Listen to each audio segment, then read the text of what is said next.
Ed Roth Taylor is the son of a powerful noble family of ruffian. He is feared for his bullying and bad behavior at the academy where he acts like king. One day, Ed receives a letter from his family.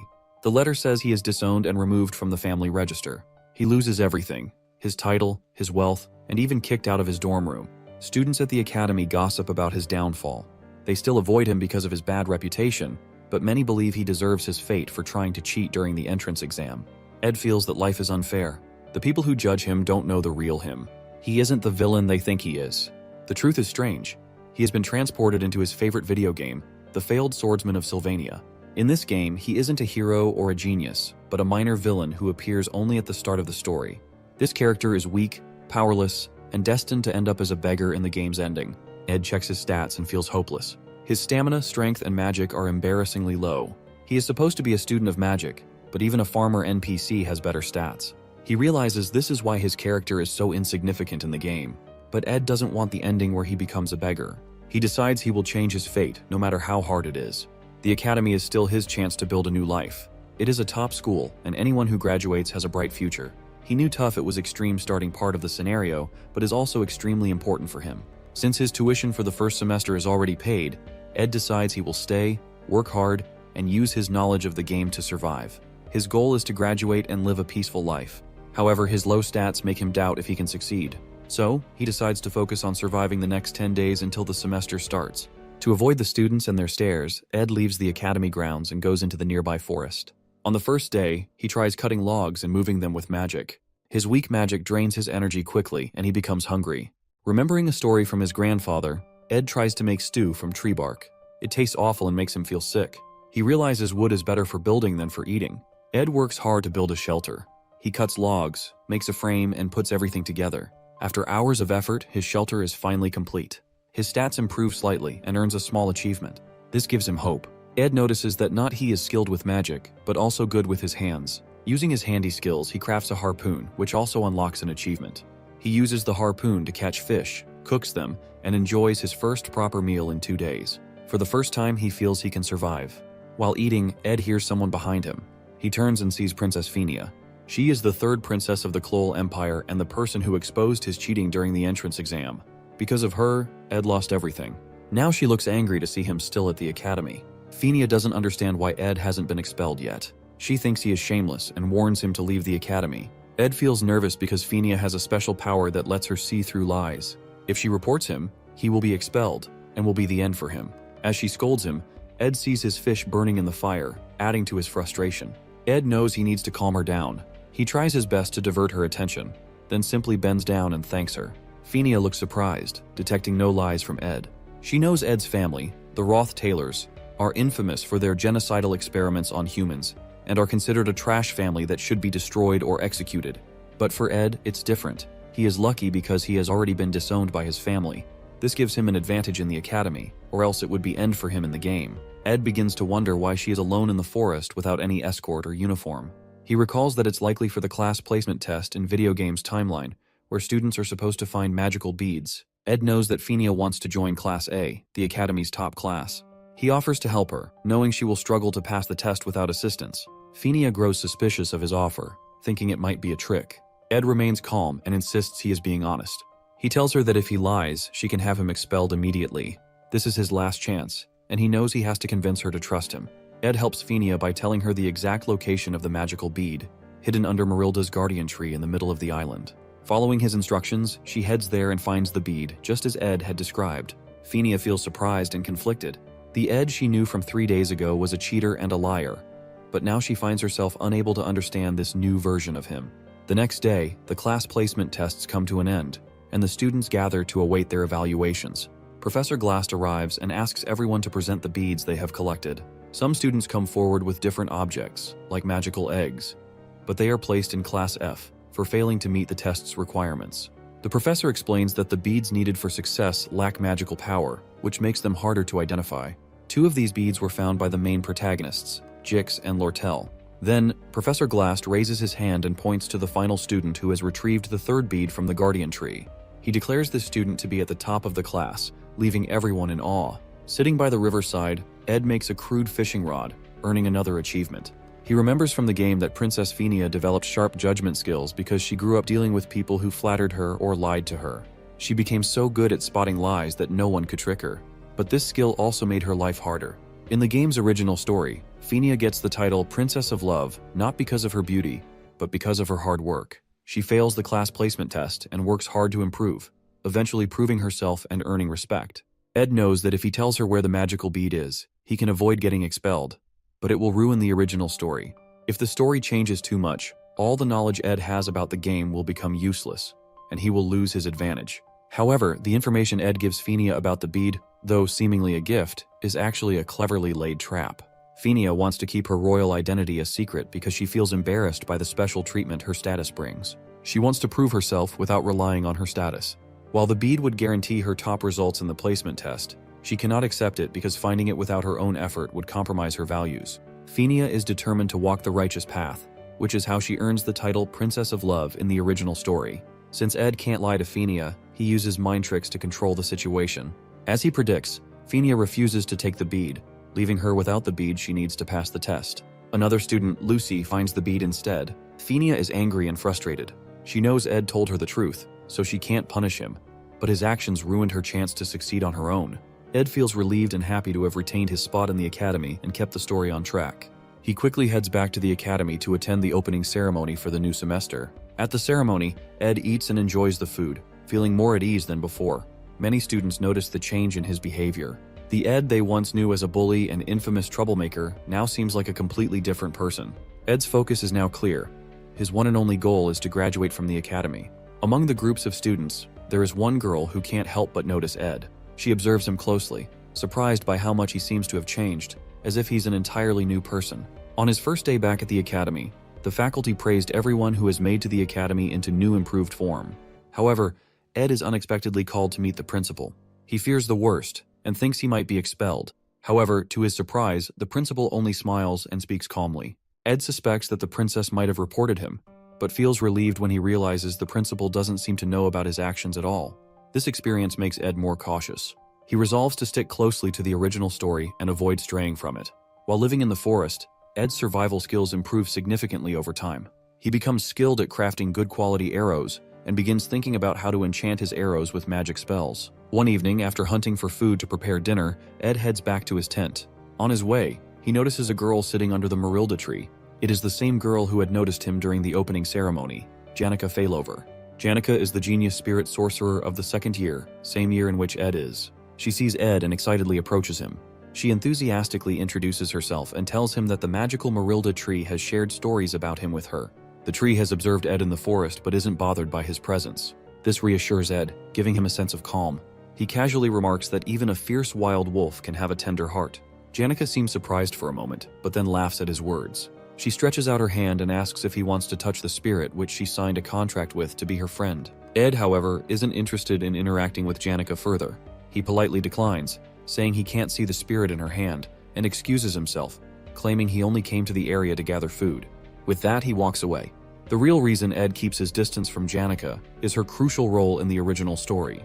He knows that Janica Failover is a key character, and building a connection with her might alter the storyline, costing him any informational advantage he has to navigate the game's events. As Ed walks away, Janica calls her spirit friend, a wild wolf, Marilda, the guardian of the forest. She leans against Marilda, feeling comfortable, and starts talking to it. She thinks about Ed and finds him fascinating, just as Marilda told her earlier.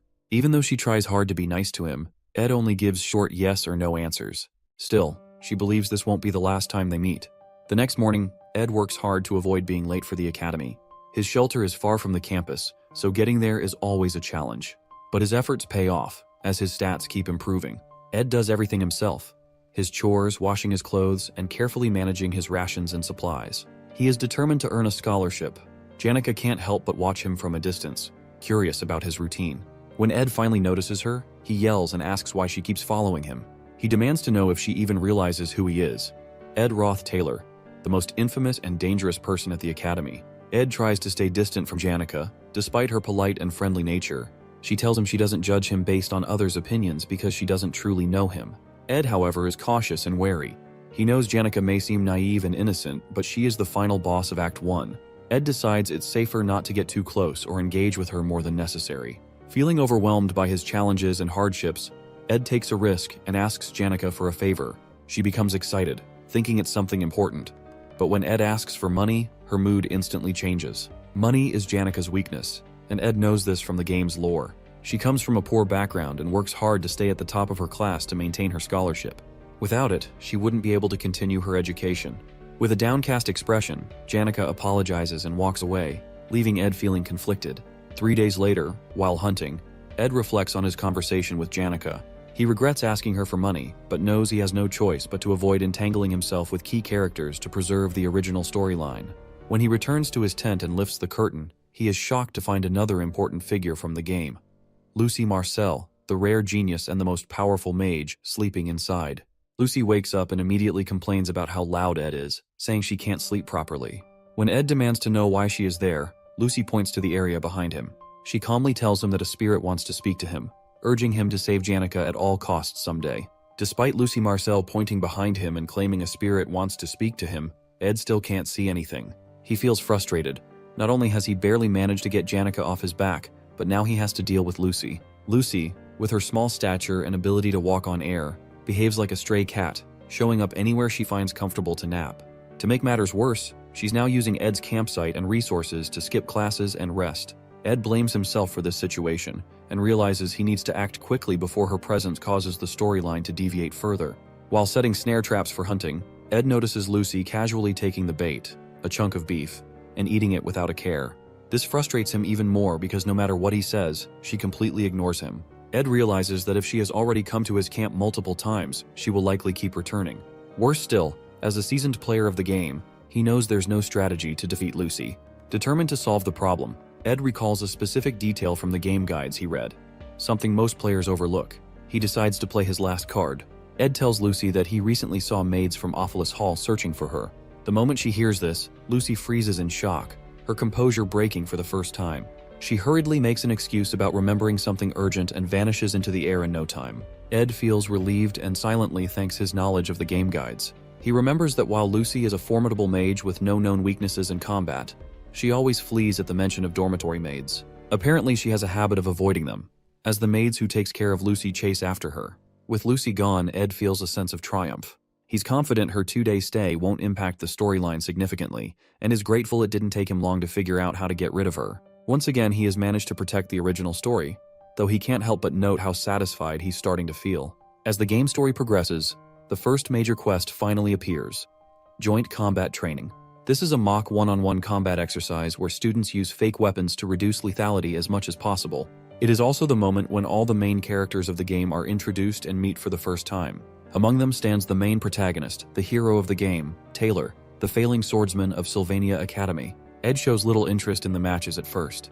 He already knows the results since the winners are always the first-year main characters, including Taylor. However, one thing catches his attention: Janica. She appears again, full of the same enthusiasm as before. Despite Ed's repeated efforts to distance himself from her, she continues to stick to him like glue. Watching her persistence, Ed jokingly wonders if she might belong to some dog family, much like Lucy's cat family, given her wandering and clingy nature. Janica, trying to be helpful, shows Ed the match list. He ignores it at first, uninterested in the details. But when she casually mentions his name being on the list, Ed becomes alarmed. In the game's original storyline, Ed Roth Taylor is expelled by the time this quest takes place. Grabbing the list, he quickly scans it to find out who his opponent will be. Meanwhile, the most awaited fight of the event begins: the duel between the main protagonist, Taylor, and the powerful, cat-like mage, Lucy Marcel. Setting the list aside, Ed focuses on the fight. Despite his current circumstances, he still feels a deep connection to Taylor's character, having spent countless hours completing the game alongside him. Though Ed now inhabits a side character's role, he still wants to cheer for Taylor. The announcer calls Lucy to the ring. Ed vividly recalls this iconic moment from the game: Taylor gripping his sword for the first time, skillfully countering Lucy's spells, and catching her off guard. Lucy then uses intermediate lightning magic, which disqualifies her, granting Taylor the honor of being the first person ever to defeat her. Nostalgia sweeps over Ed, and he eagerly anticipates witnessing this scene unfold again. The referee rings the bell, and the match begins. Taylor rushes in with his signature determination, aiming to gain the upper hand by attacking Lucy with his knuckles. But with a single lightning strike, Lucy sends him flying into the wall. Ed watches as Taylor, despite the overwhelming odds, he knows that he refuses to give up. just as he remembers from the original story. Despite of being bumpkin and all the failures he faces, he never lost his hope. Taylor grabs his sword, charges forward, and catches Lucy off guard, mirroring the sequence from the game. But then, something unexpected happens. Instead of Lucy using her intermediate lightning spell as she does in the original storyline, she casts a blocking spell, halting Taylor in his tracks. She follows this with wind magic, sending Taylor flying even farther and exhausting him completely. The announcer declares Lucy the winner of the duel. Ed is stunned. Taylor was supposed to win this fight, but now Lucy has defeated him. This small change might seem minor, but Ed knows it could completely mess up the original story. He fears what might happen next. The crowd cheers for Lucy as Taylor walks away from the match, crushed and defeated. Ed feels a rising sense of panic. This is a huge problem. He quickly realizes that the magic Lucy used isn't normal. It's continuous magic, the kind that can only be obtained by forming a contract with a high-class spirit. In the original storyline, Lucy and the forest guardian spirit Marilda have no connection. However, Lucy's unexpected visit to Ed's campsite must have led her to accidentally form a contract with Marilda, making her far stronger than she is supposed to be. Ed blames himself. This change in the storyline is his fault, and now the story is spiraling out of control. Taylor, the main hero of the game, is never meant to lose this match. The announcer then calls for the next match, Ed Roth Taylor versus Princess Phinia. The princess, still holding a grudge against Ed, eagerly prepares to settle the score in the duel, but Ed doesn't even acknowledge her. Instead, he pushes past her and runs after Taylor, who is already leaving the hall, crushed by his loss. Taylor's defeat is entirely Ed's doing. In the original story, Ed's character would have been expelled from the academy long before this quest began. But because Ed is still present, everything has changed, and now Taylor's loss risks ruining the entire storyline. Catching up to Taylor, Ed urges him not to give up. Taylor's defeat is only one setback, and Ed knows how crucial it is for him to stay in the academy. Taylor's spirit as the protagonist is essential for the story to progress. Without him, everything will collapse. Ed does his best to motivate Taylor, reminding him of his strength and potential. Deep down, Ed knows he is also protecting his own future. If Taylor gives up, Ed will face an even greater struggle to survive in this game. Taylor must stay strong, not just for himself, but for the sake of everything Ed is desperately trying to preserve. For Princess Phinia, the first person to recognize her judgment ability is Emperor Cloel. Some believe it is a divine gift, but it isn't. She developed this ability on her own after enduring the endless politics and conspiracies within the royal palace. It became her means of self-protection, forged through years of navigating the treacherous environment of the imperial family.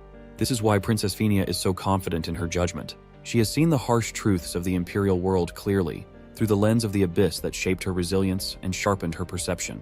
So, whenever she wants to confront any opponent or person for to judge, she had to stare straight into the person to find out. Before the match begins, Ed casually tells Princess Phinia to go easy on him, while Phinia, in turn, advises him to do the same.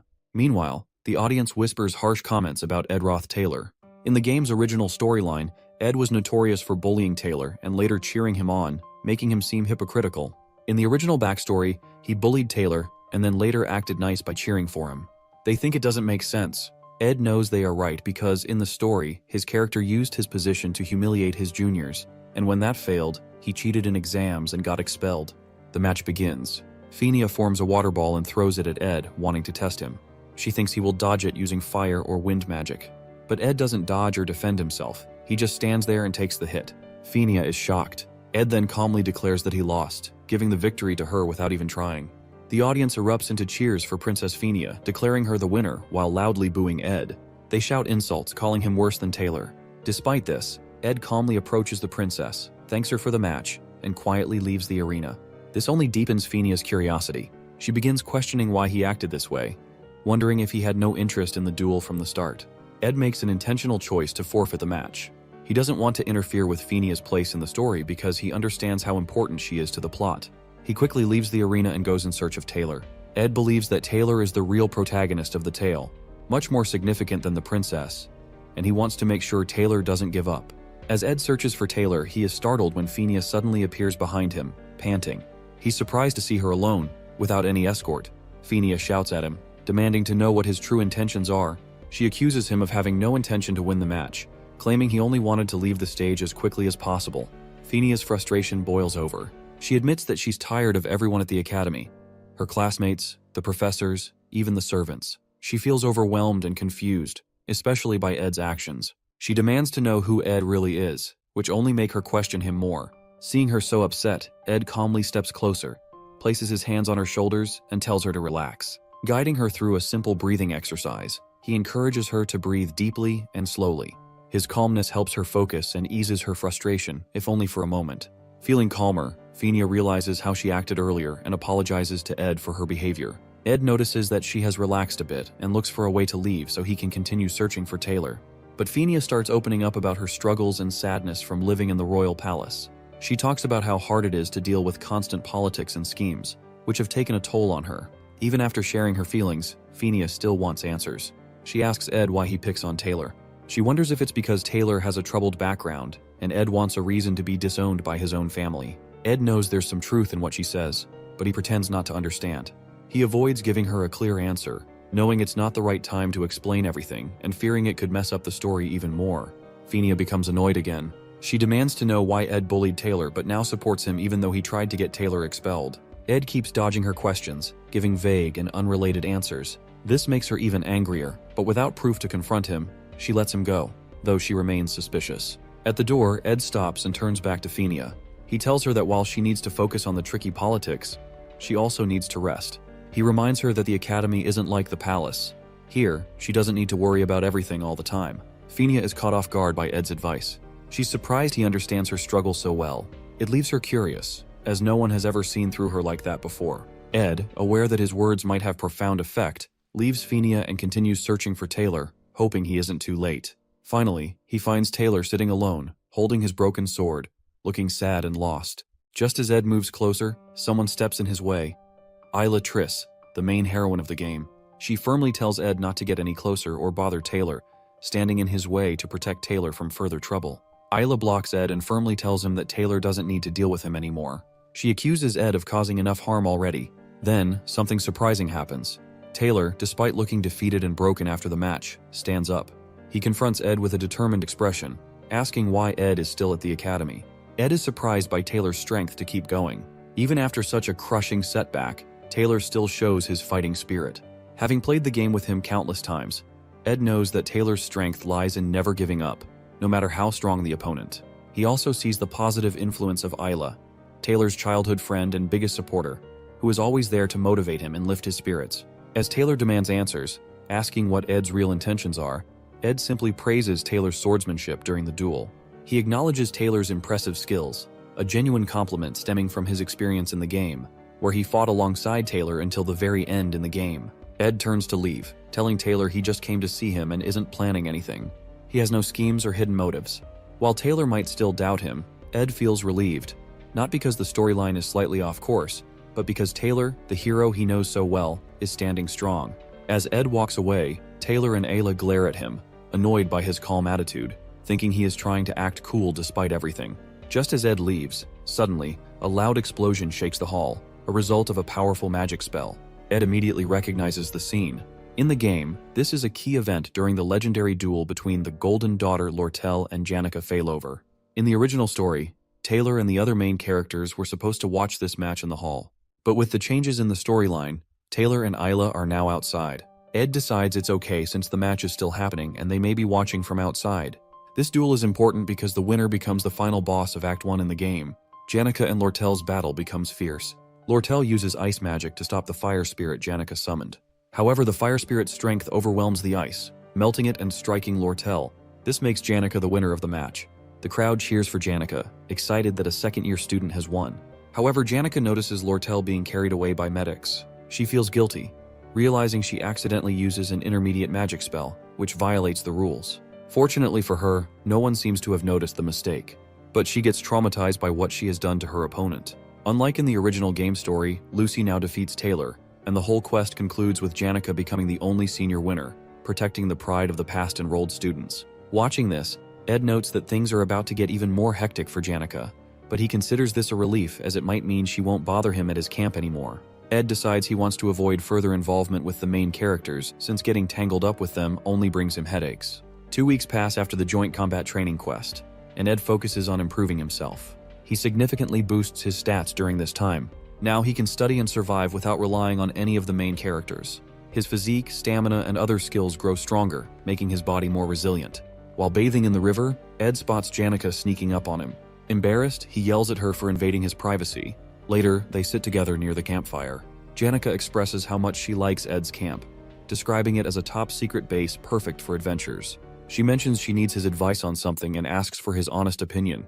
Curious, Ed asks why she came to him instead of seeking help from her other friends. Janica explains that after Ed left the hall, her match against Lortel ended in her victory. However, during the duel, she accidentally used an intermediate-level spell, which wasn't allowed, and injured Lortel. Now she feels guilty and can't shake the thought that she overreacted. She doesn't want reassurance from her friends, as they would likely tell her she did the right thing. Instead, she wants an honest opinion about whether she should apologize to Lortel. Ed tells Janica to do whatever feels right to her and to apologize if she believes it's the right thing to do.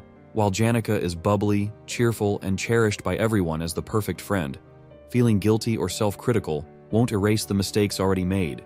People may encourage her and take her side, but that alone won't undo what has happened.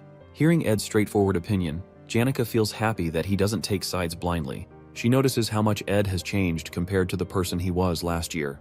Though she is a lively and smiley girl, she is also a keen observer. She remembers how, when Ed once asked her for money, he didn't show the desperation most people would. Instead, his behavior subtly signaled her to keep her distance from him. Janica finds Ed intriguing and admits she likes him a lot. She tells him she wishes more people were like him, as he has become a source of strange but comforting reassurance for her. The next day at the academy, Ed finds himself in serious trouble as Lortel keeps following him and calling out to him, despite his best efforts to ignore her. He knows exactly why this is happening. The game, The Failed Swordsman of Sylvania, is considered a masterpiece, with only a few players managing to reach its true ending. Most new players encounter bad endings early in the story, often caused by wrong decisions or failing to save important characters. These choices lead to tragic outcomes, such as the hero being killed or broken, ultimately resulting in a game over. Lortel, in the early stages of the game, is a hidden hero assigned to a specific role. Unlike Fenia, who is openly admired, Lortel is treated as a villain from the start. Her true nature and importance are only revealed in the later parts of the story. To prevent losing control of the narrative and risking a bad outcome, Ed decides to avoid falling into Lortel's plans. He resolves not to play along with her intentions, and to stay cautious about every decision he makes. As Lortel keeps following Ed, persistently asking him to stop and listen, she eventually steps in front of him, flashing an innocent, angelic smile. She politely requests him to spare 2 hours to hear what she has to say. Ed, clearly annoyed, asks how long she plans to trail behind him. Lortel playfully responds that she didn't expect him to ignore her for so long, gritting his teeth as if her presence didn't bother him at all. Lortel, being the only daughter of the magnate elite Ketchuln, is no ordinary student. As part of the elite, she is deeply entangled in the political rivalry with Princess Fenia for control over the academy. Ed, however, has no interest in getting involved in her schemes. Determined not to fall into her cunning trap, he briskly resumes walking, hoping to shake her off. Undeterred, Lortel continues with her sweet, flattering words, trying to win his attention. She even offers to help him with anything he needs. Ed, unimpressed, advises her not to make promises she doesn't truly mean. Yet Lortel refuses to give up. She steps in front of him again, this time with even more charm, claiming to have great respect for him despite the rumors of him being arrogant and self-centered. To make her offer more enticing, Lortel takes out 3 gold coins, worth an entire month's earnings for most students, and presents them as a down payment, hoping to finally get Ed's attention. Lortel makes her offer. She wants Ed to be friends with Janica. With a sly, fox-like smile, she slips 3 gold coins into his pocket, saying that having more people on her side is always a good thing. Ed studies her carefully and, with a hint of curiosity, asks if the famed Golden Daughter also buys her connections. Impressed by Lortel's understanding of her political position, Ed realizes she is already strategizing for control of the academy. Despite being a first-year student, she is gathering allies to strengthen her influence, which Ed finds remarkable. He extends his hand for a handshake, acknowledging her ambition. During the handshake, Ed shares a lesson with her. He says that for people who have always been rich, even a small moment of poverty can break their spirit. But for those in desperate situations, even a small amount of money can make them abandon their pride, betray their families, or even sell themselves. Taking advantage of desperate people is surprisingly easy and common, and he is neither desperate nor wants to take money for any cunning offers. After saying this, Ed pulls his hand away, places the coins back in her palm. Then he walks off, leaving Lortel stunned and amused by his cleverness. Ed feels frustration, knowing that accepting the money could have made things easier for him, but he can't risk altering the storyline. Lortel Ketchuln doesn't feel insulted by Ed's straightforward rejection. She understands the balance of benefits and risks all too well. In the game, she is the ideal business strategist, always seizing any opportunity that comes her way. Her character is known to turn situations to her advantage in the game. In other words, Lortel has a determined attitude to turn Janica Failover into one of her allies for political benefits. At night, Janica visits Lortel's quarters. Lortel greets her with a playful smile, teasing that she hadn't expected a visit. It's their first meeting since their intense duel. Janica apologizes for using an intermediate-level spell during the joint combat exercise, acknowledging the rules she unintentionally broke. Noticing Lortel's injuries still visible, she expresses concern. However, Lortel brushes it off lightly, assuring Janica that her wounds will heal soon. Then, with a playful grin, Janica casually shifts the topic and asks if Lortel's conversation with Ed goes well, adding a bit of dramatic tension. Lortel catches off guard, tries to deflect the question, claiming she doesn't understand what Janica is referring to. Janica, grinning knowingly, reveals her spirit powers, saying that although she usually keeps her spirits away from personal matters, they enjoy eavesdropping on conversations. This revelation momentarily stuns Lortel, leaving her at a loss for words. Seizing the moment, Janica asserts her seniority, leans in real close and calls out Lortel's strategy of using gold coins to gain allies. She emphasizes that sincerity and genuine bonds cannot be bought. To make Lortel feel a little jealous, Janica then talks about Ed's approach, saying it was much more genuine and heartfelt than Lortel's way of doing things. Janica laughs, feeling hilarious of herself for showing her authority as a senior. She thinks maybe she bragged a bit too much. Before leaving Lortel's room, she says sorry again for hurting her during the training, remarking that one day she'll be strong enough to summon a high-level spirit like hers, but she needs to keep working harder for it. As Janica leaves, Lortel thinks about her. She realizes Janica isn't as innocent as she seems. Behind her cheerful and friendly personality, Janica is strong and uses her happy attitude to survive in the dark world. But right now, Lortel feels Janica seems a bit different, like she's dealing with something difficult. Back at his camp, Ed is hanging his laundry when a strong gust of wind blows it all down. It's caused by Belle Maya, the senior maid from Sylvania's Ophilis dormitory, who once kicked him out of the dorms. Seeing how he's living now, she comments that it's surprising but admits she's happy to see some positive changes in him. Ophilis hall maids are known for their perfection in everything, from cleaning to cooking. Ed can't help but stare at the basket Belle is holding, filled with the finest ingredients she collected from the forest. Shocked to see her at his camp, Belle tells Ed not to be so much shy as he can ask her anything he wants. Taking advantage of the moment, Ed asks for the basket. He knows it will help him improve his crafting skills to make medicines, food, and other useful things. Seeing a chance to be good friend with the maid, Ed uses the basket to craft new tools and food. At sunset, he sits and enjoys his hard work, even having some fun. But the rest doesn't last long. Suddenly someone crashes down from the sky, destroying Ed's entire tent, nearly killing him with the crash. It's Lucy. Seeing his precious camp ruined, Ed is furious. He angrily tells Lucy she almost killed him. When he demands an explanation, she admits it was Belle Maya who was moody for some reason and got angry with her earlier for skipping class that morning. In her panic, she decided to teleport to the only safe place she could think of, Ed's camp, accidentally wrecking it in the process. Feeling no remorse, Lucy complains she's hungry and asks Ed if he has any beef jerky. Furious, Ed smacks her on the head and yells at her for causing such a big mess. He gets surprised when the most powerful mage doesn't defend herself with a protective spell. Lucy winces and explains she's out of magic, which gives Ed the perfect opportunity. He decides to teach her a lesson for destroying his camp and skipping her classes. At the library, Ed is busy searching for a book to help him learn how to build a sturdier house using real wood. He focuses on understanding the materials needed, planning the structure, and mastering techniques like smoothing wood and finishing a roof. As he flips through the pages, he notices it's almost closing time. While he's packing up the books, a girl approaches him with a friendly remark about his dedication to studying. Thinking she might be the librarian apprentice, Ed quickly apologizes for staying late. The girl, smiling warmly, reassures him that it's not a problem. She says seeing someone study so seriously motivates her to work harder too. She introduces herself as Elka Islan, a first-year student in the Faculty of Magic. But when Ed tells her his name, she freezes for a moment, looking surprised. Ed isn't surprised. He's used to people reacting this way because of his character's notorious reputation. Kay quickly smiles and says he seems very different from the rumors. She's especially amazed that he managed to read and understand difficult books on elemental studies so quickly. She admits it's hard to believe it's the same Ed everyone talks about. Before leaving, Elka says she'll be cheering for him and wishes him a safe trip back as she has to return to her dorm to clean up, leaving Ed feeling slightly encouraged by her kind words. Suddenly, a loud crash shakes the ground in the library, causing books to tumble from the shelves and fall on Ed and Elka, creating chaos all around. It marks the start of the final chapter of Episode 1 in the game. On campus, students rush toward a temporary camp led by the main character, Taylor. Among them, Ayla, noticing the disaster, recalls a passage from a spirit book she once read. It speaks of a summoning ritual for Glaskin, the highest-ranked dark spirit.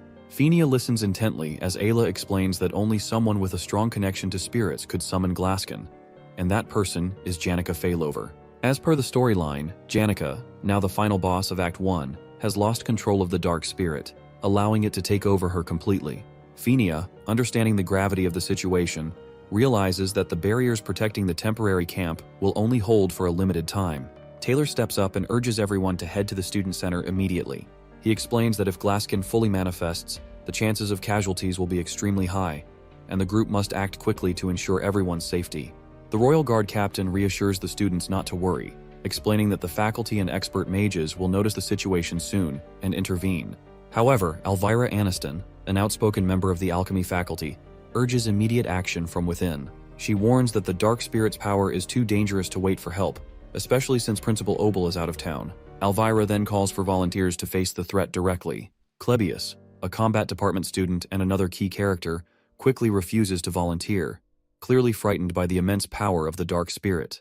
He explains that while intermediate-level spirits guard the building where Janica is located, two high-ranked spirits, Tarkin and Velosfer, are also inside.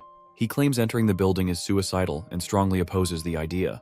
Elvira grows more puzzled, questioning how Janica, still a student, managed to summon all these spirits, including the effort to summon Glaskin, the highest-ranked dark spirit. Ayla, with her knowledge of dark spirits, explains that such spirits are natural enemies of spirit sorcerers. Their overwhelming power often exceeds the control of even skilled sorcerers. This likely explains why Janica couldn't handle them, leaving her vulnerable to being overpowered. The dark spirits, now in control, are using Janica's abilities to summon Glaskin with the help of Tarkin and Velosfer, spirits whose controlling their command is a mystery. As everyone debates the best course of action, Jix stands up and reminds the group of the importance of making a decision quickly. He suggests that only Princess Phinia can devise a proper strategy. All eyes turn to Phinia as they wait for her command. Phinia, reflecting on Ed's earlier remarks about the burdens she carries and the importance of peace of mind, takes a moment to think. Finally, she announces her plan. Only the top students from each year and the Royal Guards will volunteer for the mission. She orders them to prepare within an hour to enter the building, free Janica, and stop the summoning of the highest-ranked dark spirit, Glaskin, before they cause further destruction. Princess Phinia encourages everyone to steel their resolve, promising to take full responsibility for the mission. Just then, a student runs up to her, panting and visibly distressed. He informs the princess that the residents of the teaching area will not be able to assist, as they are already defending Audrey Hall to protect the potion archives from attacks. Realizing their limited numbers, Phinia asks if there are any other students who can help. Suddenly, another student, a frightened girl, rushes to the princess, trembling as she reports an emergency in the library. She reveals that Elka, the librarian apprentice, and a sophomore student are trapped inside. Hearing Elka's name, Jix immediately reacts. Grabbing the girl by the shoulders, he demands confirmation that Elka is still in the library. When the girl confirms, Jix panics, stating that he must save his best friend immediately because Elka has no way to defend herself. Phinia quickly intervenes, commanding Jix to calm down. She reminds him that stopping Janica and the dark spirits must be their top priority. Phinia assures Jix that Elka might be safe since a sophomore student is also with her. However, Jix questions the reliability of an unknown student and how they can trust them to protect Elka. Phinia turns to the girl and asks if she knows the identity of the sophomore student in the library. The girl, shaking with fear, hesitates, unable to speak. Jix grows impatient and presses her for an answer. Finally, in a shaky voice, the girl confesses that the sophomore in the library is none other than Ed Roth Taylor. Her answer leaves everyone in shock. The girl starts crying, apologizing for abandoning the library earlier. She explains that she left Elka in charge because Ed was staying late into the night, and his presence had annoyed her. Jix becomes furious, refusing to leave Elka alone with Ed, whose infamous reputation precedes him. His anger and worry for his best friend escalate the tension in the room. Phinia casually advises Jix to relax and trust Ed for once. Her unexpected suggestion leaves everyone frozen in surprise. Jix, however, doesn't find the advice amusing. Fueled by worry and rage, he jumps high into the air, cutting through dark spirits with fury as he charges toward the library shouting Ed's name, determined to reach him and punish him if he touches Elka. Jix's story is unlike other characters. He grew up wandering the harsh northern prairies, separated from his family at a young age with no memories of them. Living like a barbarian, he survived by scavenging from corpses or hunting deer to sell their meat. People feared him because he came from a harsh, chaotic land where only the strong survived. His life as a savage changed when he met Elka, his first true friend. Her family treated him kindly, helping him leave his wild ways behind and become more civilized. For Jix, Elka is everything, and he would do anything to protect her. As Jix rushes to the library, he cuts through dark spirits, smashes the door open, and yells Ed's name. He only knows Ed from bad rumors about cheating and bullying. Inside, Jix finds Ed leaning against a wall, covered in blood and too weak to move. Jix grabs him and demands to know where Elka is. Ed, injured and exhausted, simply points in her direction. Jix pushes him aside and runs to find her. When he reaches Elka, Jix sees her lying safely on a shelf, asleep. He feels relieved but notices the barricaded bookcases protecting her. He wonders who set them up. Then, he spots a blood-stained coat covering her and a board with instructions written on it. Realizing the blood isn't hers, he understands that Ed had protected her, fighting off dark spirits and guarding her even while injured. Moments earlier, Ed uses his strength from training to lift the heavy bookshelves and carry the unconscious Elka. He sets up barricades around her for protection, places her inside, and writes instructions on a board nearby. Then he stays to guard her. From the library window, he notices the summoning rune but closes the curtain, choosing not to interfere with the major storyline involving other key characters. He reflects on Janika's impressive connection with spirits and wonders how she could have turned to the dark side, summoning and controlling materialized spirits, something he finds impossible for himself. When dark spirits approach Elka, Ed fights them head-on. After defeating the intermediate-level spirits, he notices his stats have slightly improved. Surprisingly, he even unlocks some spirit connection abilities, leaving him curious about his potential. As Jix carries Elka to safety, he asks Ed what happened in the library. Ed casually replies that he was just training. Jix laughs at the response and thanks Ed for saving Elka, promising to repay the favor someday. Ed recognizes Jix as Taylor's trusted ally and best friend in the game. Knowing Jix plays a crucial role in the storyline, Ed advises Jix to join Taylor and follow his lead to fix the ongoing chaos. Jix is surprised by Ed speaking so highly of Taylor, as they barely interact. However, Ed's motive is to ensure Taylor unlocks his slash element, essential for defeating the high-ranked spirit, Tarkin, with Jix's help, as it happens in the original game storyline. Jix thanks Ed for the advice and leaves, allowing Ed to finally rest. As Ed sits to relax, he notices something strange. Jix and Taylor aren't friends yet. He remembers that in the original game, Taylor and Jix become friends after a duel where Taylor learns the slash element by cutting through Jix's magic. This event was supposed to happen before the Act 1 finale, but now things are happening earlier than planned. Without their friendship, Taylor hasn't learned the slash element, which is key to defeating Tarkin. Ed realizes the storyline is falling apart and changing. Back at the camp, Jix returns with Elka and apologizes for being late. The team tells him it's no use. They already tried and failed to invade. The captain, soldiers, and some students are injured, and they've had to retreat. Now, they don't have the strength to fight Tarkin again. Ed arrives at the camp, surprising everyone. Seeing the situation, he realizes the ritual to summon Glaskin is almost complete. If they don't act soon, everything will be destroyed. Ed knows stepping in will change the storyline, but he has no choice if he wants to save the game world. He takes charge, forming two teams and deciding to lead one himself. From now on, Ed chooses to step into the storyline to stop the disaster. Seeing Ed Roth Taylor, everyone is shocked and keeps their eyes fixed on him. Klebius ridiculously laughs at Ed's suggestion, thinking it's a joke, but Jix interrupts, urging everyone to hear Ed out. Ed explained the situation. To reach Janica, they had to distract Tarkin, the fire spirit, and deal with Philosopher, the darkness spirit controlling her. Tarkin was protected by a strong shell, which they saw during their first attempt, and that was why they couldn't hurt it. Ed suggested splitting into two teams, one to lure Tarkin away, and the other to reach Janica directly. Lortel disagrees, saying it's impossible since they lack the training to handle a spirit as powerful as Tarkin. She reminds them they only escaped the first encounter by sheer luck. Ed agrees it's a huge risk but insists there's no other option. If they can take out Janica, Tarkin will lose its power. The group then decides who will be in the bait team. Taylor volunteers, but Ed immediately stops him, assigning Taylor should be in the combat group. Ed assigns himself, Lortel, and Klebius to the bait team, which makes both of them scared and nervous. As Lortel and Klebius argue with Ed, Princess Phinia speaks up. The princess said she didn't fully trust Ed, but she agreed with his plan. She split the group. Taylor, Elvira, Jix, and herself would go to stop Janica, while Ed, Lortel, and Klebius would lure Tarkin away. Before they set out, Phinia gives one final command to everyone that no matter what happens, don't die. As Ed and his team reach Nail Hall Corridor, they see Tarkin, the fire spirit, standing menacingly. Ed reminds the team to follow the plan before starting their mission to distract Tarkin. Klebius, looking scared, hesitates, but Ed encourages him to stay calm. Klebius tells himself that their only job is to distract Tarkin, and the other team will handle the rest. Building up his courage, he attacks Tarkin and manages to grab its attention. Feeling relieved, Klebius turns around to ask what to do next. only to find he's all alone. Realizing he's been left behind, he panics as Tarkin starts chasing him. Running as fast as he can, Clebius yells angrily, blaming Ed and the situation for his trouble. Watching Clebius being chased, Ed calmly tells Lortel to focus on her part, assuring her that Clebius is doing his job. Lortel jokingly suggests they could let Clebius be sacrificed, but Ed strongly disagrees, saying he doesn't plan to let anyone get hurt. Ed knows Clebius well because he understands the story. Even though Clebius seems scared and unsure, Ed knows he has hidden strength.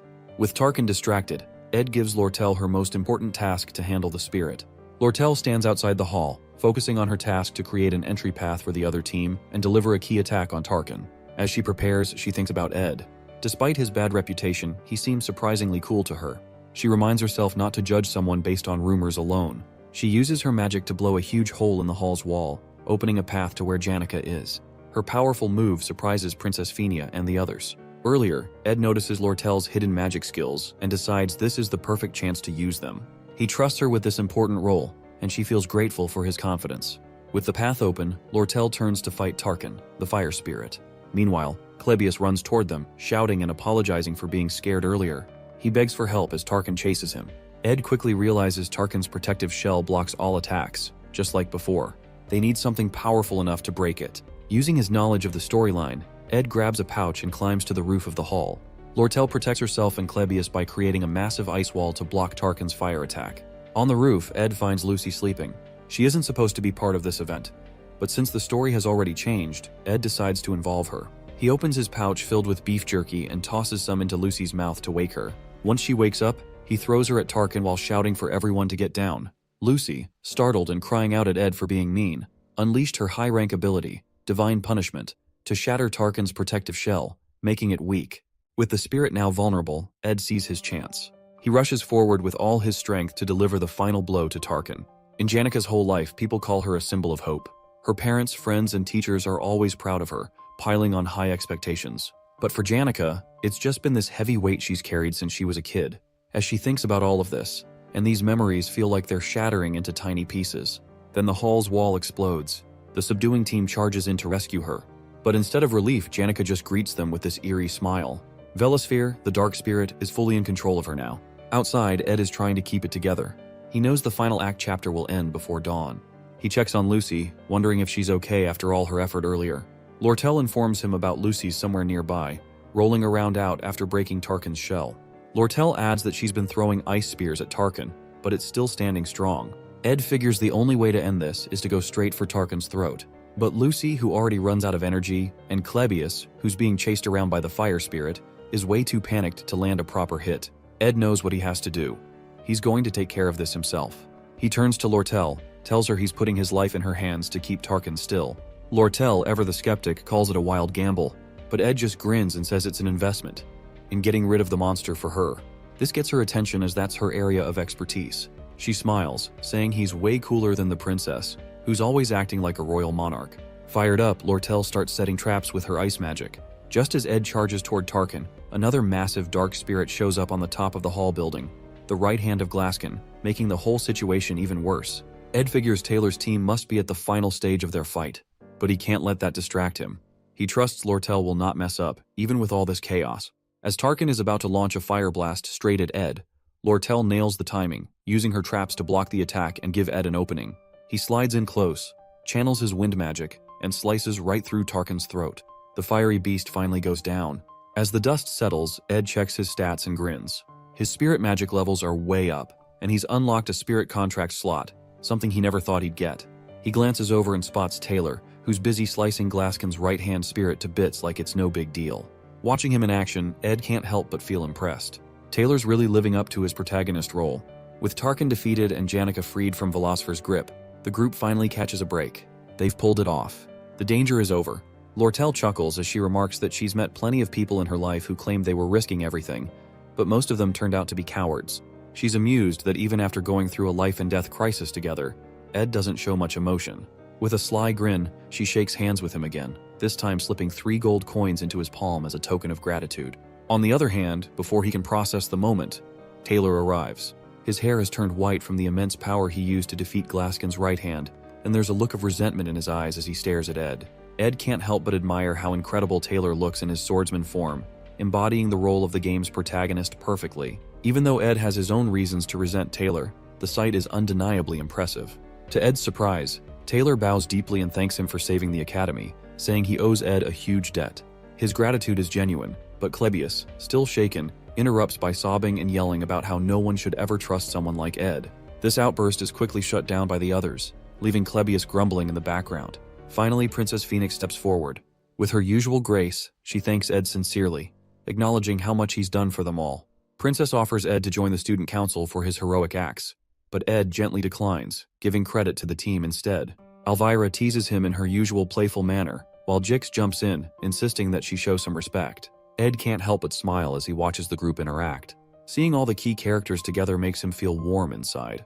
Even though Ed has been staying away from the main characters to keep the storyline intact, he feels a quiet sense of fulfillment watching them grow and bond. Each character has their own path. Taylor grows stronger through every trial. Isla becomes more resilient alongside him. Phinia embraces her role as a monarch and matures into adulthood, and others play their part to build toward a collective success. Ed steps away from the group, heading to the hall to check on Janica. Despite sensing that the storyline might have shifted slightly, he knows his role is to guide the protagonists while staying in the background, ensuring they each shine in their own way. Ed finds a bruised and battered Janica hiding in the chest inside the destroyed hall. Back on the ground, when Ed asks everyone why Janica turns berserk, Lortel shares her theory. She explains that when she visits Janica's room, it is covered with letters and posts on the walls, along with piles of gifts from people outside the academy, mostly from family and friends with high expectations for her success. Lortel believes the overwhelming pressure makes Janica obsessive and vulnerable, forcing her to honor everyone with replies and thanks. The dark spirit Velusfer exploits this darkness in Janica, turning her into a berserk spirit mage to summon Glaskin. Ed wonders why the final act happens so early. He realizes that during the joint combat training, Taylor is supposed to defeat Lucy and gain fame, but instead, Taylor's loss shifts the storyline. The audience becomes fans of Janica, the only senior to win against a first-year student, putting her under immense pressure to maintain her standards. Ed then notes that while both Lucy and Janica make contracts with spirits, Lucy spends more time in the forest, strengthening her bond naturally. Janica, however, lacks that connection, and Ed blames himself for being in the forest and altering the game's storyline. Janica tells Ed she feels forgotten amidst the chaos, which hurts her. She admits that after wreaking havoc on such a grand stage, she thinks others will look for her but they don't. Ed consoles her, making her laugh a little. Janica says she doesn't expect him to find her so quickly and just wants to stay hidden a little longer, as she feels close to ugly crying. This makes Ed tear up as well. Ed recalls Marilda, the spirit wolf, telling him to save Janica one day. He realizes this moment is what he means, preventing Janica from falling into such despairs. Ed now gets why the wolf said those words to him. Everyone else is putting a lot of pressure on Janica, while Ed keeps his distance, making Janica feel like he's the one she can rely on. Because of all this pressure, Janica messes up while trying to form a contract with a high-rank spirit. She rushes through the summoning ritual and ends up being taken over by the dark spirit, causing the faculty building to be destroyed. She studies magic every night and tries to make everyone happy who supports her. But even though she seems to meet everyone's expectations on the outside, she's struggling a lot on the inside. Seeing her work so hard and still fail is both sad and beautiful to Ed. He tells Janica that she's worked hard and offers her comfort with those words. Outside, the main characters are being praised, but the hall is quiet and dark. Hearing Ed's kind words, Janica starts crying. To Ed's surprise, all of Janica's spirit friends appear in the hall to support him. For the first time, Ed sees the spirits. Even though he's watched this part of the story many times, he's never seen them before, and now he feels like he's truly seeing the end of the first act. Ed's stats go up and he levels up to 10. He can now see spirit animals that want to bond with him. The high-rank spirit wolf shows a lot of interest in him, and they form a bond. 10 days have passed since Janica's disciplinary committee trial. She admits her mistakes and says she's ready to accept her punishment. However, her friends and teachers stand by her, offering full support even during her tough time.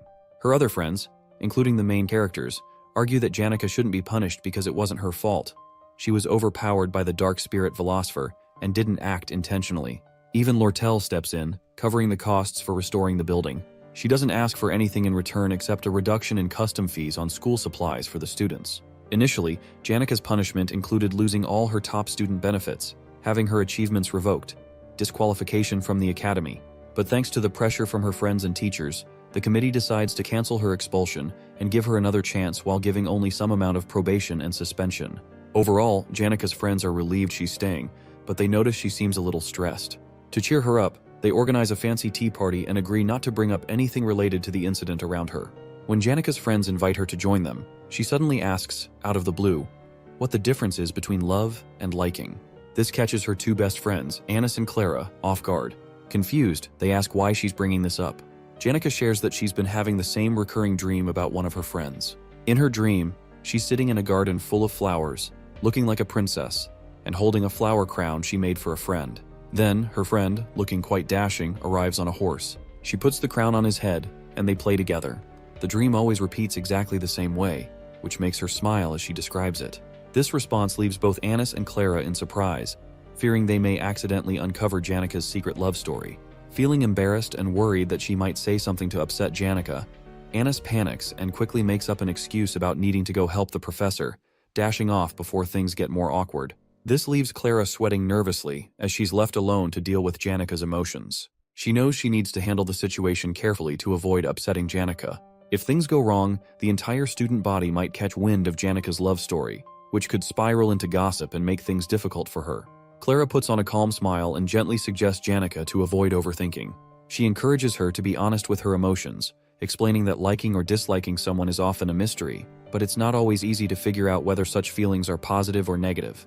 Janika found her words significant and makes her to think. Clara also warns Janika to be cautious when talking about sensitive topics like this, as it could affect her and her friend's reputation and herself. Janika listens carefully and fully understands the advice. Janika thanks Clara for the genuine advice, saying it's just what she expected from her. She then makes an excuse to leave, mentioning she needs to report back to Ophelis Hall. Clara waves happy goodbye, but then slouches forward to butt her head on the table in relief. She finally managed to prevent any rumors from spreading for now.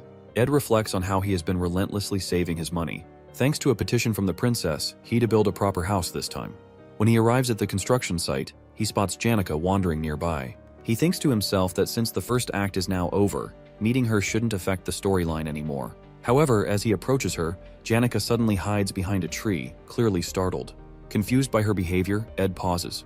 Janika recalls Clara's advice about being honest with her feelings, but, unable to overcome her nerves, she hastily makes an excuse about having things to do at Ophelis Hall before fleeing.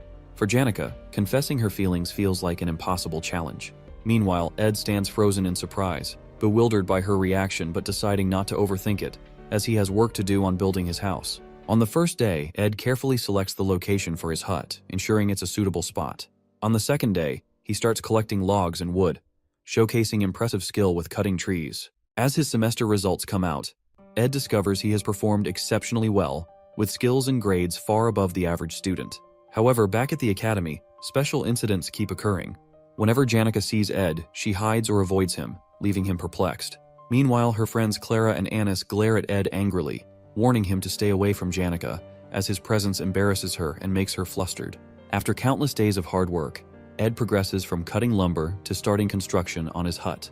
Along the way, he juggles challenges like catching Lucy while she getting beef jerky from the traps, dealing with Belmaya's help, and navigating the ongoing Janika situation. He faces setbacks, like failing to structure the hut properly, but finds support from his new friend Jix. Bit by bit, he works on modifications for the walls and furniture. Finally, on day 45, Ed completes his hut, unlocking a personal achievement for creating something from scratch. At last, he's no longer homeless. As Ed rests peacefully in his newly built hut, Janika shows up, watching quietly from behind a tree in the forest, observing the hut he's made. After finishing the final touches, including the wall flooring, fireplace, and storage for firewood, Ed takes a moment to admire his hard work. However, his peace is interrupted when he notices Lucy lazily napping on the roof of his hut. To his surprise, Janika suddenly appears and greets him with a cheerful greeting. Ed, startled, asks how she found her way to his remote campsite. Janika explains she heard about his beautiful hut from the maid, who praised it as a masterpiece. Curious to see it for herself, she decided to visit. She marvels at the craftsmanship and natural beauty of the hut, voicing her admiration loudly as she wanders around. When Ed asks if the spirits told her about the hut since it's so new, Janika blushes. She admits they mentioned it, but teases that the spirits were more focused on how handsome and hot Ed looked while building it. Laughing nervously and hiding her deeper feelings, Janika says she simply wanted to check on how he's living. Ed smiles and invites her inside. Blushing, Janika nods and follows him in. Inside, while Lucy sprawls lazily on the roof, Janika gasps in amazement at Ed's handiwork. Sitting near the fireplace, she shares her gratitude for the support Lortel and her friends have given her. However, she also expresses worry about how to repay their kindness. Seeing her conflicted expression, Ed advises her not to overburden herself with repayment, especially if she can't afford it. He remembers that the incident with the dark spirit happened because she took on too much unnecessary responsibility. Even moving to Ophelis Hall with 8 others won't change much, as the cycle of envy and expectations will continue. So he tries to focus on her well-being to avoid repeating past mistakes. After a while, as they chat, Ed encourages Janica to visit anytime she feels lonely or overwhelmed, assuring her she's welcome at his hut and the forest. Surprised and touched, Janica smiles warmly, saying it would make her very happy. She extends the same offer to Ed, urging him to come to her if he ever feels overwhelmed. Ed smiles but sighs quietly at the word overwhelmed. He knows the second semester is approaching, marking the start of Act 2. This time, the Sage's Sealed Grimoire, a book containing records of advanced, dangerous magics, will create chaos capable of consuming the entire academy. Grateful for her kind offer, Ed thanks Janica but keeps his thoughts to himself. He knows he'll remain on the sidelines, letting the main characters handle the challenges ahead, quietly cheering them on. On a dark and stormy night, Act 2 begins. Students from Ophelis Hall live like royalty, enjoying special perks like first-choice seating, personal maids, and extra freedom. These privileges set them apart from the students in Dex's Hall, who don't get the same treatment. When vacation ends, a heavy rainstorm hits the southwest side of the academy. Ophelis Hall students are given horse carriages and boats to help them return safely. Even those who are late are allowed extra days without punishment. But Dex's Hall students aren't so lucky. They have to travel in the pouring rain and risk losing points if they don't make it back on time. This unfair treatment makes the Dex's Hall students angry. They come together to protest and demand equal treatment. They want answers for why they're treated so poorly compared to the Ophelis Hall students. Behind the scenes, Lortel and a clever troublemaker named Willain stir things up. Willain is good at using his words to manipulate people and make things worse. While the students want fairness, Willain's real goal is to cause chaos and hurt Ophelis Hall's reputation. Together, they push the situation to the edge of a full-blown riot. Lortel proposes a fair solution, suggesting the school extend the deadline for students returning after the storm and should confess that Ophelis Hall students get special treatment. Although the head maids of Ophelis Hall and the Academy's review division support her plan, the administration shows little interest in resolving the issue. This lack of action only fuels the protest, making things worse. Frustrated, the protesting students go on strike, plan to burn and damage Ophelis Hall's valuable assets, like hardwood furniture and artisan-crafted paintings, which will put even more pressure on the authorities to act.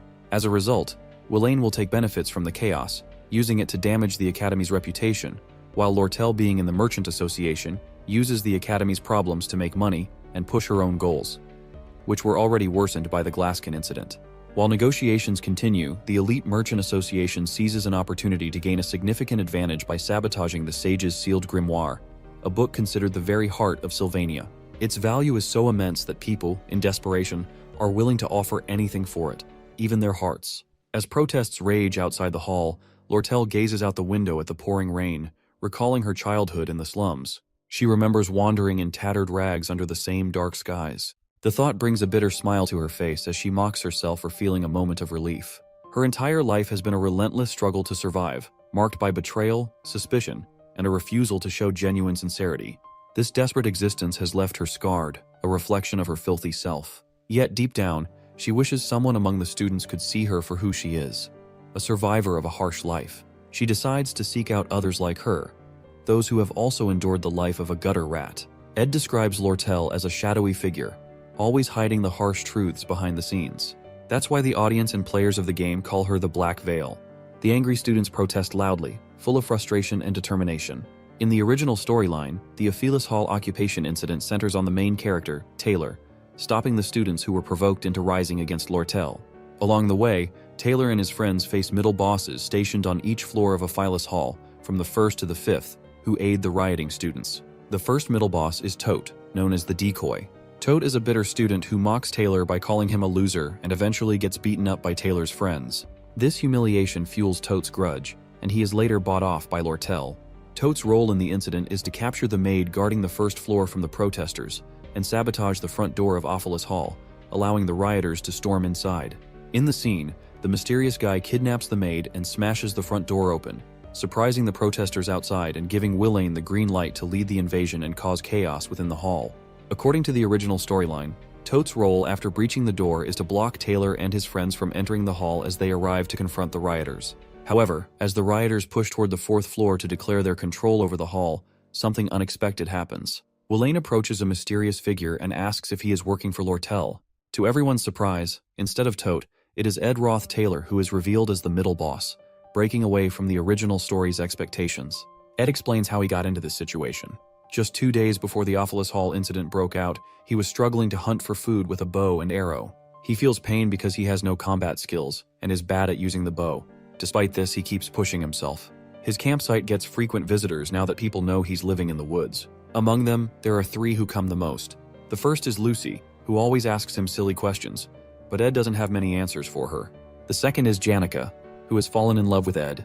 He likes her too because she often brings him food, teaches him laundry tricks, and helps him with tasks. When Ed compliments her, she blushes and acts strangely, confusing him because she's easy to read. But sometimes Janica seems jealous when Lucy visits him. The third is Lortel, who visits Ed at night. She always asks for help, and Ed realizes she's probably trying to gather people who will help her take control of Ophelis Hall. One night, she explains her plan. She wants him to help sabotage the hall. At first, Ed refuses because he doesn't want to mess with the game's storyline. He believes that if he stays out of it, everything will follow as planned. But when Lortel mentions that Tote passed out after a confrontation with Taylor, Ed becomes worried and asks how it happened. In the original story, Tote was supposed to fight Taylor and get beaten badly. But this time, things are different. When Tote insults Taylor by calling him worse than Ed Roth, it angers Jix even more, beating Tote until he faints. With a foxy smile, Lortel laughs and tells Ed that she doesn't need much from him. Just one simple task, which is take the keys from the maid and open the door when the protesting students flock outside the hall. Ed realizes that if the hall doors stay closed and Lortel's plan fails, things will spiral out of control and the story will fall apart. Even though he doesn't want to get involved, he knows he has to do something to keep Act 2 on track. He takes a deep breath and tells Lortel he's not interested in getting fully involved, but is willing to help if he can keep his role small. Lortel agrees and offers him 20 gold coins as payment. With their deal struck, Ed agrees to play his part, determined to ensure the storyline stays intact and unfolds as intended. Ed realizes that if the hall doors stay closed and Lortel's plan fails, things will spiral out of control, and the story will fall apart. Ed sits near the fire, thinking about how the protesters took over Ophelis Hall. He remembers the fight over Sage's sealed grimoire and Lortel's clever plan to mess up the Academy's finances. The thought gives him chills, but he also finds the whole situation fascinating. At the Academy, Princess Phinia and Lortel are at the center of a major rivalry. Lortel starts a group called Merchantry, a business-focused faction that challenges Princess Phinia's student association. The outcome of the story depends on which side Taylor, the main hero, chooses. Ed has no interest in picking sides early on. He plans to watch and join the winning side later, ensuring he survives and gets a good ending in the game. Before the protest, Janica visits Ed at his hut. She thanks him for always letting her come by and tells him she's moving to Dex's hall since her suspension is ending.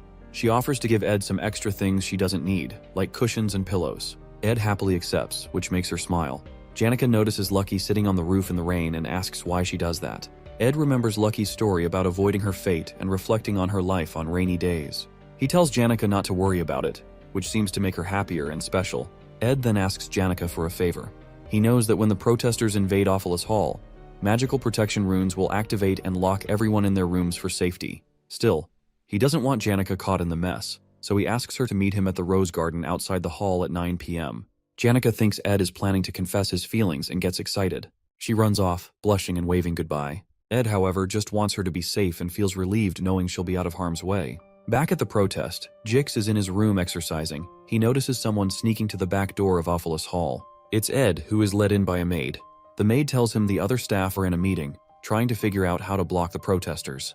She then gives Ed the goods he asked for, and then leaves. At the protest, Welaine urges the students to break down the door. Before they can, Ed opens it for them. Welaine meets Ed and realizes he's the person Lortel hired to help. Seeing a tied-up maid and listening his story for helping as he once kicked out of Hall, Welaine feels touched for doubting Ed and thanks him for his support.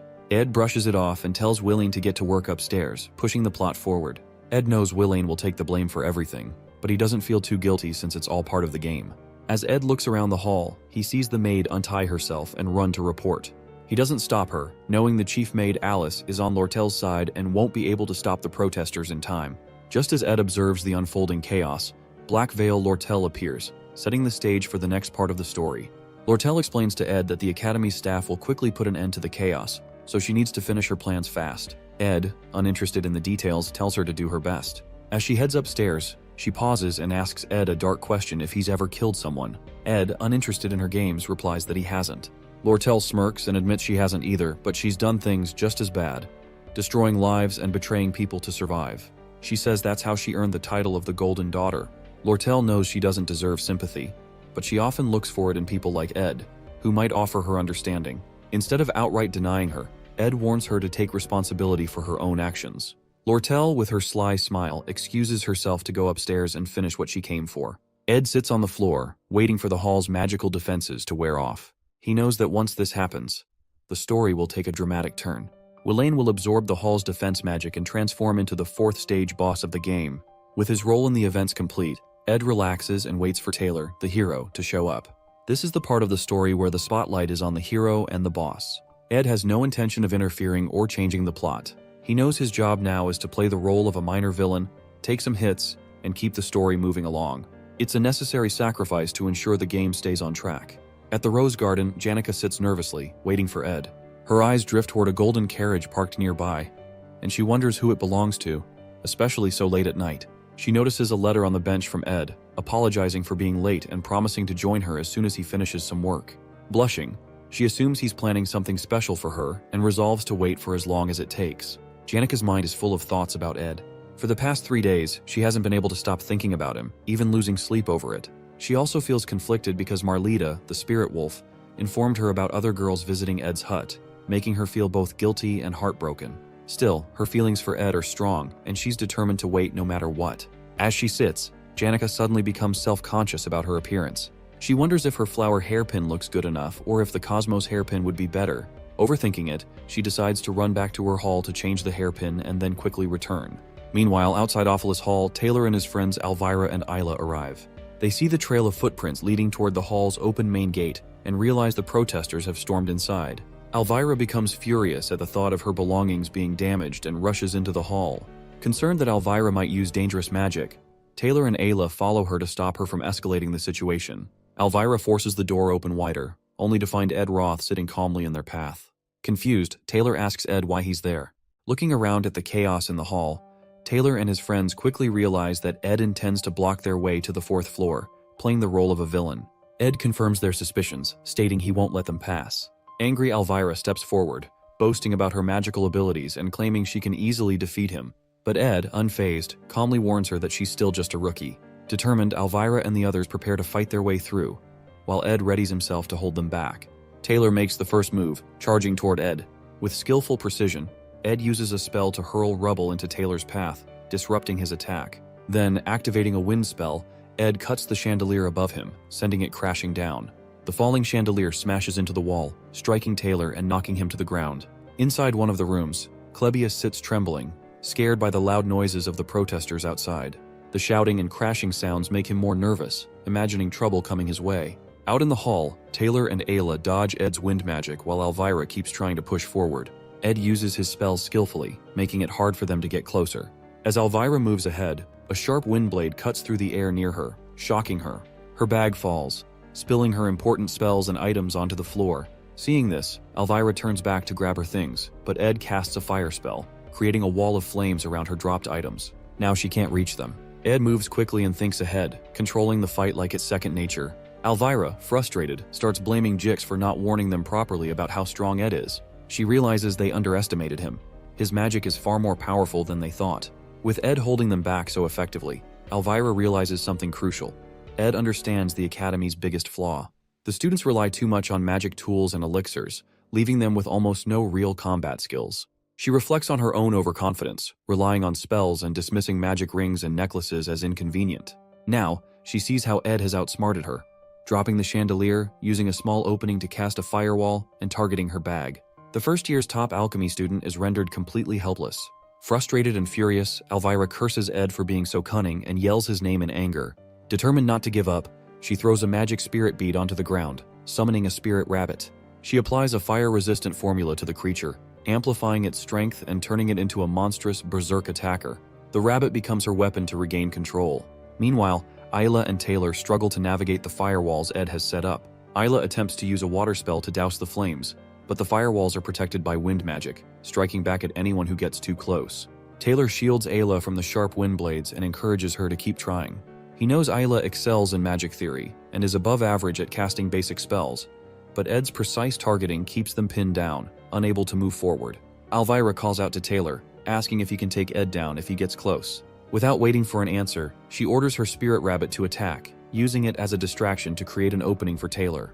The rabbit charges at Ed, its amplified strength making it a real threat.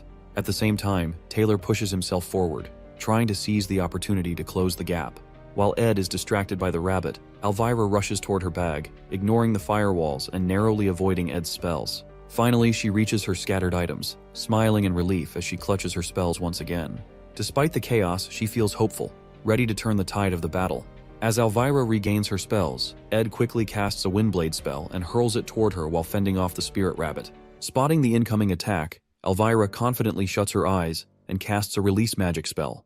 The spell neutralizes all of Ed's active magic, turning it into harmless chemical reagents and temporarily preventing him from using any magic at all. With the rabbit spirit now gone and his magic disabled, Ed realizes he's outmatched and makes a run for it. Taylor doesn't let him escape, chasing him up the stairs. At the top, Ed grabs a bucket of fire oil he had prepared earlier, spilling it across the floor. The oil ignites, flames quickly spreading. Alarmed, Taylor and the others hesitate, worried the fire could consume the entire hall and endanger everyone inside. But Taylor, resolute in stopping Ed and ending the chaos, uses an elemental slash to extinguish the flames and clear a path. He charges toward Ed without hesitation. Meanwhile, Elvira notices something unusual. The carpets in the hall have been removed, and the windows are wide open. It clicks in her mind. Ed had prepared the area to minimize the fire's dangers. Before she can warn Taylor that Ed might not be the villain he appears to be, Taylor closes the gap and engages him. As Taylor gets within striking distance, Ed raises his bow and fires an arrow. Not at Taylor, but at Ayla. The arrow whistles past Taylor, aiming straight for her. At the last moment, Elvira leaps into action, intercepting the arrow with her claw hand tool. She notices the arrow's tip is wrapped in cloth, not sharp. Alarmed, she yells a warning to Taylor, suspecting Ed might have another trick up his sleeve. Taylor reaches Ed and swings his sword. Ed blocks with his bow, holding him off briefly. Then, a noise from above grabs Ed's attention. Clebius has escaped his room. Realizing the next phase of the act in the game is now in motion, Ed sighs in relief, his role complete. Resigned, Ed lets Taylor's next strike land. The force of Taylor's elemental slash sends him flying into the wall. The battle ends with Ed defeated, leaving everyone stunned and questioning his true motives as if he was playing a deeper game all along. With Ed finally defeated, Taylor grabs him and demands to know why he went so far to stop them. Elvira watches uneasily, feeling that Ed had been toying with them the entire fight. It doesn't add up. Ed is a second-year student with more experience, and if he truly wanted to overpower them, he could have ambushed them after the chandelier fell. Instead, he stood his ground and deliberately engaged them, seemingly more to delay than to win. The group senses something is off, as if Ed's actions are driven by a deeper motive. Frustrated, Taylor shoves him away. Weak and injured, Ed speaks in a quiet but firm voice, telling them to go upstairs if they're done wasting time on him and to stop the real chaos. His words leave them stunned. Elvira demands to know why he tried so hard to hold them back if he's now telling them to go. Taylor and Ayla press him for answers, their confusion mounting. Elvira, her voice rising with frustration, yells that she won't leave until Ed tells them the truth. She's determined to uncover his intentions, suspecting there's more to his actions than meets the eye. Before Ed can respond, the hall door creaks open behind them. A girl enters, shielding herself from the rain with a hood. As she steps inside, her eyes widen at the scene before her. Taylor, Elvira, and Ayla standing over a battered and bloodied Ed, with the hall in complete disarray. It's Janica. She had been waiting for Ed at the Rose Garden, thinking he might be at the pavilion nearby, but seeing him like this, her heart sinks. Shocked and concerned, she cries out, asking what they've done to the hall, and to Ed. Her voice echoes in the tense silence, leaving everyone frozen in place. For Janica, Ed is someone who has become incredibly important in her life, making her feel special. Despite being caught up in a complicated situation, Ed's simple lifestyle and the way he treated her during the Glaskin hunt have made her care for him even more. He has a way of making her believe he'll always figure things out, no matter the problem. As she stands there, seeing Ed battered and surrounded by chaos, she starts to reflect on everything he's done for her. She now understands he has lured her out of Ophelis Hall to protect her from the disaster, knowing she had already been punished for her involvement in the Glaskin incident. Now, feeling the weight of his kindness toward her, she feels an overwhelming desire to help him in return. She knows that he never asked for help, but this is her chance to repay him for everything he's done for her. With determination, Janica takes off her hairpin, setting aside her appearance and any distractions. She focuses, gathering her strength and preparing herself to confront the situation. Her tone shifts to one of tension and authority as she demands what is everyone doing. Her voice is filled with resolve, and her presence suddenly feels much stronger, as she stands ready to do whatever it takes to take control of the situation.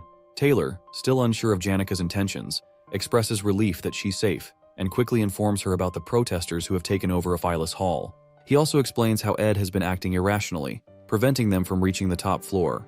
Taylor suggests that Ed might be trying to protect someone else hidden within the hall. However, Elvira interrupts him sharply, pointing out the drastic change in Janica's demeanor. She warns that Janica could now be their enemy. Suddenly, Janica releases a powerful aura, creating immense air pressure that swirls violently through the hall.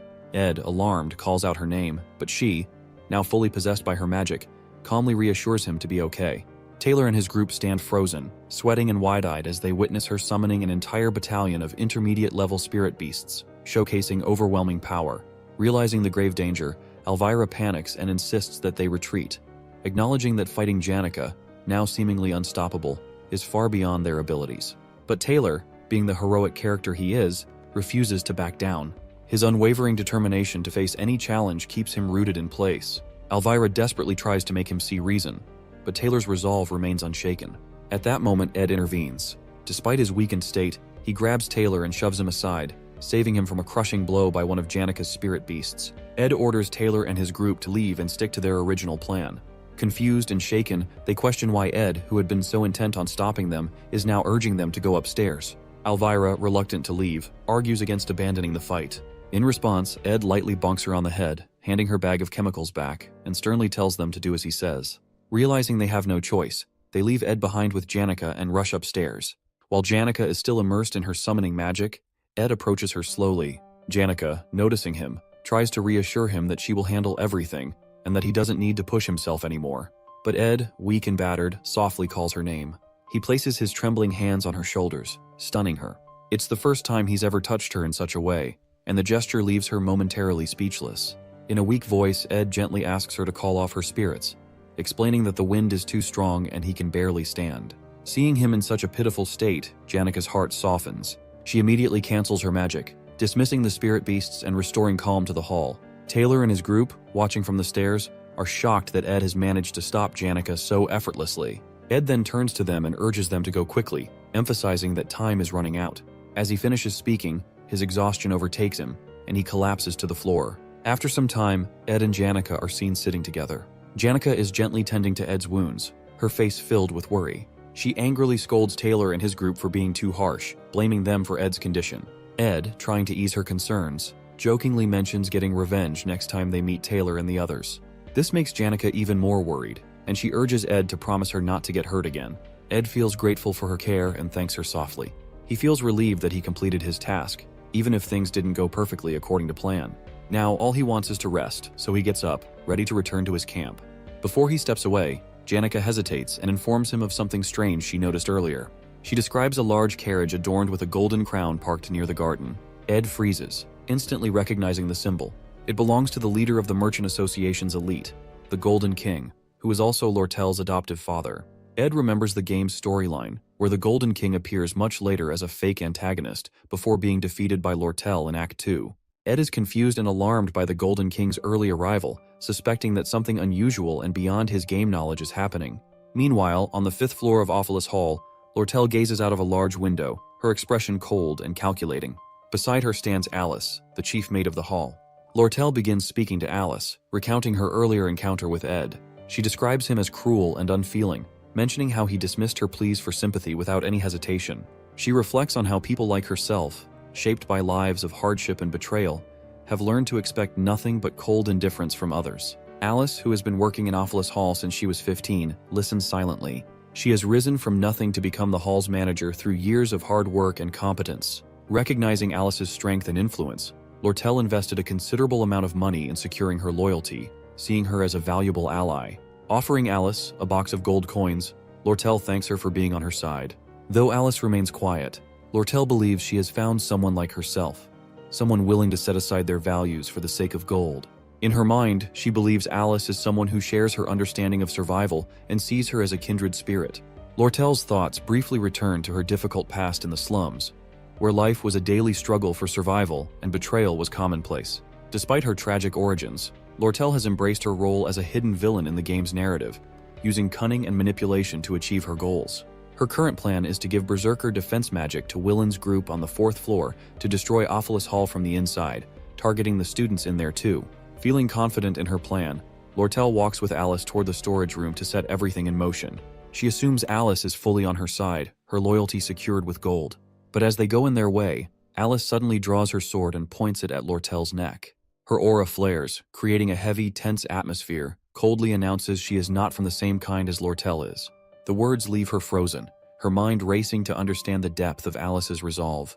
For the first time, Lortel feels a crack in her carefully constructed world, the realization of her solitude sinking deep. She remains motionless, caught between fear and disbelief as Alice's blade hovers close to her neck. As the game continues, Taylor and his team face many challenges but manage to overcome them one by one.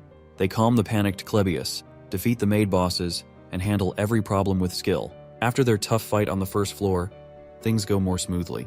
Eventually, they reach the 4th floor, where everything takes a turn for the worse. The scene on the 4th floor is pure chaos. Willane is trapped in the effects of the defensive magic runes and loses control. His body glows with unstable energy, and the crystal ball of defensive magic in his hands becomes extremely dangerous. Willane cries for help, but the magic is taking over his body and mind. The situation becomes even more dangerous as students panic, thinking the building will collapse. They rush out of their rooms in fear, adding to the confusion and danger. The once organized protest falls apart completely. Taylor and his group act fast. Taylor blocks the blasts of magic from Willen, protecting the students while the rest of the team helps evacuate them. Once the students are safe, they turn their attention to Willen, who is still under the dangerous effects of the magic runes. His attacks grow stronger, and destructive magic spreads across the hall.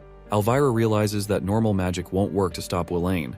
She pulls out an anglerweed reagent, a special substance that can weaken magic, and prepares to help. She tells the group they must physically knock Willen out because magic alone won't save him now. Taylor takes charge and runs toward Willane while Elvira throws the scared Clebius ahead as a distraction. The group moves in a zigzag pattern to avoid Willane's wild attacks. The air is filled with powerful magic, and the pressure is intense. Finally, Taylor gets close to Willane, ready to stop him, but the magic runes become too unstable. Willane's body shines brighter and brighter before a huge explosion shakes the entire hall. The situation has turned into complete disaster. Ed and Janica watch the explosion from the garden. Janica, worried about Ed's wounds, hovers over him, urging him to rest. Ed reassures her, explaining that most of the blood isn't his, trying to ease her worry. However, Ed's attention is elsewhere. The biggest concern for him now isn't the explosion, but the ominous presence of the carriage parked outside the hall, the one belonging to the Golden King elite of the Merchant Association. The Golden King, Lortel's adoptive father, is a character who shouldn't appear in this act of the game right now. His presence at this time raises alarm bells in Ed's mind. Known as a fake boss who eventually vanishes after being defeated by Lortel in Act 2, his discreet and unexpected arrival suggests a secret motive. Ed's eyes narrow as he observes the carriage, piecing together the puzzle in his head. What catches his attention next is even more unusual. Shenny, one of the maids of Ophelis Hall and a subordinate of Alice, stands by the carriage waiting for the Golden King. This feels off. Alice is someone Lortel had invested in heavily to secure her loyalty. For Shenny, one of Alice's trusted maids, to be seen with the elite now seems strange and out of place. It hints at something deeper. A crack in the loyalty Alice pledged to Lortel. The pieces begin to fall into place in Ed's mind, realizing Shenny is involved with the elite as Alice may have betrayed Lortel. Ed understands the gravity of the situation. Lortel is an essential character for progressing through the game's later acts. If the elite take over Ophelis Hall and gain access to the sealed Book of Grimoire, Lortel's downfall could occur, causing the entire story to unravel. Ed knows he needs to act quickly. He decides to take on Lortel's role, doing whatever it takes to keep the Golden King away from entering the building and changing the original storyline. Before the chaos of the protest, Alice, the chief maid of Ophelis Hall, secretly writes a letter to the elite merchant king. In the letter, she exposes everything about him, how he is Lortel's adoptive father and the man responsible for killing Lortel's biological father. She reveals Lortel's plans to take revenge by manipulating the business magnates and directors of the elite merchantry to overthrow him. She also shares details about Lortel's scheme to acquire or sabotage the sage's sealed grimoire, a critical move intended to strike the Golden King by surprise and remove him from power in the Merchant Association. Alice ends the letter with a bold demand for more money than what Lortel has offered her, promising to switch sides and create a dramatic turn of events in the Golden King's favor. Now, with her sword pressed against Lortel's neck, Alice waits for the Golden King's arrival at Ophelis Hall. Lortel, usually clever and confident, is now shaken. She pleads with Alice, questioning her betrayal and pointing out that they both wanted revenge against the Golden King. Alice sighs and apologizes, but delivers a brutal truth. She tells Lortel that they, including the Golden King, are not so different, driven by ambition and survival. Her words cut deep, leaving Lortel speechless. Suddenly, an explosion echoes through the hall as the door bursts open. Taylor and his group arrive, dragging a restrained and defeated Willain behind them. They are battered but still resolute. Elvira quickly assesses the situation, deducing that Alice must be the one behind the chaos, as only she could have provided Willain with the defensive magic runes. Spotting an opportunity amidst the commotion, Lortel acts to collapses dramatically to the floor. Taylor and his group rush to check on her, concerned for her well-being. Hiding her tears and masking her turmoil, Lortel pretends to be overwhelmed and helpless. Without a word, she suddenly gets up, sprints away, and retreats to her room. Her mind races with plans for what to do next. Lortel stands frozen, stunned by the unexpected arrival of the Golden King. The man who pulled all the strings in the shadows has come all the way to Ophelis Hall himself. Though shocked, she quickly shifts her focus to the opportunity now at hand. Blaming him for the large-scale tampering with the Merchant Association's account books and the damage caused during the chaos could finally lead to his downfall. Her plan to overthrow him feels within reach, but she knows she must act fast. She knows what she has to do. She needs to get to her room, where a carrier pigeon is hidden. The pigeon will carry a message to the Merchant Association's officials, exposing the Golden King's crimes. Once she sends it, she plans to hide somewhere in the hall to stay safe. Even though her heart aches from Alice's betrayal, Lortel doesn't let herself cry. She's used to being hurt by others and has learned to blame them to protect herself. Wiping away her emotions, she quickly heads to her room, determined to complete her plan. At the same time, the Golden King elite enters the hall with his guards, carrying an air of authority. Spotting a student near the entrance, he calmly advises the student to evacuate for safety. However, the student doesn't budge and instead informs him that no one is allowed inside the hall due to safety protocols. The elite looks puzzled but intrigued by the student's firm stance. The student is none other than Ed, standing in front of the stairs like an immovable wall, blocking the elite's path to the upper floors. The elite, maintaining his calm, asks Ed if he has any official authority or permit to enforce such rules. Ed boldly replies that he's acting on his own judgment. In this tense standoff, Ed evaluates the situation. He knows that only 3 people truly understand the flow of the story. Lortel, who wants revenge on the elite for destroying her childhood and plans to oust him.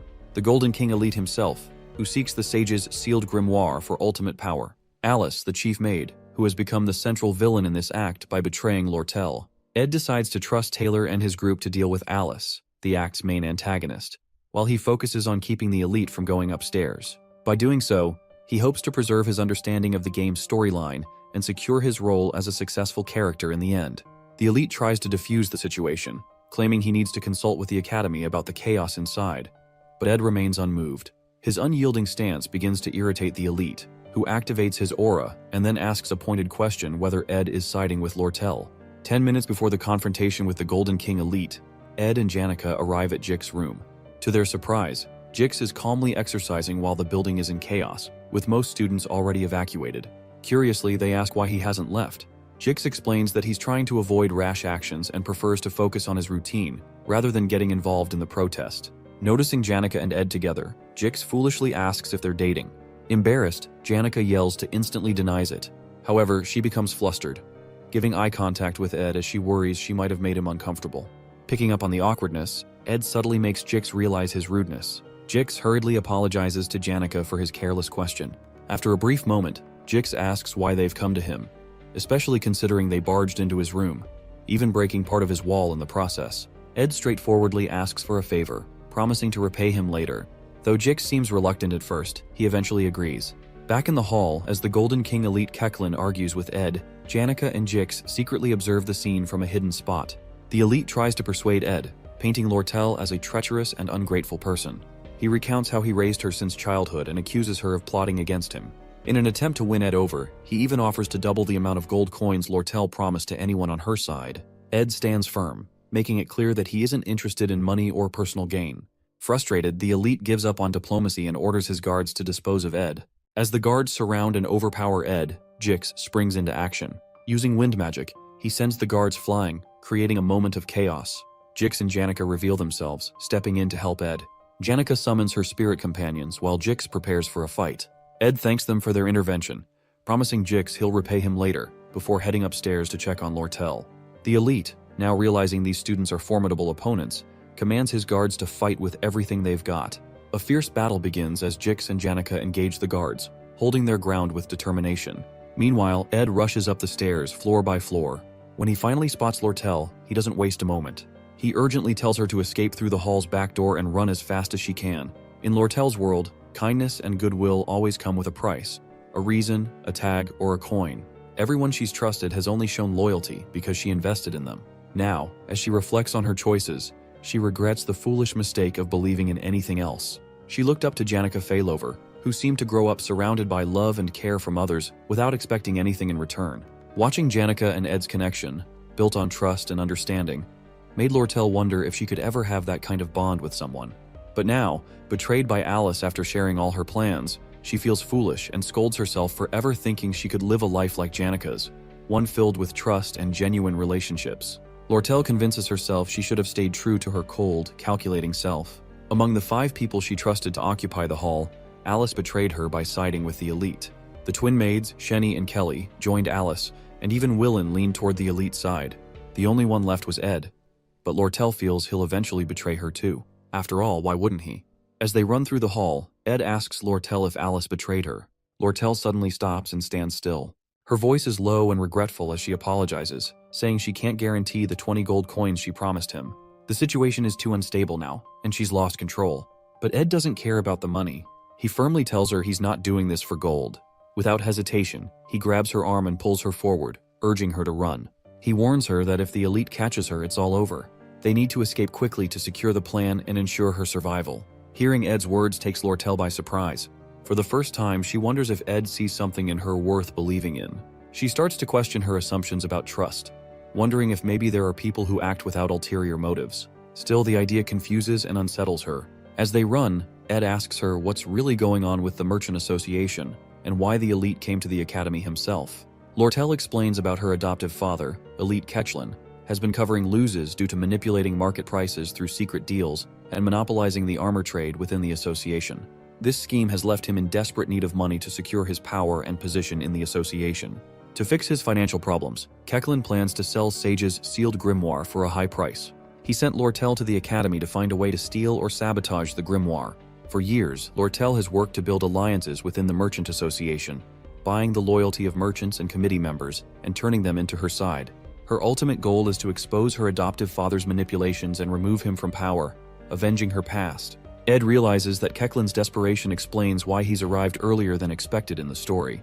His rushed actions to monopolize the armor trade and secure the grimoire have put him in a vulnerable position. Ed knows how important it is to keep Lortel safe to ensure her plans succeed. Lortel knows her plans can only work if her father is away from the merchantry headquarters. With him gone, the merchants on her side will have the chance to transfer the rights of sale to her. Ed quickly pieces everything together. He realizes that Lortel has been using this elaborate plan to disrupt the Academy's finances by burning Ophelis Hall. This chaos would push the negotiations for the Sage's sealed grimoire in Elite's favor. Now, Elite Ketchlin's urgent need for money has brought him to the Academy, giving Lortel a perfect opportunity to send a message to her allies and execute her plan to bankrupt him. Surprised by Ed's sharp understanding, Lortel informs she has a carrier pigeon ready to deliver the message to her allies. However, she also reveals that her father expects her to get caught and plans to use it to expose the traitors inside the merchantry. When they reach Lortel's room, Ed pauses and gives her detailed instructions. He tells her to stay hidden and avoid being seen by anyone. He explains how she can escape using the horsemen in the quarters, ride to the Arkan Mountains. He advises her to leave the horse carriage at a spot to mislead Elite's guards, and then hide at his place in the forest for 3 days, as he will write and send the message to her allies from her room in the hall. Ed notices someone suspicious guarding the back door and warns Lortel to wait until it's safe. He firmly grabs her shoulders and emphasizes the importance of staying hidden.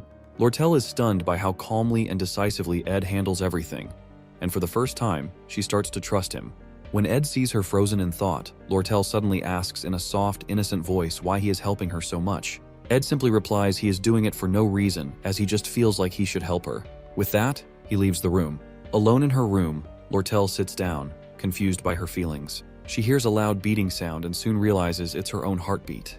For the first time, someone has helped her with kindness, expecting nothing in return. This unfamiliar warmth fills her with emotions she has never felt before. Meanwhile, at the back door, Shenny, one of the twin maids, stands guard. Ed approaches, ready to confront her. As Taylor's group battles fiercely with Alice, the chief maid, the stakes rise. Alice gathers all the hall's runes and takes control of their magic, using them to launch powerful attacks. Despite her expertise as a veteran intermediate magic user, Alice cannot match Taylor's strength. Being the hero of the game-failed swordsman of Sylvania, Taylor's determination and skill are unmatched. With this, the final battle of Act 2 begins. Meanwhile, Ed confronts Shenny, one of the twin maids, at the back door. Shenny draws her sword, ready to fight. As she dashes forward with a lightning-fast attack aimed at Ed's leg, he uses his quick reflexes to dodge her strike. Ed, being a skilled player of the game, already knows her fighting patterns and starts anticipating her moves. He jams her sword with his foot and grabs her hands just as she tries to draw her knives, disarming her. But Shenny isn't done yet. Sharing a magical ability with her twin sister Kelly, due to their shared birth star, she uses low-level telekinesis to hurl objects and blades at Ed while attempting to stab him. Despite taking some hits, the wounds aren't deep due to her unrefined magic. Ed pulls the blades from his body and manages to pin Shenny down, pressing his knee against her back to immobilize her. As Shenny struggles, she begins crying and yelling about how she cannot fail Alice, revealing her deep loyalty to the maid. Ed calmly tells her that Alice will lose. But Shenny shares Alice's backstory, how Alice raised orphans and saved lives, including Shenny's. Meanwhile, Taylor and Clebius, with help from Elvira and Isla, close in on Alice. Taylor uses his powerful slash-element attack, causing a massive explosion that shakes the entire floor. Seeing the explosion, Shenny screams in despair before passing out from shock and exhaustion. Ed, unaffected by the emotional backstory, stays focused on surviving the game. He drags the unconscious Shenny into the hall and props her against the wall before quickly leaving. He knows that these side stories won't affect the main plot and chooses to prioritize his own survival as the story progresses. Ed reaches Lortel's room, noticing the neatly arranged books, luxurious wooden furniture, and decorations. He's impressed by how perfectly the room matches Lortel's character. Without wasting time, he writes a message, attaches it to the pigeon, and sends it flying toward the headquarters. This gives them a crucial time advantage since Elite Kechlin, currently in Sylvania, will take at least 3 days to return to the headquarters. Later that night, under a rain-soaked sky, Ed, battered and tired with cuts and bruises, limps toward his hut to rest and heal. He successfully stopped Elite from reaching the hall, with Jix and Janika's help, and created an escape route for Lortel. His quick thinking left Elite with no choice but to chase the horse carriage Lortel hired. Everything was falling into place, and the storyline remained intact. As Ed finally reaches his hut, expecting Lortel to already be there, he's startled by an unsettling scene. Lortel, holding a knife, walks toward him with a dark and sinister expression. Panic sets in as Ed begins to think she might be the true mastermind, eliminating everyone one by one and now targeting him. His body tenses, unable to move as his thoughts spiral. But as Lortel draws closer, she unexpectedly tears a piece of her clothes and patches up his wounds. Ed's fears vanish, replaced by relief and confusion. Lortel, with soft and caring eyes, helps him to the hut where she's already prepared a warm fire. Lortel asks Ed they should warm up first by sitting together. Her cheeks blushes faintly. Ed and Lortel sit together by the fire, the warmth helping Ed dry off and recover. As they chat, Lortel mentions the carriage driver who promised to draw attention away from her by diverting the Elite's guards, even at the risk of his own life. Ed, curious, wonders how she managed to gain such loyalty. Then, remembering that it's Lortel Kechlin, he decides not to ask further and remains silent. After a pause, Lortel thanks Ed for his help and reminds him that she now owes him a significant favor. Noticing his quiet demeanor, she teases him for being so dull. Ed politely replies to just only hand him over the 20 gold coins as per their deal when the time comes. They sit for a while before Lortel breaks it with a question about him and Janica being close. She asks, as her voice carrying a hint of curiosity. Ed speaks highly of Janica, describing her as kind and dependable. Lortel listens quietly, her expression softening but showing a hint of sadness. After a moment, she adds her own compliments about Janica, though her tone is glum. Sensing something behind her tone, Ed asks what she wants to say. Lortel takes a deep breath before sighing lightly. In a better mood with a faint smile, she says she is not like Janica, who is caring, always thinking of others. At the same time, in Awfulus Hall, Jix and Janica are doing their best to hold off Elite Kechlin and his guards. However, things take a turn when Elite gets a report from one of his men that Lortel has escaped. Without wasting time, he leaves the hall to chase after her. The fight isn't going well for Jix. He's struggling, and it's clear he's no match for the guards. But Janica, who was nervous before, suddenly activates her spirit magic aura. A powerful tornado forms in the hall, throwing guards in all directions as her spirits unleash their full strength. Jix panics and yells at her to stop, worried about the destruction and casualties. Janica pauses, then turns to him with an unsettling, almost eerie smile. Her eyes gleam with a strange intensity as she calmly says she is not mad at all. The next day, at Ed's hut, he is busy washing his ruined academy uniform. After the long and exhausting night, he skipped classes to take care of things. Jix arrives with a spare uniform for Ed and shares some surprising news. He explains what happened after the incident. Welaine has taken all the blame for the destruction of Awfulus Hall, while Chief Maid Alice, who was captured, hasn't said a word about what happened. Lortel has vanished, safely hiding in Ed's hut, and there's no news yet from Elite Kechlin. As Jix talks, Ed feels relieved. His plan worked, and now all he has to do is wait for the carrier pigeon to return with good news. Stretching his sore muscles, Ed feels the aches and pains from the night's events, but stays determined to keep moving forward. Later, Ed notices something new. His stats have improved, and he has reached the intermediate craftsman rank. This upgrade unlocks advanced crafting skills, giving him access to new abilities. Excited, he decides to learn Spirit Formula Infusion, a skill that combines spirit sorcery with magic engineering. With this ability, Ed can form contracts with spirits and create powerful weapons, magical artifacts, and useful tools. Feeling more confident in his abilities, Ed starts planning how to use these new skills for the challenges ahead. Later that day, Janica visits Ed with a cheerful smile. Ed is exercising outside the hut when she arrives and takes a seat beside him. Curious, Ed asks why she isn't in class.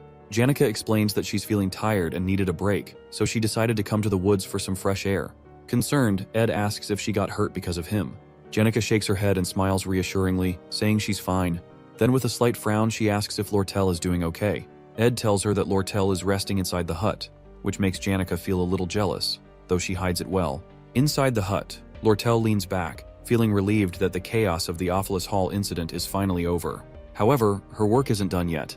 She still needs to persuade the chief maid, Alice, to help lay the groundwork for negotiating the purchase of Sage's sealed grimoire. For now, though, she waits anxiously for a reply from the elite merchant's headquarters. While waiting, Lortel can't help but notice how safe and comforted she feels in Ed's presence. His unconditional kindness and trust make her heart race, and for the first time, she feels something more precious than gold. Blushing, she realizes she doesn't want to lose Ed to Janica, whose life is already full of family and friends. Lortel quietly resolves to win Ed over, even if it means competing with Janica. Spending 3 days with Ed only deepens Lortel's feelings for him. She starts to develop a bit of a fixation, even imagining showering him with gold if that's what it takes to win his affection. But then, she decides a different approach might be better, one that feels more natural. She resolves to show him sympathy and kindness, and even considers helping him with his tuition to subtly gain his favor. Lortel's heart races with determination. For the first time in her life, she's discovered something worth more than wealth, and she's ready to fight for it, no matter what it takes. Fantasizing about Ed makes Lortel feel embarrassed and awkward, especially since she has never had a boyfriend before.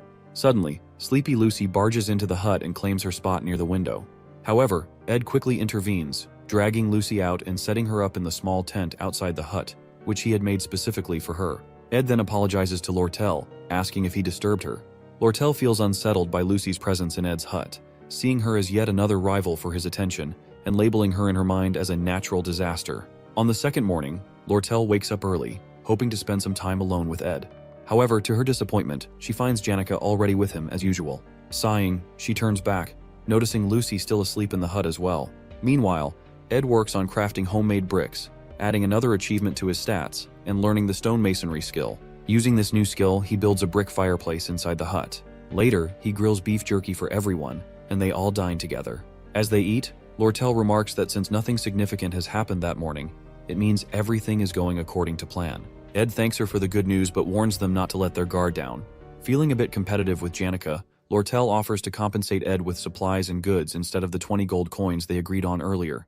Ed appreciates her offer and asks if she has any construction materials or spare magic engineering equipment. Lortel promises to check. Ed then turns to Janica and asks her for a favor, to teach him some basic spirit magic and how to make a spirit connection. Overjoyed that Ed is seeking her help, Janica eagerly agrees. She demonstrates using a spirit bird, explaining how to focus and make a connection.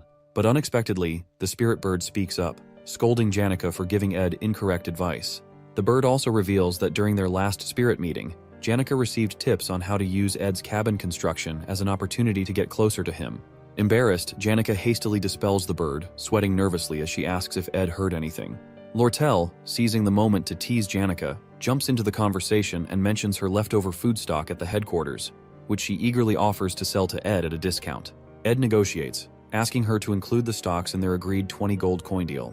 Playfully, Lortel suggests giving the supplies for free, further annoying Janica and sparking a light-hearted debate between the two women. Ed sits back, eating his beef jerky with amusement, realizing he can now learn both spirit magic and magic engineering with the help of Janica and Lortel.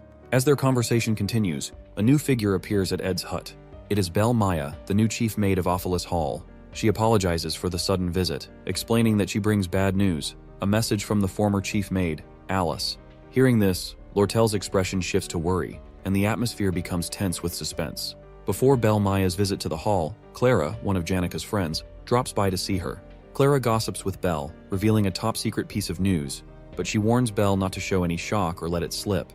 Leaning in close, Clara whispers that her friend Janica is in love with Ed Roth Taylor. Belle feels conflicted, trying not to show any surprise while maintaining her composure. The two chats about Ed, who has a reputation as a troublemaker but seems to be improving his image lately. Clara admits she supports her friend Janica, but can't help noticing that Janica keeps bringing up Lortel's name. She confesses that she doesn't understand either of them. Relationships, she says, are all about balance, and Janica is too naive for the game. Clara complains that Ed is acting clueless, completely ignoring the obvious hints Janica keeps dropping. She pleads with Belle to step in and do something. Belle, trying to calm her, suggests that Ed might be too preoccupied with his own problems to think about romance right now. She adds that maybe it's just his luck, or lack thereof, when it comes to relationships, leaving Clara uneasy and slightly creeped out by the idea. At Ed's hut, Belle Maya grows annoyed seeing Lucy, Lortel, and Janica all gathered together at Ed's place, giving her headaches. When Lortel why she's there, Belle Maya informs her of an important message from the former chief maid Alice. That evening, Belle Maya decides to take sleepy Lucy and Janica with her, leaving Ed frustrated. He's uneasy about Lortel's location being exposed to someone connected to Ophelis Hall, especially since Lortel is in hiding. To avoid further risks, Lortel chooses to leave Ed's place and go with Belle Maya, who offers to take her to a safe house. Before leaving, Lortel gives Ed a repaired uniform as thanks for his help.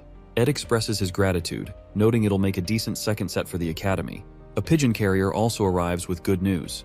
A letter announcing a victory over the elite in business sales, signaling his downfall at the Merchant Association headquarters. Relieved, Ed feels he can now return to school as usual. Lortel reads the letter, commenting that her father, the elite, must now be making his last stand and won't have time to chase her in Sylvania, ensuring her safety for the time being. However, she warns Ed not to underestimate her father, who might still have tricks up his sleeve. Even so, she expresses confidence in her allies at the headquarters, believing she can become the next Merchant Association chairman. Lortel's main concern, however, is now Alice.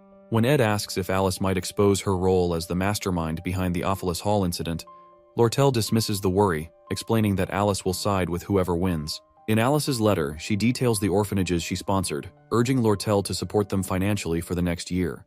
Lortel shares Alice's backstory. Years of relentless work caused her health to decline, but the academy ignored her struggles. Unable to manage her responsibilities, including the orphanage, Alice took a gamble during the Ophelis Hall incident, switching sides for money and support. Though her actions were seen as betrayal, Lortel acknowledges the dire situation Alice was in. After reading the letter, Lortel concludes that Alice is only siding her because she sees her victory as inevitable in her. In the cutthroat world of merchants, sympathy is rare, and Alice knows this well. While Lortel agrees to keep Alice on her side, her trust in her will not be same as before after the betrayal. As she prepares to part, Lortel reminds Ed to stop by the Merchant Association branch to finalize their contract for supply deliveries. Before leaving, Ed hands her a fire torch to guide her way. Lortel pauses, looking at Ed thoughtfully. When he asks why she's still standing there, she comments on how tall he is. She admits that she often takes risky moves to win. With that, she steps closer to Ed, adjusting his tie on his uniform. Flirting, she remarks that he looks handsome in the new set. And suddenly, she pulls him by his tie, leans in, and kisses him unexpectedly. Flirting even more, Lortel teases Ed by commenting on how delicious the raspberries they ate were, claiming she can taste them again through their kiss. She chuckles happily, clearly enjoying the moment, while stoic Ed firmly warns her to stay within her limits. Unbothered by his serious tone, Lortel playfully mocks his boring reaction, adding another teasing remark. Next time, she says, he should try pulling her closer during the kiss, as she needs practice in pretending to push him away. Taking the torch from Ed, she finally sets off, but once she gets a certain distance away, she dashes off quickly, disappearing into the forest. Ed stands there, utterly embarrassed by her boldness. No matter how much he tries to avoid becoming too involved in the main events of the game, things always spiral beyond his control, leaving him flustered and off track. Later that night, as Ed sits by his campfire, Gazing at the starry sky through the trees and listening to the crickets chirp, he feels uneasy. The storyline seems to be deviating, and he can't shake the discomfort of being pulled into the center of the unfolding events. His original plan was simple: observe the game's events from the sidelines, stepping in only when necessary to keep the scenario on track. He has no ambition beyond surviving, graduating from the academy, and carefully managing his stats. However, the plan that seemed so straightforward now feels like an endless and reckless challenge. As summer quietly fades into fall, Ed reflects on how quickly time is passing and wonders what twist the game might throw at him next. The next day at the lake, Janica gathers with her spirit friends to discuss her growing concerns about Lortel and how to handle her. The spirits inform Janica about the incident between Ed and Lortel, which immediately infuriates her. The spirit labels Lortel as an intimidating foxy redhead as Janica anxiously asks how Ed reacted. She breathes a sigh of relief when she learns that Ed responded coldly and didn't show any emotion. However, her relief is short-lived as Spirit Tarkin warns her that Lortel's persistence will only intensify if Janica doesn't act quickly to secure Ed's attention. Amid a flurry of ridiculous and cringy suggestions from the Spirit Tarkin, the other spirits take Tarkin away for a while. Spirit Marlita offers a more sensible idea. Marilda advises Janica to create a memorable and thrilling experience with Ed to make him think about her. After some thought, Janica decides that sharing a meal together might be a good start. That evening, Ed prepared his new recipe he learned and let Lucy have a taste of it.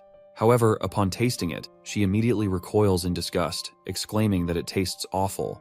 Ed listens to her criticism without reacting, calmly noting down his mistakes and deciding to delay perfecting his cooking skills until he receives a wider variety of ingredients from the stock deliveries.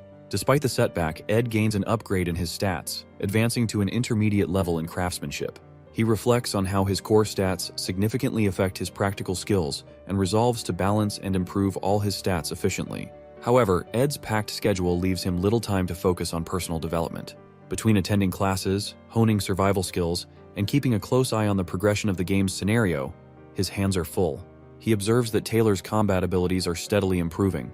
Isla continues to support Taylor, and Princess Phineas seems to be on track. Still, Ed knows the pivotal event in the storyline, Phineas' clash with Lortel, is approaching. He's also aware that another key character, Clarice, won't enroll until next year, so he doesn't need to worry about her yet. While Elite's early dismissal creates some uncertainty regarding Lortel, Ed is sure it won't stop her from pursuing the sage's sealed grimoire. As the academy day comes to an end, Ed steps outside, looking back at the main building. He realizes it's time to start monitoring the faculty building closely since the final boss of Act 2 is about to emerge. Meanwhile, in a quiet room within the academy, someone receives a letter revealing the mastermind behind the Ophilus Hall incident. That person who receives letter is none other than Professor Glast. Professor Glast stands in his quiet office while his assistant, Claire Elfin, stood nearby. Trying to impress him, Claire praised his sharp thinking for suspecting someone behind the Ophilus Hall incident. However, Glast, a no-nonsense figure, ignores her attempts at charm. Removing his glasses, he exudes a dark and intimidating aura, ordering Claire to find the divine science thesis he had asked for earlier. Startled by his stern tone, Claire quickly rushes out to do as he says. At the Ophilus Hall faculty building, Claire receives all the materials about the incident from Annis. Relieved, Claire thanked her and started looking through the files of students involved. Among the files of students linked to the incident, 3 catch her attention: Ed Roth Taylor, Jix, and Janica. While most of the case seemed straightforward, Claire couldn't help but feel something unusual about Ed's file. His reputation and some missing pieces made her curious. That evening, Ed visited the Sylvania Merchant Association branch to collect the supplies he'd ordered under his contract with Lortel. Lortel, clearly enjoying his company, teasingly apologized for forgetting the contract details, as she is using it just an excuse to make him visit again. She prepares tea and snacks, inviting him to sit and chat. As they talk, she tells him to pick up his magic equipment at the counter when he leaves. Trying to keep his attention, Lortel shows off her fancy dress, asking how she looked for an important meeting. But Ed, uninterested, simply asked what kind of meeting it's. Lortel smiles, amused by how little he noticed her flirting. Then the conversation shifted to Ed's cabin. Lortel suggests he may need furniture, but Ed explains her company's products were too expensive for him. Lortel agrees but says she cannot give away items for free because of her merchant ethics. Suddenly she used her magic to break a chair's leg, claiming it is now damaged and she will throw it away tomorrow. She hinted that Ed, with his crafting skills, could fix it. Ed thanked her for the broken chair, still keeping his calm and serious demeanor. Lortel, entertained by how he never shows much emotion, moves closer to him. Sitting on the table nearby, she teasingly says she has made her move and asks if he doesn't see her as a woman. She boldly admits that she isn't helping him out of kindness, but because she has her reasons. Smiling confidently, She tells him she is determined to stick around and get the answers he is searching for, making it clear she has no plans to let him ignore her. Ed calmly responds, making it clear he isn't looking for any answers from her and has no interest in getting involved in battles he knows he cannot win. Despite her attempts to get closer, he stays composed and distant. Lortel, unfazed. Lortel smiles and warns him that one day, it won't just be her struggling to hold back feelings for him. Her smile is the same as always, calm and confident. Ed notices she never shows her true feelings, whether she's winning or in trouble. He realizes it's part of her nature as a merchant, always keeping her cards close to her chest and never letting her emotions give her away. At the academy during recess, Janica excitedly teaches Ed how to control a spirit. Using her staff, she explains that he should focus on his magic to try to form a connection and summons a small fire spirit named Mug. Mug appears serious and promises to serve Ed well, surprising him. Ed remembers that before he came into this world, when he played the game as Ed, he once formed a bond with a spirit duck. They used to laugh and joke around, but in the end, he let it go. However, looking at Mug now, he feels this will be different. Curious about Mug's strict nature, Ed asks Janica why he acts that way. Janica laughs and explains that Mug is a good spirit with great energy efficiency and was carefully chosen by the high-level spirit, Tarkin. Since Ed wanted a strong spirit, she picked the best one for him. After going through a tough selection process, Mug is finally handed over to Ed, and he successfully forms his first spirit connection. Holding Mug, Ed is impressed to see how warm it is, almost like a portable heater. He checks its abilities and stats, and Janica happily tells him that Mug is a great survival tool because it doesn't need wood for heat. Seeing Ed happy, Janica smiles, even though he still looks tired. Before leaving, she reminds him to let her know if he ever needs more help. She offers to teach him more about spirit connections, and suggests that he will learn faster if he spends more time with her. As Janica talks with Ed, she suddenly changes her tone and expression. Just as she promises to come the next day to help him, she quickly switches, claiming she is very busy and that many others are waiting in line for her lessons. She remembers her spirits and her friend Clara advising her to keep things cool with Ed and not get too close too fast. Smiling awkwardly, she says it's a bit too much for her to teach him magic all the time. Ed, feeling guilty, apologizes for taking advantage of her kindness and offers to pay her for her help as a token of appreciation. Hearing him mention money, Janica gets upset and insists that she's helping him out of friendship, not for payment. She calls his offer cold and reminds him that they are close friends, and such things shouldn't come between them. Confused, Ed points out that she was the one who mentioned compensation earlier. Realizing she contradicted herself, Janica gets flustered and embarrassed. To make things right, she admits that her friend Clara told her she's too generous and needs to learn to say no sometimes. Ed appreciates her honesty and agrees that Clara is right. After some time, Janica waves goodbye, promising to meet him again at combat training and bring a special accessory next time. She leaves Mug, the spirit, with Ed, and he waves back. With his new crafting skills from Lortel's magic engineering and the low-rank spirit from Janica, Ed finally feels like he has a proper setup. Now he can learn proper crafting skills and can keep his fireplace lit all the time, making his life much more comfortable. Looking out of his hut's window at the night sky, he suddenly remembers that he forgot to check the traps and heads out. Meanwhile, deep in the forest, Claire Elfin is investigating Ed, suspecting him to be the mastermind behind the Awfulest Hall incident. With everything she knows, his disownment by his family and his lack of connections to Awfulest Hall, he stands out among the other students and teachers. Reports say he often appears in the woods, which leads her here. As she carefully moves through the forest, she suddenly hears footsteps and quickly hides. What she sees is terrifying. A man carrying Lucy over his shoulder while dragging a dead deer behind him. The man doesn't use magic but seems to rely on raw combat skills, which makes Claire realize that it's not Principal Obel. At that moment, her suspicions are confirmed as that man isn't Principal Obel at all. It is Ed Roth Taylor, the true mastermind behind the Awfulest Hall incident. Realizing her intuition is correct, Claire feels proud of her detective skills. She quietly follows Ed through the forest, surprised to discover his hidden hut. Watching from a distance, she sees Ed throw Lucy into a tent he set up for her and place the deer near the fireplace. After that, Ed heads inside his hut, planning to sleep early for tomorrow's work. Claire cautiously sneaks closer, determined to rescue Lucy. Just as she reaches the tent, Lucy suddenly casts a warning spell, startling Claire and demanding to know who she is. Sweating nervously, Claire introduces herself, but Lucy, uninterested, returns to her tent and starts eating beef jerky. She then eyes Claire suspiciously before casually flying away, leaving Claire standing there, completely baffled. Back at the office, Claire rushes into Professor Glast's office, presenting the evidence she has gathered, convinced that Ed is guilty. She reminds Glast that Ed was disowned by his family, emphasizing how suspicious he is. However, Glast, uninterested in low-ranking students, barely remembers who Ed is. Claire mocks him for his indifferent attitude and insists that Ed is dangerous. recalling how he easily overpowered Lucy in the forest and kept her imprisoned in his tent. But Glass dismisses her claims, stating that Lucy often wanders and sleeps in the woods, and it's nothing unusual. Claire, frustrated, realizes convincing him won't be easy. Claire takes a different approach and confidently reveals that she used magic to record the memories from the first floor of Ophilus Hall. Glass, raising an eyebrow, questions whether she had permission to use magic for such purposes.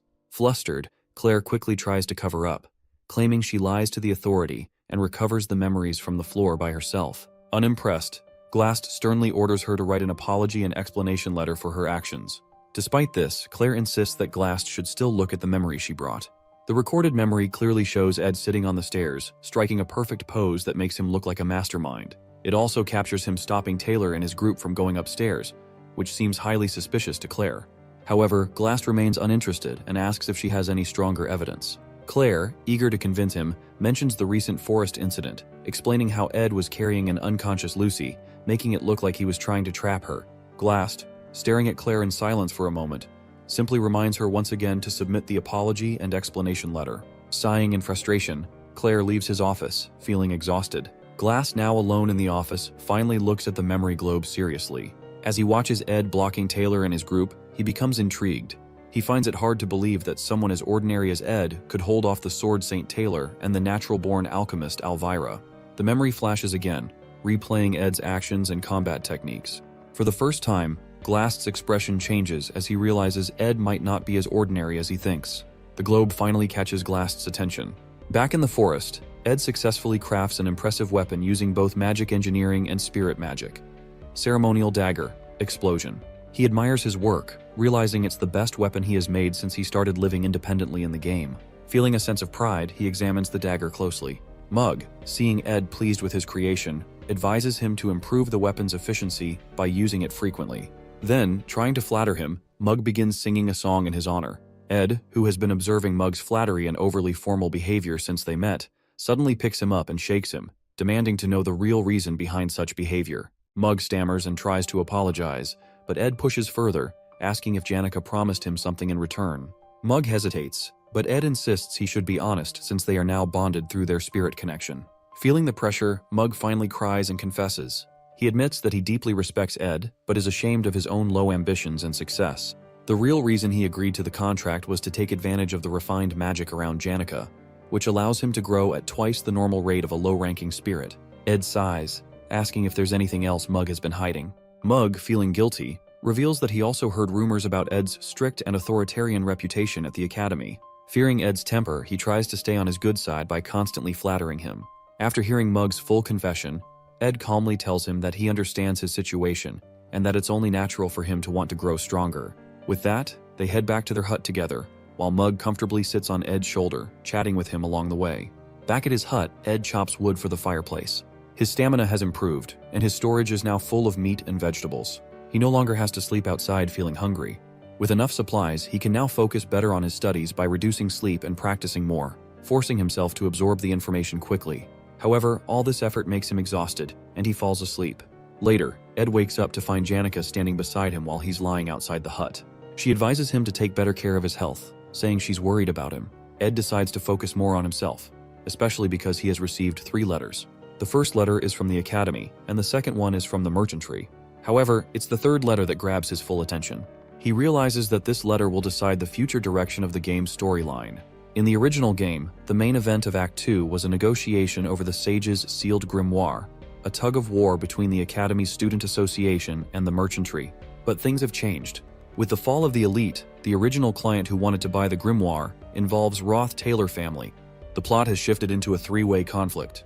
Now, with the Roth-Taylor family has stepped in, Crepin Roth-Taylor, the family head, gets involved personally. He wants the grimoire to further his research on eternal life. Crepin is originally supposed to be a major boss in Act 4, and appearing this early in Act 2 makes things much more difficult. In the game, no player will strong enough to defeat him at this stage right now. Ed knows how dangerous Crepin is, and wants to prevent him from getting involved, hoping to keep the storyline intact and avoid unnecessary chaos. If Crepin Roth-Taylor succeeds in buying the Sage's sealed grimoire, it will become impossible for Ed to complete the game, even with all the knowledge he has about it. Crepin's involvement would throw everything off balance, making Ed's survival and progress impossible. The third letter holds critical information about Crepin's actions and suspicions regarding the grimoire. However, the sender of the letter remains unknown, adding another layer of mystery to the situation. During recess at the academy, Princess Phinia enjoys her tea in the garden. Captain Claire approaches her, reporting that he delivered Ed's letters as she instructed. She thanks him for his service. For Phinia, the sage's sealed grimoire is the heart of the academy, and selling it just for money would bring disgrace. Even Principal Obel asks help from her, informing the princess about the academy's financial troubles and requesting her support. However, what concerns Phinia more is the unexpected interference of Crepin Roth-Taylor in the grimoire's sale. Captain Claire suggests that maybe Ed reported the sale to his family in hopes of being accepted back.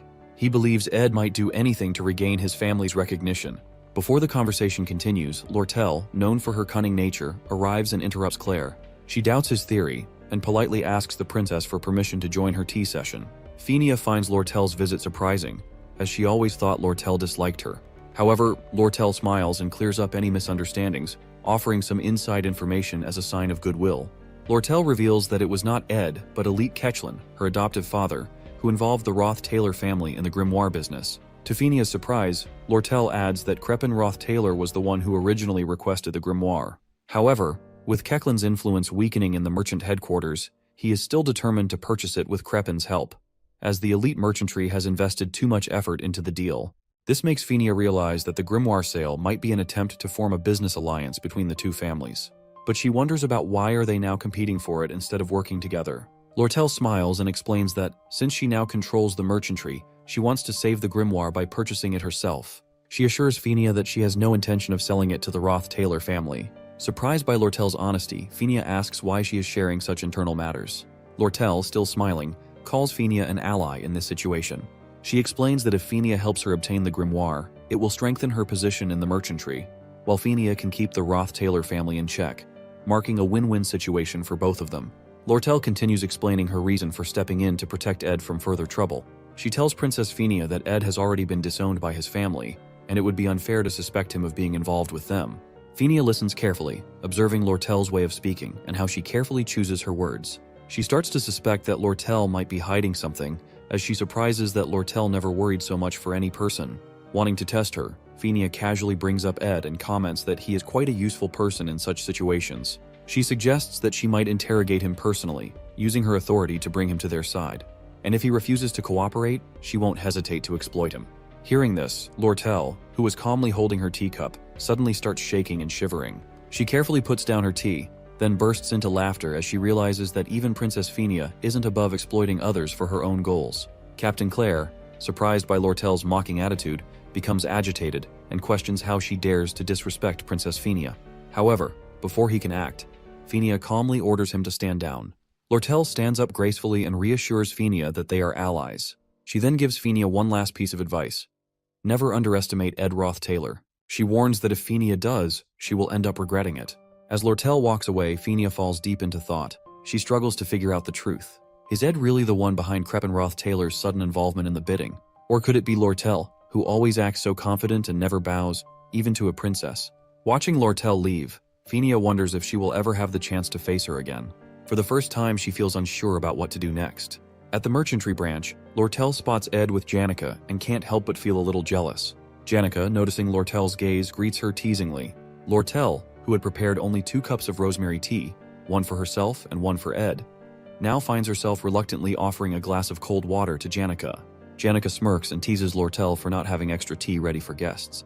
Lortel, keeping her cool, fires back, reminding Janica that as a merchant, she can't afford to waste her merchandise so easily. Ed, visibly tired and drained, takes the cold water instead and hands his tea to Janica. This small gesture makes Janica happy, while Lortel watches, feeling slightly annoyed as Janica continues to tease her. After some time, Lortel presents the magic engineering equipment she promised Ed. As the glamorous tools are unveiled, Janica suddenly yells in protest. She accuses Lortel of breaking merchant ethics by offering Ed brand new equipment for free. Janica's jealousy flares up, suspecting Lortel of trying to win Ed over with expensive gifts. Lortel, maintaining her composure, brings the equipment closer and points out the minor defects, assuring Janica that they aren't brand new. But Janica, unconvinced, insists that Lortel might have done this on purpose. Lortel just laughs, further fueling Janica's irritation. As Ed looks at the equipment, he hesitates, telling Lortel that he can't accept more free items, especially since he hasn't even paid her for the previous ones. He reminds her that this is already the 4th time she's offering him something. However, Lortel waves off his concerns, saying that since he's her regular customer, he can always renew his contract, and there's no issue at all. Janica, sensing Lortel's clever tactics, suggests Ed quickly finish his payments and cut ties with Lortel before he ends up too deep in debt. Lortel, unimpressed, tells Janica to mind her own business, sparking a playful but competitive argument between them, both clearly trying to get Ed's attention. As the two continue their banter, Ed suddenly feels a strange sensation take over his body, a light, floating feeling, as if he's drifting in water. It's something he experiences when he's overworked. His mind, occupied with thoughts about dealing with the grimoire problem and building a better mattress for proper sleep, can't keep up with his exhaustion. Before he can react, he collapses to the ground. Lortel and Janica immediately rush to his side. At Sylvania Academy, Princess Phinia reflects on Ed's calm and precise demeanor, whether it was when she saw him fishing at his camp or during the Glasskin incident. His composed attitude and reputation among students, who claim he only focuses on his studies, make her rethink Lortel's words. She begins to question whether her assumptions about Ed were wrong and decides she needs to confirm it one final time. To do this, she is the one who sends Ed the 3rd letter, an invitation to visit her at the royal residence, a letter meant to be highly secret. As she reviews her schedule for the next day, she asks Captain Claire about Ed's expected visit. However, Captain Claire delivers unexpected news that Ed has collapsed from overwork. This revelation surprises Princess Phinia.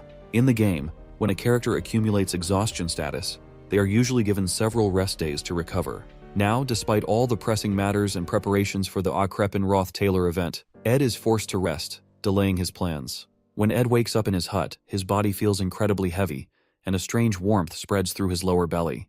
Looking down, he finds Lucy sleeping on top of him, mumbling in her sleep. Seeing her sleeping so soundly, Ed is reminded of how unnaturally light she is when he threw her during the Glasskin incident, making him question whether she's even human. But with his exhaustion, he lacks the strength to even move her off. Noticing the new blankets and mattress around him, he assumes that the merchantry must have brought him here to recover. Just as Lucy wakes up, she immediately starts talking about how hungry she is. Upon realizing Ed is finally awake, she offers him mana treatment, helping to restore his distorted mana flow. Lucy mentions that she has been doing this treatment repeatedly while he was in his weakened state. Once she finishes, she drifts back to sleep right next to him.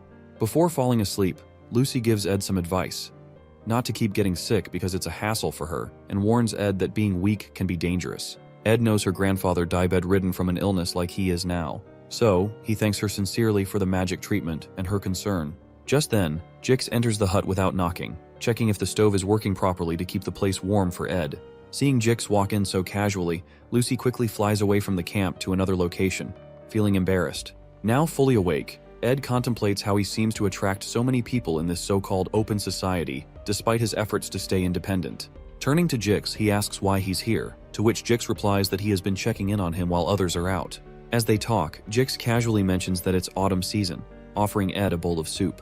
Still processing everything, Ed asks if there's any news from Sylvania Academy. Jix shares updates about the Academy exploration problem, mentioning that Taylor and Klebois managed it well, and other incidents like the Demon of the Sewers Act, which seem to be under control according to the storyline.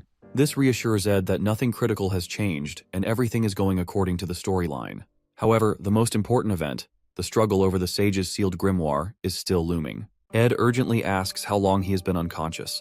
When Jix tells him it's been 10 days, Ed realizes with shock that the main event has already started. To add more worry and Ed's attention, Jix further informs that Lortel gets no choice but to leave for an important negotiation in his absence. Panicking, Ed immediately jumps up, insisting that Jix help him send a message to Lortel right away. Meanwhile, at Sylvania Academy, the bidding war over the Sage's sealed grimoire has begun. The major players are gathered. Princess Phinia Kloll representing the Student Association, Lortel from the elite merchantry, and an unexpected third party. The man who has deviated from the original storyline, stepping into the hall with an imposing presence, the patriarch of the Roth Taylor family, none other than Crepin Roth Taylor himself. At the luncheon, all the key players gather to assess each other before the bidding war for the Sage's sealed grimoire. Crepin Roth Taylor greets Princess Phinia warmly and expresses his delight at seeing her in good health. He personally apologizes for the actions of his foolish family member, Ed Roth Taylor, and assures her that Ed's past misdeeds do not reflect the values of the Roth Taylor family. Princess Phinia responds politely, telling him not to worry too much. However, she carefully observes him. Crepin appears noble, compassionate, and wise, with his attendants showing unwavering respect in their every action. But through her judgmental ability, she clearly sees Kreppen as an evil man. Kreppen then turns his attention to Lortel Ketchon, asking if she represents the elite merchantry. Lortel stands and bows respectfully, introducing herself as Lortel Ketchon and expressing her honor to be in his presence. As they talk, Kreppen tests Lortel's knowledge and motives with calculated words. Lortel responds strategically, revealing only what benefits her. She asserts that her interest lies solely in profit, maintaining a composed and confident demeanor. The bidding process begins, and each participant writes down their bid, knowing that the highest offer will win the sage's sealed grimoire. The Academy wants to keep its financial problems a secret, so they put Vice Principal Rachel in charge of the auction, with Princess Phinia as the only royal observer. The auction takes place quietly inside the Academy building. Phinia watches carefully, knowing the grimoire is more than just an expensive item. It has great magical value for research. She knows about how rare books like this are usually sold and realizes that knowing the other bidder's highest offer is the key to winning in this type of auction, where there is no price limit. Lortel and Kreppen sit in silence, observing each other's movements carefully, weighing their strategies before submitting their final bids. Lortel, driven by profit and market trends, keeps her expression calm and composed, while Kreppen's demeanor remains inscrutable, exuding confidence and authority. Vice Principal Rachel collects the bids and thanks both Lortel and Kreppen for their participation. As Rachel prepares to announce the winner, Phinia quickly looks at the bid amounts. She guesses that Lortel, who always thinks about profit, probably bid around 8,100 coins, the highest price a similar book has sold for before. If Lortel offered more, it would be risky because selling it again at a profit might be difficult. But still, Phinia worries that if Kreppen bids just a little higher than Lortel's estimated maximum of around 8,000 coins, he will win the grimoire. Vice Principal Rachel finally stands and begins announcing the bid amounts. When she reveals Kreppen Roth-Taylor's bid, as expected, he offers 8,500 Flen gold coins. Phinia isn't surprised. Kreppen didn't come to the Academy just to make a profit from book trading. However, when Rachel announces Lortel's bid, the entire room is stunned. Lortel has bid 9,400 gold coins, far exceeding expectations and securing the grimoire. Kreppen's face darkens with frustration as he realizes his loss. Without a word, he leaves the building with his attendants, his bitter expression revealing his disappointment. Meanwhile, Lortel calmly moves to a private room to complete the transaction, leaving Phinia in disbelief. Phinia struggles to understand why Lortel, who claimed she only cares about profit, would spend such an enormous amount just to secure the grimoire. The princess recalls their previous conversation over tea, when Lortel suggested they become allies. Now, it becomes clear. Lortel's true intention was to prevent the grimoire from falling into Kreppen's hands. Yet Phinia remains skeptical. She cannot believe that Lortel would act purely out of a sense of justice. There must be someone behind her, someone who ordered or influenced her to stop Kreppen Roth-Taylor.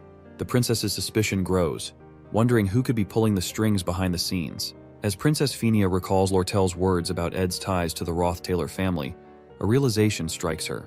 Ed had been fighting against his family's darkness all along, struggling to the point of collapsing from overwork. Overwhelmed with guilt, Phinia panics, questioning how she could have driven such a person to ruin by pushing for his disownment. Regret washes over her as she reflects on the consequences of her actions. However, for Ed, Phinia's misunderstanding may have been a hidden blessing. Living in the forest forced him to sharpen his survival and combat skills, turning him into someone far more capable than before. Meanwhile, in her quarters at the elite merchantry, Lortel admires the sage's sealed grimoire she just acquired. She carefully calculates her potential profits if she were to sell it, realizing the difference would only be 900 gold coins. Yet, deep down, she knows she didn't do it for profit. She did it for Ed, following his request without hesitation. Determined to win him over by any means, she sees the grimoire as an opportunity, one she can leverage to ask him for anything in return. Lying on her bed, Lortel indulges in the thought of having Ed in her debt, considering the small price of 900 coins a worthwhile investment. She smiles to herself, romanticizing the idea of Ed being within her grasp, believing she has finally secured a way to make him hers. At the campsite, Ed feels better after hearing that Lortel won the grimoire. Jix sits nearby and laughs, telling Ed that he should have seen Lortel's face when Elka gave her the news. Ed knows that Lortel might have used her charm to get what she wanted. She often relies on it, but he worries if that will be enough this time. Even though she won, Ed is still worried. He thinks Kreppen Roth-Taylor must have had some secret information to enter the auction. Ed feels that things might not be over yet, and Kreppen won't give up easily. At Ed's hut, Janica suddenly arrives, panting and asking about his health. She looks worried and quickly apologizes for any trouble she might be causing with the rumors about him. Ed laughs and tells her it's okay as he already hears everything from Jix. Hearing this, Janica gets angry at Jix for telling Ed how she runs around the academy crying over him, which starts rumors about her being heartbroken. Frustrated, she orders her spirit bear to take Jix away. As Jix gets dragged off, she waves goodbye while Jix looks defeated.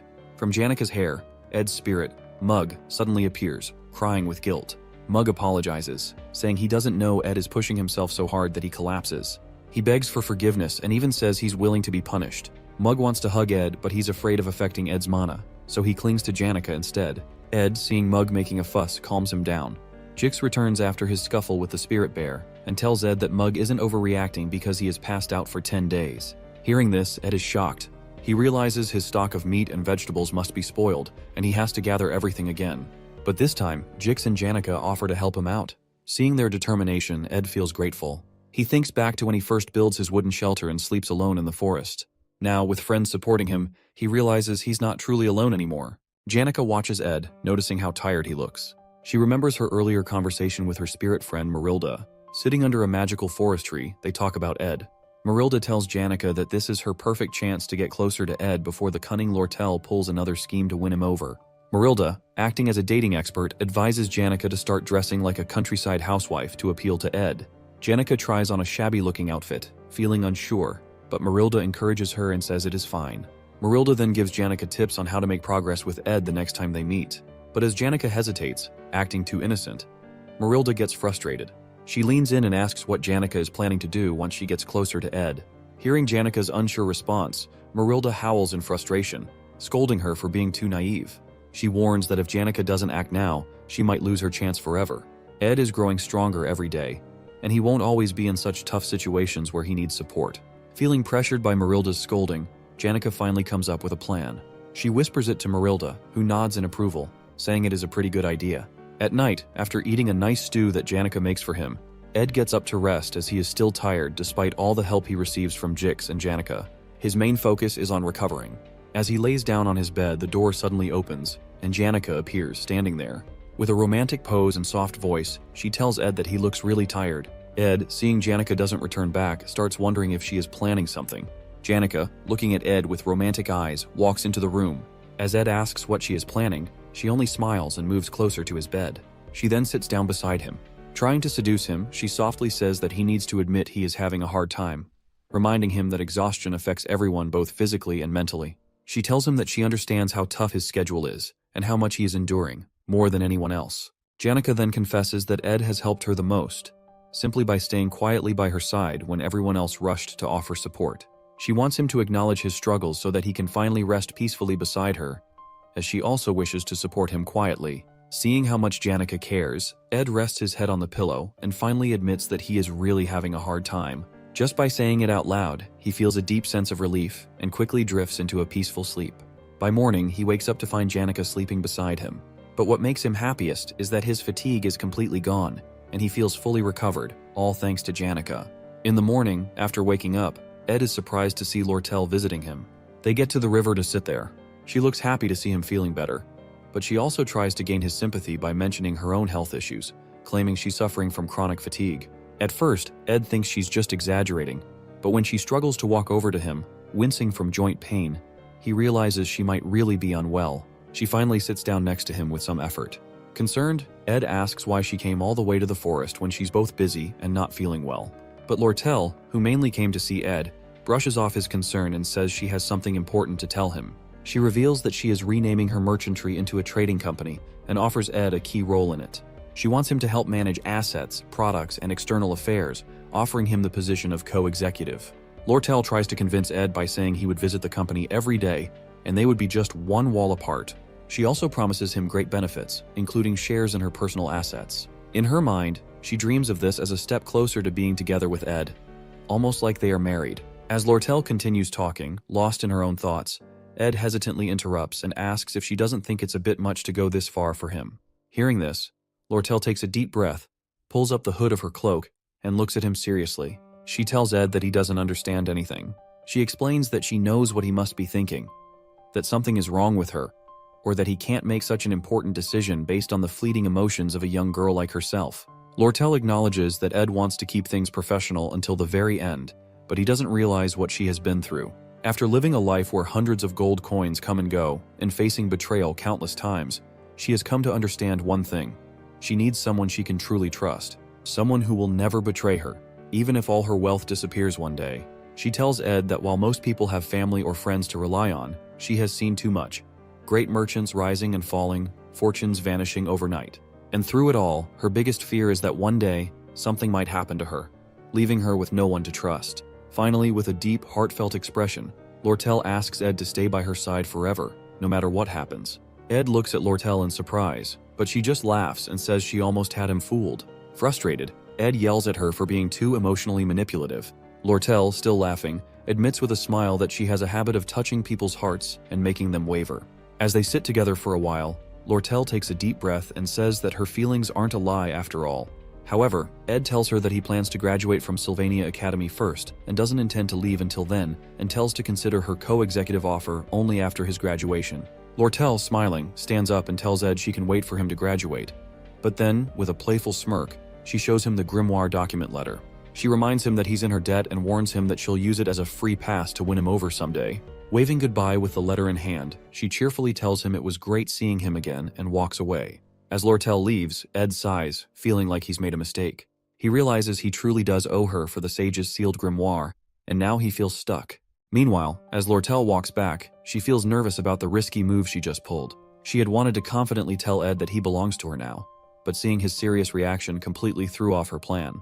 She even forgot to give him his change for the magic engineering products he bought from her, and now feels awkward about seeing him again. Deciding to quietly drop off the change at his hut, she heads back. But as she reaches Ed's hut, she's shocked to see Janica already there, stepping outside after just waking up. Both women freeze in surprise, gasping at the sight of each other. They immediately start questioning why the other is there, and tension rises. Anger and rivalry fill the air, marking the beginning of a new disaster, not just for them, but for Ed as well. Both are determined to win him over, no matter what it takes. Ed, after taking a refreshing bath in the river, gets back to his daily routine. He starts cutting logs for the fireplace, all while being constantly reminded by his spirit, Mug, not to overexert himself. Taking Mug's warning seriously, he carefully manages his stamina and completes all his tasks efficiently. Now that his food and firewood stocks are full, thanks to Jix and Janica's help, Ed can finally shift his focus back to his health and studies. With a clear mind, he turns his attention to the 3 letters he received before collapsing from exhaustion. The first letter is from Lortel, warning him to stay alert since neither of them knows what the elite might do next. The second letter is from Phinia, discussing Crepin's possible involvement in recent events. But it's the third letter that catches Ed's attention the most.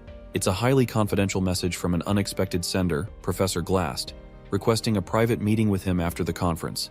Unfortunately for Ed, he couldn't meet Professor Glast because of his sudden collapse, leaving him in the dark about Glast's true intentions. However, based on what he knows from the game, Ed is well aware that Professor Glast is the final boss of Act 2, and the events of this act have already begun. In the game's story, Glast believes that only a few talented people can change the world.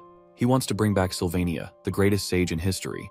To do this, he has been studying effectual magic, which can change the natural laws of the world. However, Glast needs the sage's sealed grimoire to complete his plan. Since the Academy sold it to Lortel due to financial problems, Glast steals it. He then kidnaps Taylor's friend, Ayla, who has a special magic ability. He wants to put Sylvania's spirit inside her body to start a new era, but his plan is dangerous and crazy. In the game, Taylor fights through many obstacles and defeats Glast to save Ayla. In the end, Glast falls from the magic tower and says something important before he dies, but Ed can't remember what it was. What Ed does know is that Act 2's final battle begins when Ayla is kidnapped. He realizes that he must be ready for what's coming. In a tense moment, Ayla wakes up and finds herself locked inside a dark, damp dungeon, guarded by a terrifying demon from the underground waterway. Fear grips her as she realizes the horrible situation she's in.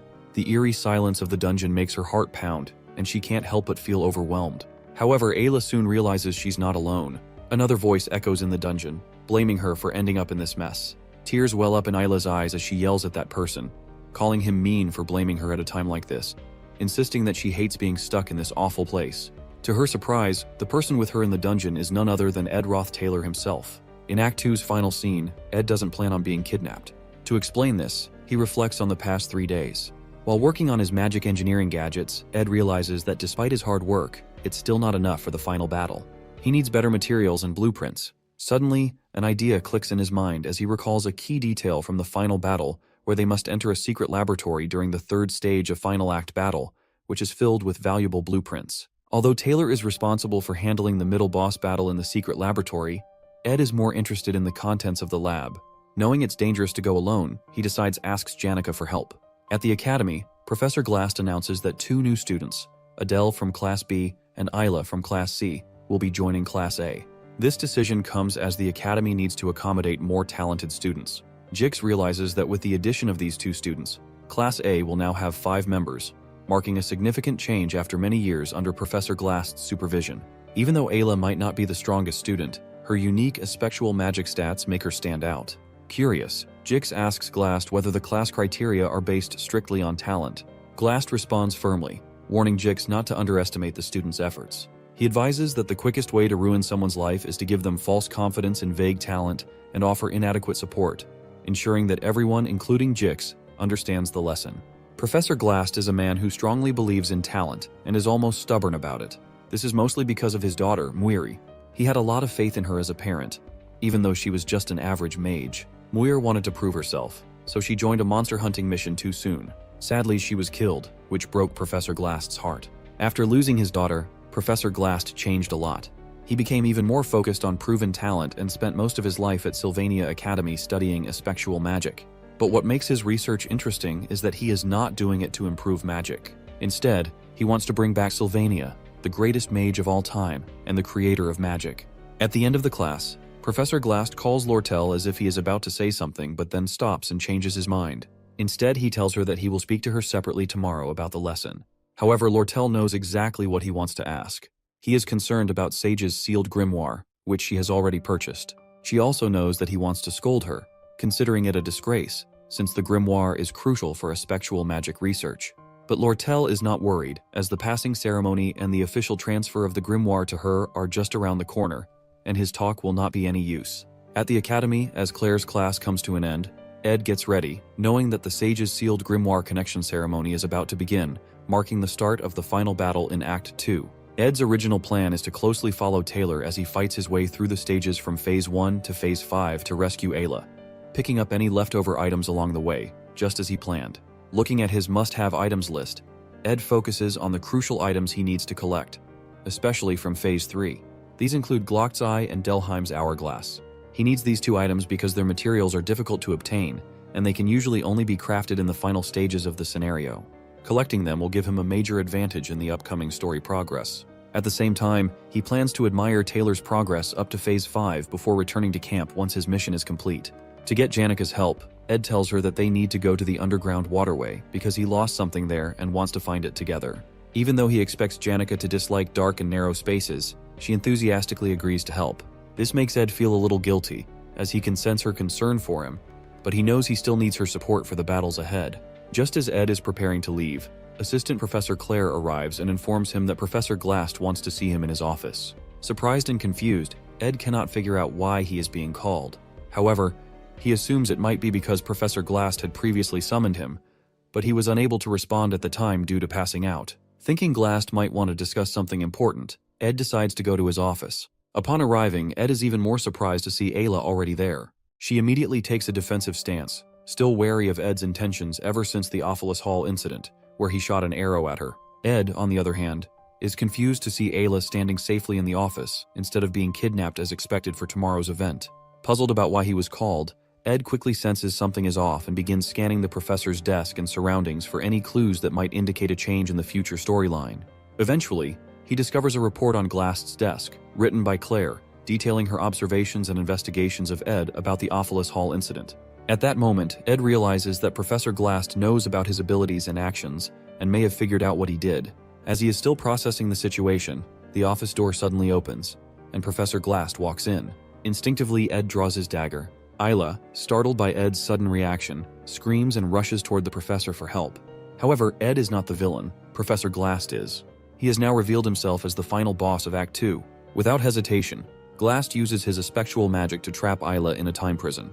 Reacting quickly, Ed throws his dagger at Glast while calling out to Mug to trigger an explosion. However, the experienced professor effortlessly blocks the attack and even praises Ed's quick response and ability to search through his research materials in such a short time. Despite being impressed, Glast tells Ed that it will take more than that to understand his true motives. Taking cover, Ed asks why the professor is restraining him, and even promises to stay quiet and not interfere if Glast only needs Isla for his plans. However, Glast refuses to leave any potential threats unchecked. After witnessing Ed's combat skills and resourcefulness, he decides to eliminate him as a potential obstacle. Realizing that even if he manages to escape now, Professor Glast will continue to pursue him, disrupting the original storyline. Ed contemplates his options.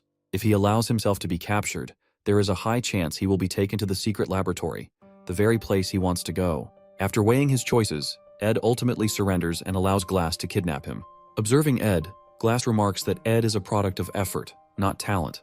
Despite his impressive combat abilities and survival skills, Glast considers his approach weak. Seeing Ed, he is reminded of his daughter and her struggles in the past. As Ed is trapped in the time prison, Mug stealthily sneaks out of his pocket and escapes from the professor's office. The small creature rushes towards Ed's hut, where Janica is preparing lunch, unaware of the events unfolding.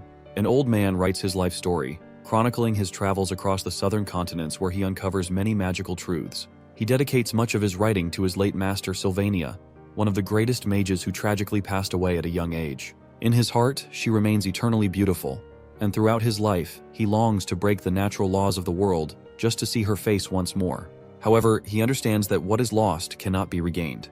Instead, he chooses to pass on his knowledge by training a young apprentice, preparing her to carry on his teachings. On his deathbed, he places Sylvania's hat on his apprentice and hands over his life's work. In the final words of his book, he dedicates his legacy to his young apprentice, Lucy Marcel. In the game's story, that old man, Glocked, accepts his approaching death with serenity, waiting for it more sincerely than anyone else. Lucy, his apprentice, has no choice but to let him go. Yet the sorrow of losing her beloved master, whom she calls grandfather, cuts deeply. Ed reflects on whether Lucy's pain will ever fully heal or if the scar will remain forever. The only small comfort Lucy finds is in the pouch of beef jerky she keeps from Ed's hut. As Lucy shakes her beef jerky pouch and finds it empty, she climbs down from the hut's roof to refill it. However, she spots Janica standing below, activating a deep, sinister purple aura filled with anger, while the spirit mug speaks to her. Meanwhile, at Trix Hall, the Academy's main conference room, the Sage's sealed grimoire passing ceremony begins. Elite members of the Merchantry and Academy faculty gather as Lortel stands ready to receive the grimoire from Principal Obel Forsyth in front of the audience. As she looks at Principal Obel, she recalls Kreppenroth Taylor, who is the same age but appears strikingly different. Back at after the bidding for the grimoire concluded, Kreppen personally met with Lortel, urging her to hand it over to him. In response, she countered with a bid of 12,000 gold coins, which Kreppen accepted without hesitation. Before leaving, he revealed crucial information to Lortel that her father, Elite Ketcheln, had hired a group of mercenaries who were now heading to Sylvania. Despite Kreppen's unpleasant personality, his information proves valuable to Lortel, strengthening their alliance. Holding the grimoire in her hands, Lortel contemplates her options to whether to sell it to Kreppen for a significant profit or use it as an opportunity to get closer to Ed. A subtle smile crosses her face as she gently touches the grimoire, weighing her choices. Suddenly, Professor Glast uses a spectral magic to create a powerful barrier, preventing anyone from approaching the grimoire. At the same time, he summons two enormous spirits, forcing Principal Obel and Lortel to retreat under their overwhelming pressure. Without hesitation, Glast seizes the grimoire and swiftly leaves the hall. With no obstacles left in the way, the story moves forward without any changes, signaling the official beginning of the final scene of Act 2. In Professor Glast's secret laboratory, Ed finds himself trapped in a prison cell alongside Isla. Frustrated and angry, Ayla yells at Ed for being mean and expresses her hatred towards him. Suddenly, Coombe, Glast's friend and fellow researcher in Aspectual Studies, appears. He warns them to consider themselves lucky for not being used in experiments and advises them to stay quiet, fearing that the monstrous guard outside may awaken and put them in danger. However, Ed remains calm and responds confidently. Impressed by Ed's composure, Coombe tells them to sit silently and avoid any foolish actions, as he will be watching them closely. Ed leans back and waits patiently, expecting Taylor to barge in and rescue them. His plan is to seize the opportunity, gather all the magic engineering recipes and equipment, and quietly return to his hut. In the meantime, he tries to strike up a conversation with Ayla to pass the time. However, she snaps at him every time he speaks, still angry over the arrow he shot at her earlier.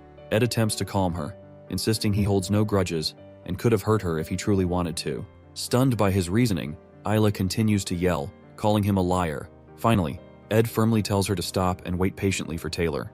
As tension lingers, Ed eventually apologizes, explaining that his actions were driven by his own circumstances. Hearing an apology from Ed for the first time, Ayla is left speechless. Just then, Ed's spirit, Mug, appears, crying and asking if Ed is safe and unharmed. Seeing Mug, Ed feels relieved and grabs him tightly, finally having someone to talk to in the cell. Isla, surprised to see Ed with a spirit companion, suggests that Mug should go and warn others for help. Mug excitedly informs them that he has already asked Janica for help, and Lucy is also preparing to come. Hearing Lucy's name, Ed's mood shifts instantly. He becomes furious, realizing the disaster that will unfold if she arrives. In frustration, he spanks Mug, sending him flying across the cell. Coom notices the commotion and approaches Ed, but Ed warns him to release them or risk facing serious trouble. Amused by Ed's confidence, Coom ignores him and returns to his work. Meanwhile, Mug stealthily returns with the dungeon keys, having swiped them while Coom was distracted. Ed quickly unlocks the cell and gets a chance to escape. Convincing Ayla to stay behind the cell as her leg hurts and dangerous monsters out there, after some hesitation and arguing, she reluctantly agrees. Without wasting time, Ed rushes out, determined to stop Lucy before she arrives and causes chaos. Ed knows that even the most dedicated players of the game avoid involving Lucy in major events, fearing the unpredictable changes she could bring. With his future hanging in the balance, Ed races against time to prevent Lucy from reaching the lab. At Ophelis Hall in Jix's room, Taylor arrives, bruised and exhausted, seeking Jix's help to rescue Ayla. Having lost track of Professor Glast after the events at Trix Hall, Taylor urgently requests Jix's assistance and plans to lead his companions into the underground waterway to pursue him. Meanwhile, Ed, having escaped from the laboratory, begins retracing his path in reverse order. Unlike the original scenario, he finds it amusing to experience the final scenario this way, but at the same time, he feels relieved. In this reversed sequence, all the monsters remain confined, which works in his favor. However, his greatest fear lies in the possible encounter between Lucy and Professor Glast, which could lead to a disastrous ending. Determined to prevent this outcome, Ed hurries to finish the scenario before things spiral out of control. Eventually, he reaches the secret library, where Reina, the librarian boss and a banshee, stands guard. Familiar with Reina's movement patterns, Ed decides to avoid engaging with her, leaving the battle for Taylor. He knows Taylor will benefit from the experience gained by defeating Reina and Coom, making future scenarios easier to clear. Quietly, Ed sneaks through the library, collecting only the necessary magical tools and magic engineering recipes while avoiding Reina's sight. As Ed watches Reina's movements from cover, Mug signals him to move. Carefully they navigate the area, but suddenly, a violent earthquake shakes the ground. The unexpected tremor causes enough disturbance to alert Reina, who immediately spots Ed and Mug. In an instant, Reina locks onto them, and as she approaches, both Ed and Mug scream, realizing they are in serious trouble.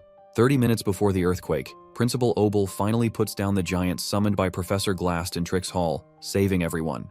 Lortel stands in surprise, unable to believe that Glast steals the grimoire right in front of the Academy's top faculty. Obel tries to calm everyone, assuring them that he takes full responsibility and will retrieve the grimoire. However, he expresses his concerns about Glast, suspecting that he is planning something dangerous. As the others listen in confusion, Obel explains the 3 major taboos of magic which are seeking immortality, resurrecting the dead, and traveling through time. These acts defy the natural laws, disrupt time, and challenge human destiny. Lortel, remembering Glast's obsession with his late daughter and the legendary mage Sylvania, realizes that he might be using the grimoire to attempt one of these forbidden spells, which most likely to bring back the dead. Obel then asks Lortel what she thinks Glast will do if he has truly mastered a spectral magic for resurrection. Before she can answer, a faculty member rushes in, reporting that Taylor is spotted chasing Glast into the underground waterway. Worried about Taylor's safety, he also informs them that eyewitnesses see students being kidnapped, including Ayla and Ed. Hearing about Ed being kidnapped, Lortel stands in shock upon hearing the news. Believing that Principal Obel, the greatest mage of the time, will keep his promise to retrieve the grimoire, Lortel feels confident that he can easily rescue Ed and the other students as well. She decides that the most sensible thing to do is to wait in the hall. However, as she glances outside, she notices something massive moving in the distance. Curious, she grabs a pair of binoculars and sneaks to the window. Looking through them, she spots the entrance to the underground waterway and is shocked to see a huge spirit dragon, ridden by none other than Janica herself. Realizing that Janica is heading into the waterway, Lortel quickly makes up her mind. She orders her personnel to prepare for action, deciding that they will personally go to retrieve the grimoire and join the battle against Glast's madness. In the underground waterway, Janica spots Dorothy, a third-year student and one of Professor Glast's helpers. She grabs Dorothy for interrogation, but the sight of Janica's massive fiery dragon, Tarkin, leaves Dorothy trembling in fear. As Tarkin growls and Janica's dark aura intensifies, Dorothy faints on the spot. Confused about where to go next, Janica recalls the directions Dorothy mentioned before passing out. She sighs, feeling a bit guilty, and gently covers Dorothy's face to hide her sorry state. As Janica does so, Lortel arrives with her team, greeting Janica with a playful tone. Observing Janica's powerful spirits, Lortel realizes that Janica will do anything to ensure Ed's safety, even if it means destroying the entire waterway. However, jealousy creeps in as Lortel imagines a scenario where Janica wins, and Ed falls in love with her. Determined not to let that happen, Lortel approaches Janica with a cunning smile, and casually tells her that Ed has already been rescued and returned to his hut, suggesting she should check on him. However, Janica, always sharp when it comes to Ed, doesn't fall for it. She questions Lortel logically, asking how Ed could have escaped when she was the first to arrive and didn't see anyone taking him. As the two engage in playful argument, Janica casually mentions that she also asked Lucy for help, but Lucy simply yawned and walked away, leaving the two of them to handle the situation. Realizing they are left with no choice, both Janica and Lortel decide to split up and search for Ed in different directions. Both of them rushes to find and save him, hoping to win him over. Meanwhile, inside the secret library where Ed and Mug are trapped by Reina, an unexpected event occurs. The roof suddenly collapses right on top of Reina, trapping her under the rubble. To Ed's horror, Lucy casually falls down from above, yawning and explaining that she got bored and decided to come help. Seeing Lucy now in the scenario, Ed looks at her in shock, realizing that things are going to get much worse now. While the event unfolds, Principal Obel and his friend watch the sunset, discussing whether they should step in to retrieve the grimoire or stay out of it. Obel considers letting the students handle the situation, believing it's a valuable opportunity for them to grow, as they are the future mages and warriors of Sylvania Academy. However, his friend questions if the students really need to push themselves so hard. He acknowledges that this is the greatest golden era in the Academy's history, but wonders if they should interfere to ease the burden. He mentions talented students like Taylor and Jix, rare finds among their peers. Over time, many students have risen to the challenges faced by the Academy, showing great potential and shining like stars. He and Obel have high expectations for them. Hearing this, Obel's excitement rises. He feels something big is coming. Upcoming challenges that will be even more intense and difficult, pushing the students beyond their limits. During the event, Lucy crashes straight onto the secret library underground, landing right on top of Reina and trapping her under the rubble. Sitting on the pile and yawning, Lucy's casual attitude leaves Ed completely stunned. As Ed regrets her unexpected arrival, Lucy innocently asks if he has any beef jerky left for her. Still upset by the situation, Ed tells her he doesn't have any, making Lucy sad as she starts looking for a place to take a nap. But before she can, Ed quickly grabs her shoulder, coming up with a new plan. Ed knows that Lucy's arrival has messed things up, but he also realizes that by now, Janica and Lortel should have entered the hall to help him rescue. To allow Taylor to defeat the remaining enemies and gain experience, he needs to stop Janica and Lortel from interfering. Most importantly, he must keep Lucy from rushing into the final stage and defeating Glast, which would lead to the bad ending. Thinking fast, Ed convinces Lucy to stay with him and not wander off. He recalls something Janica once said, sticking quietly with someone ensures safety. Using the same logic, he tells Lucy to stay close, promising her beef jerky once they escape. Now with Lucy on his side, Ed plans to gather all the magical equipment from the library, find Janica and Lortel, and get out of there, leaving the scenario for Taylor to handle. As they start their escape, Lucy unleashes her ignition spell, burning all the attacking bats in their path. Ed watches in awe, realizing just how powerful she truly is. He tries to stop her from taking down too many enemies, wanting to leave enough for Taylor to fight and grow stronger. As Janica and Lortel search for Ed, they take different approaches. Unlike Janica, who relies on her spirit connection ability, Lortel is skilled at quickly finding the right paths. As she navigates through the underground waterway, she feels a growing sense of genuine concern for Ed, something beyond her usual motives of wealth and power. For the first time, she realizes she truly wants to help someone without expecting anything in return. Eventually, she reaches a concealed wall with a spell cast on it. Just as she pauses to listen, a loud blast shatters the wall, and out comes Ed, carrying Lucy on his back while holding advanced magic equipment. The sight of him immediately brings relief to Lortel, who is worried about his safety. Without hesitation, Ed hands her some of the expensive magic tools to carry. Lortel, however, is stunned. Seeing Ed carrying Lucy so casually ignites a fire within her. She had taken every opportunity to grow closer to Ed, making the first moves and being proactive, unlike Janica, who hesitated and played it safe. But now, with Lucy in the picture, it feels like all her efforts might be in vain. Her frustration builds, and she can't help but angrily yell Ed's name. But before she can say more, Ed suddenly pulls her close, looking straight into her eyes and telling her that he trusts her more than anyone else. Lortel freezes, completely caught off guard by his words and actions. Her heart races, and a deep blush spreads across her face. In that moment, all her anger melts away, replaced by happiness. She feels like she's finally making progress with Ed in a way she never expected. Before she can fully process the moment, one of her crew members rushes over, bringing urgent news about a major problem unfolding nearby. Meanwhile, Taylor and his group enter the underground waterway.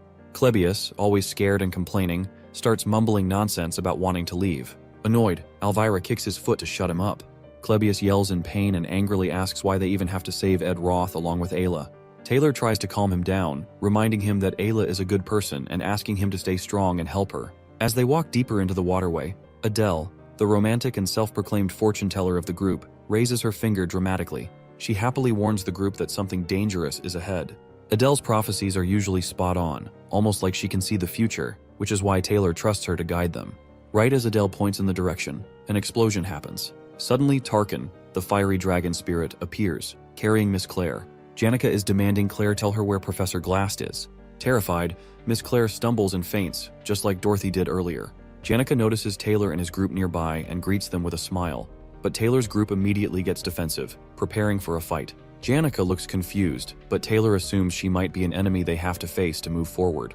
Everyone is tense, except for Jix, who casually waves at Janica. Taylor, determined as always, readies himself to fight, but Jix stops him, sensing that there's been a misunderstanding. Before things escalate, someone yells for everyone to stop.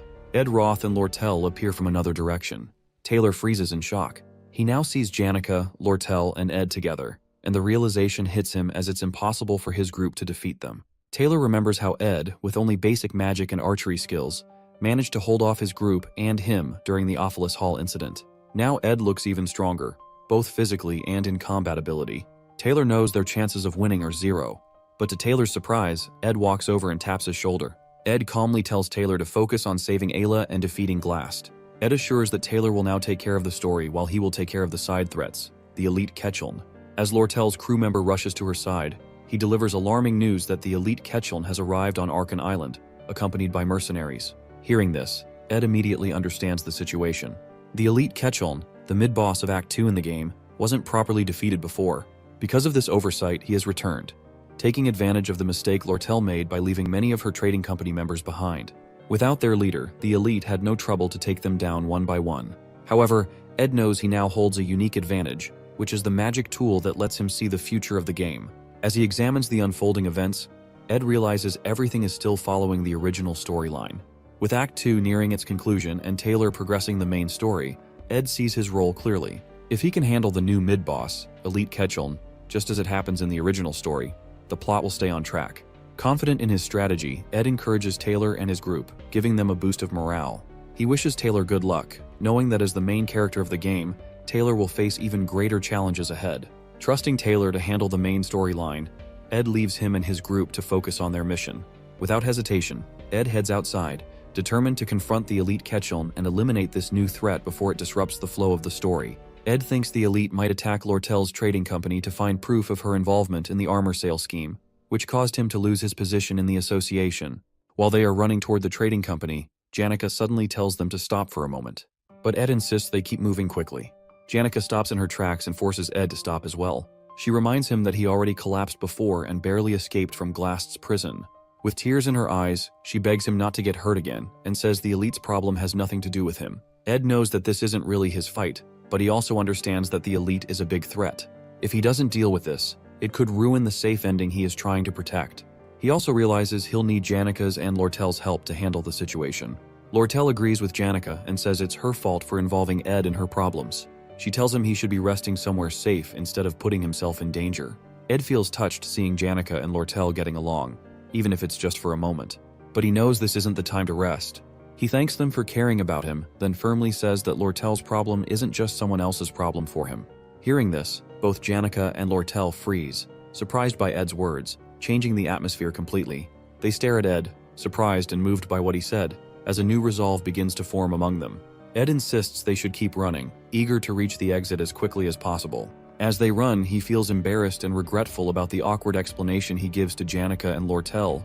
It's always hard for him to say things properly. Noticing Ed's troubled expression, Janica tries to lift his spirits. She tells him that he's right. It isn't just someone else's problem, as she reasons that if the elite takes over the trading company, Ed's contract will be ruined, cutting off his magic tool supplies. Hearing her explanation, Ed is impressed by how smart she is, as expected. Meanwhile, Lortel blushes silently, lost in her own thoughts about Ed's words. As they near the exit, Ed notices the scene ahead is in complete chaos. Destruction is everywhere. For a moment, he wonders if Taylor could have been responsible, but he's surprised when Janica admits that she's the one who caused the destruction. She confesses that it was an accident, and explains nervously that Dorothy passed out in the chaos. Janica worries that Ed might think she's heartless, but she tries to convince him that it wasn't intentional. Lortel's crew member informs them that they are almost at the exit, and that there's a carriage waiting for them outside. The plan is to use the carriage to quickly reach the association building, where Lortel's staff is waiting. However, when they step outside, they're met with a horrifying sight. The carriage has been destroyed, and Lortel's crew members have been killed. Standing amidst the wreckage is none other than the elite himself, waiting for them. Lortel tries to play it cool, mocking the elite for showing up sooner than she expected. The elite chuckles darkly and replies that he once taught her how to handle company records, ensuring that no evidence would remain if anyone searched her files. But this time, he exploited a gap in her personnel management. By bribing one of her crew members, he was able to lead them all into this trap. Elite mocks Lortel, seeing her struggling with the betrayal of her crew. He cruelly taunts her, saying she has finally mastered the expression of smiling through betrayal, but that it's a shame he'll ruin her with torture to make her confess. With a snap of his fingers, he transforms Lortel's beaten crew members into zombies, who immediately attack Ed and Lortel. As the fight begins, Lortel mocks Elite, accusing him of never fighting alone and always relying on mercenaries to do his dirty work.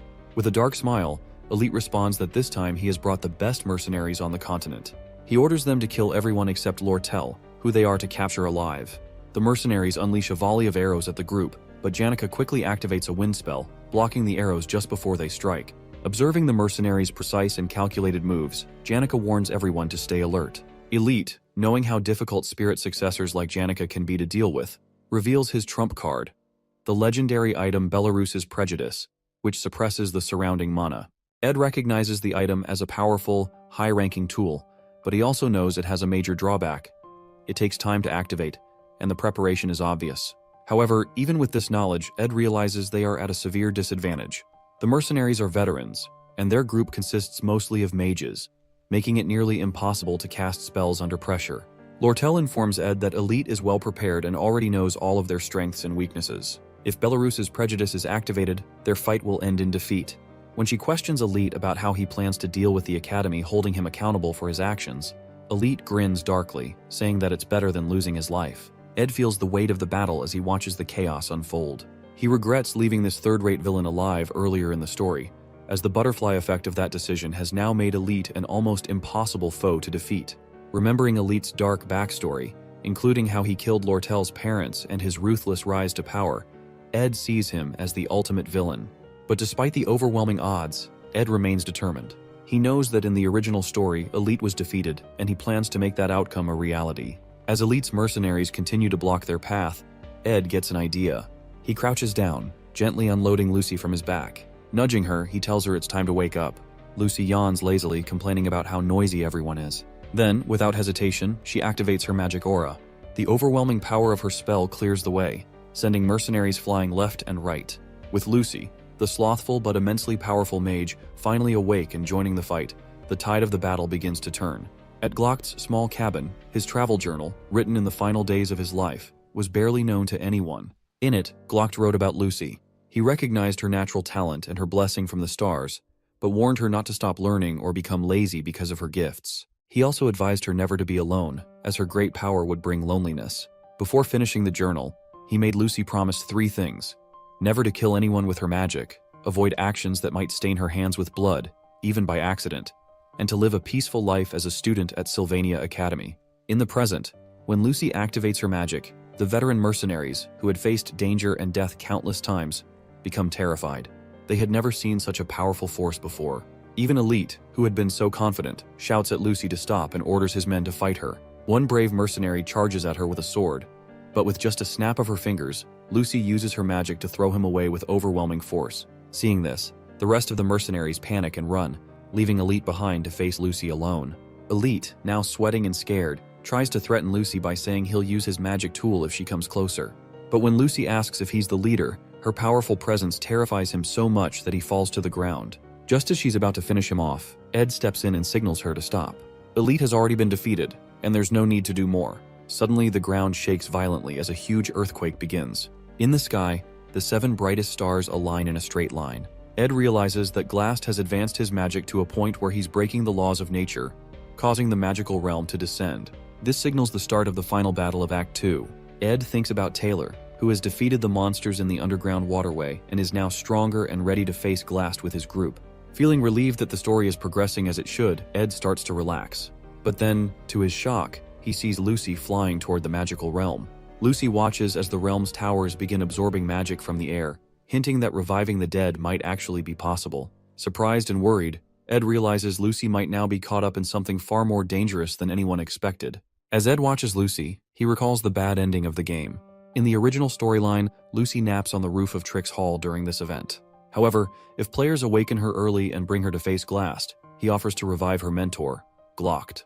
This temptation causes Lucy to turn against the players, becoming an enemy and annihilates the entire group, including the hero, leading to a bad ending. No matter how skilled or dedicated a player is, there's no way to defeat Lucy. Ed now fears that his actions of being kidnapped and escaping the prison cell may have unintentionally triggered this bad ending. As Lucy watches the realm and Ed watches her nervously, Elite seizes the moment to activate his legendary magic tool to suppress Lucy's mana. With Lucy temporarily weakened, Elite orders a mercenary to attack Ed. The mercenary charges, but Ed, remaining calm, uses his Windblade magic to counter, throwing the attacker aside.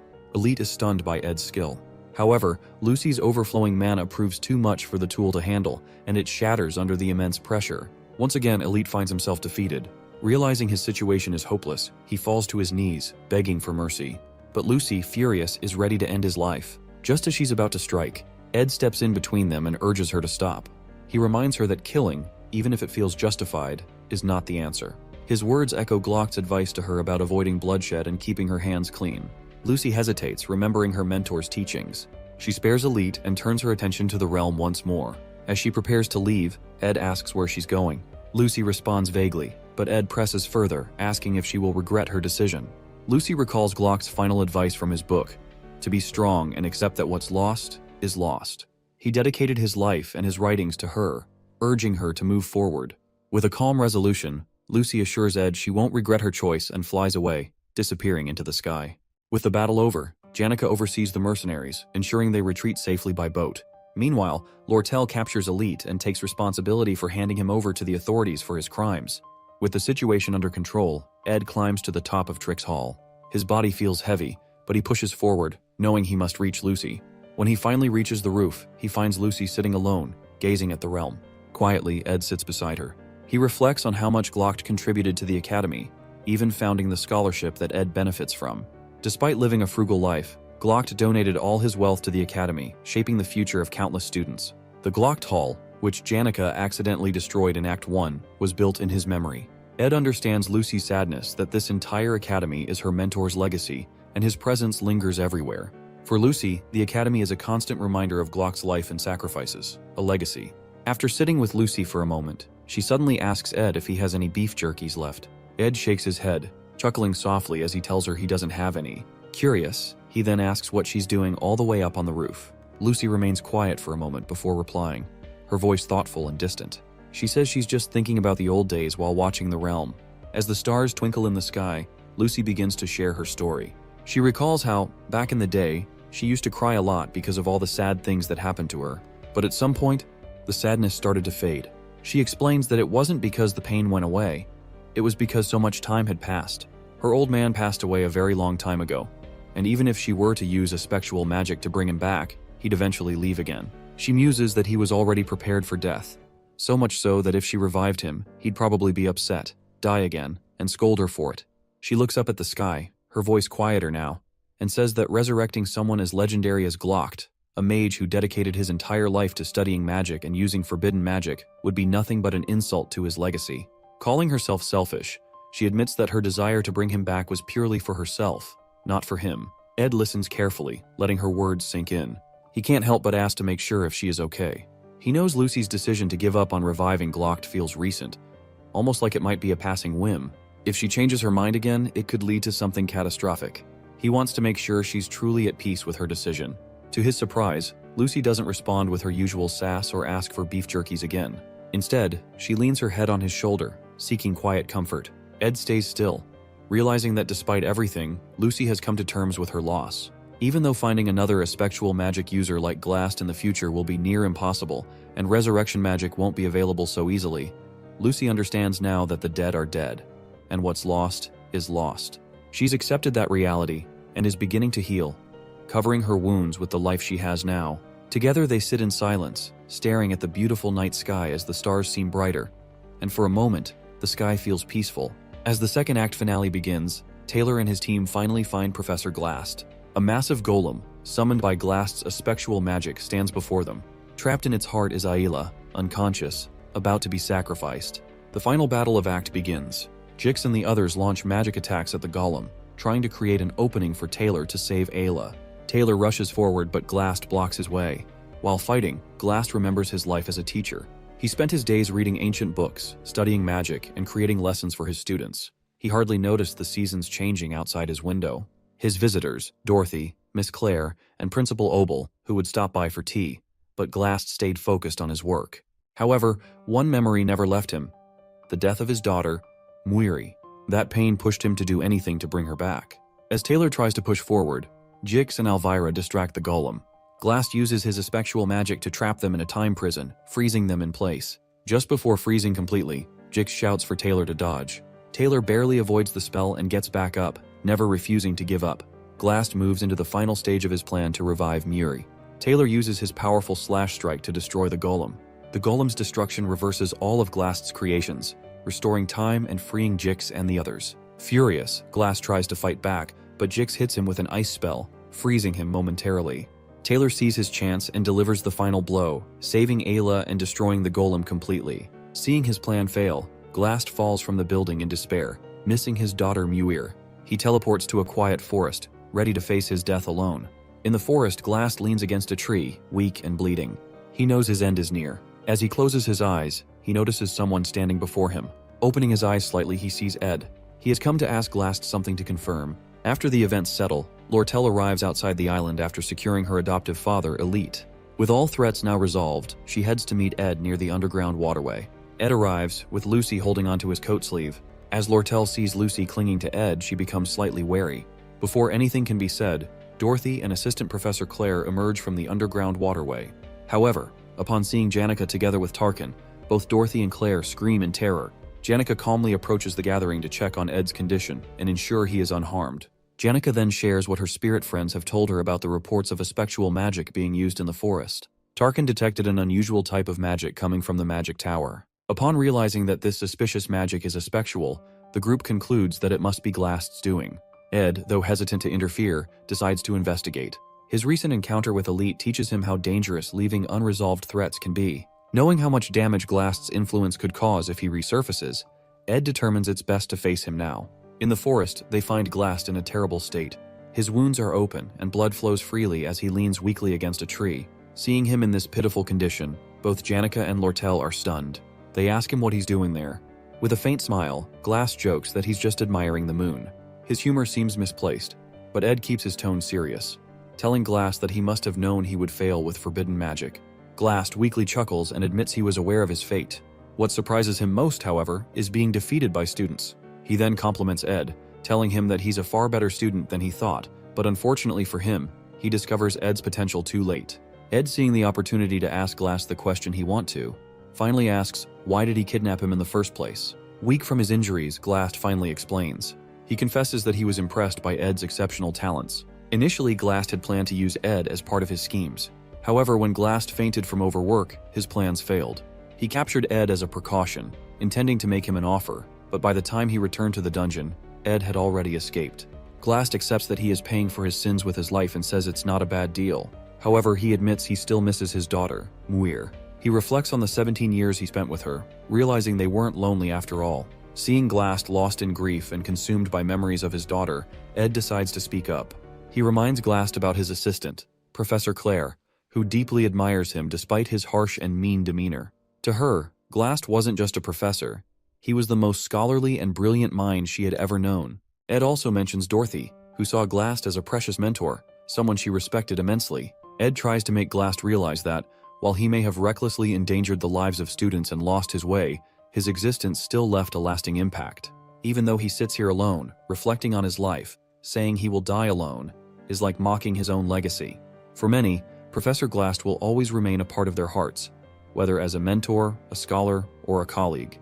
Hearing Ed's words, Glast smiles weakly and slowly removes his glasses. Summoning his remaining strength, he hands Ed the key to his personal library, entrusting him with its secrets. Inside are legendary rank crafting formulas and years of knowledge.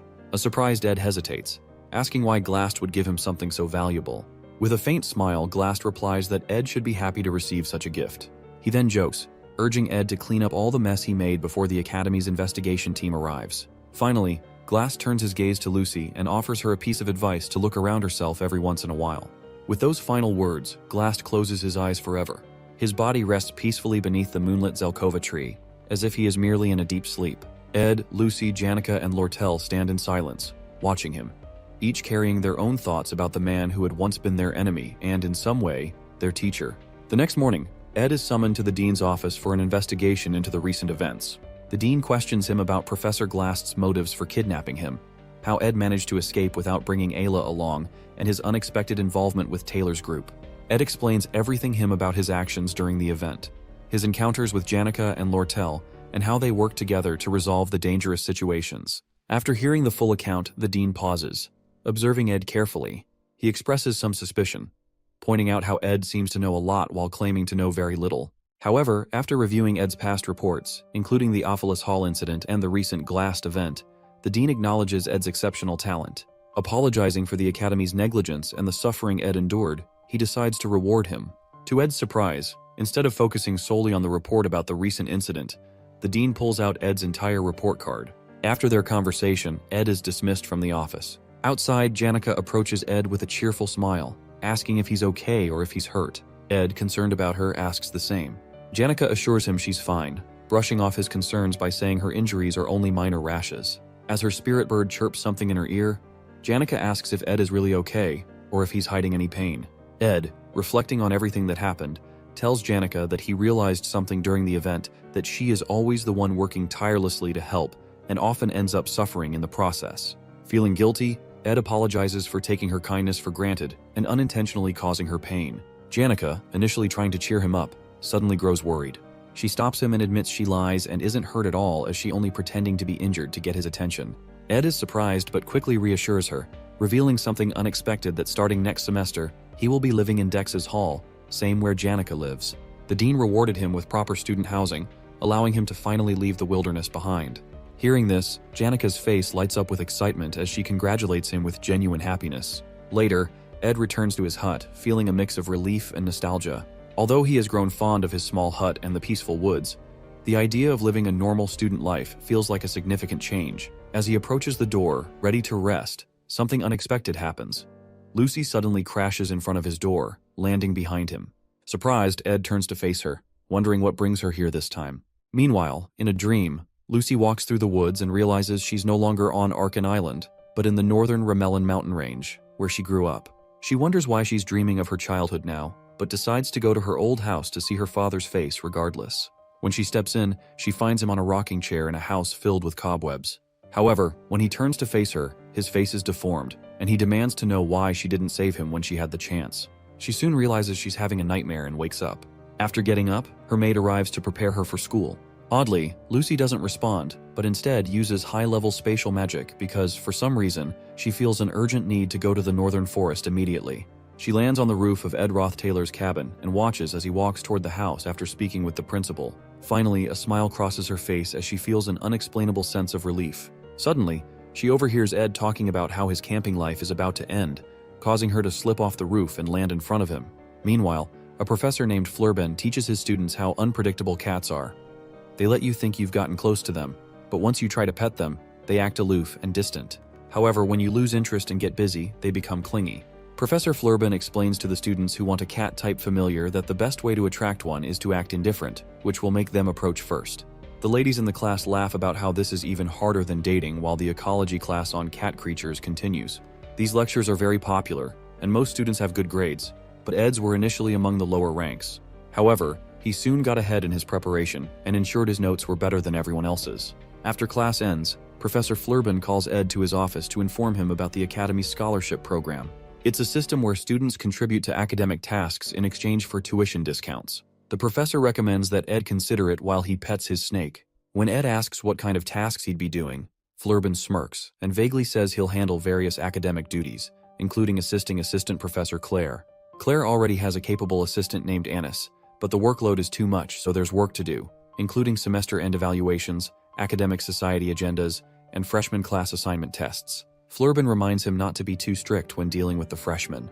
Ed then realizes that someone he knows will be among them when the professor continues talking about the new students. Meanwhile, Lortel appraises the sage's sealed grimoire, now in her possession, and senses its immense magical resonance. She wonders if it's wise to sell the grimoire to Crippen Rothtailor, the head of the Rothtailor family, recalling that Ed desperately begged her not to let Crippen have it. She finds herself in a dilemma, considering that she originally bought the grimoire to resell it, yet she also recognizes that she needs to be more ruthless in her business dealings. She gazes once more at the message she received from Ed about how he'd do anything for her if he could obtain the sage's grimoire purchase certificate, which ultimately changes her mind. Additionally, she considers signing up for a special winter break class at the end of the semester to keep herself occupied since Janica, Ed, and Lucy will also be busy. However, as she prepares to sign the documents, she hesitates, feeling uneasy. Back at the cabin, Lucy notifies Ed that they're running out of firewood and asks why he hasn't been hunting lately. He's surprised that she's saying something productive, which is unlike her usual lazy self. Although it's true that he has been neglecting camp activities, and that's because he's thinking of moving to Dex Hall. If that happens, he won't see Lucy as often, though he hopes it turns out well.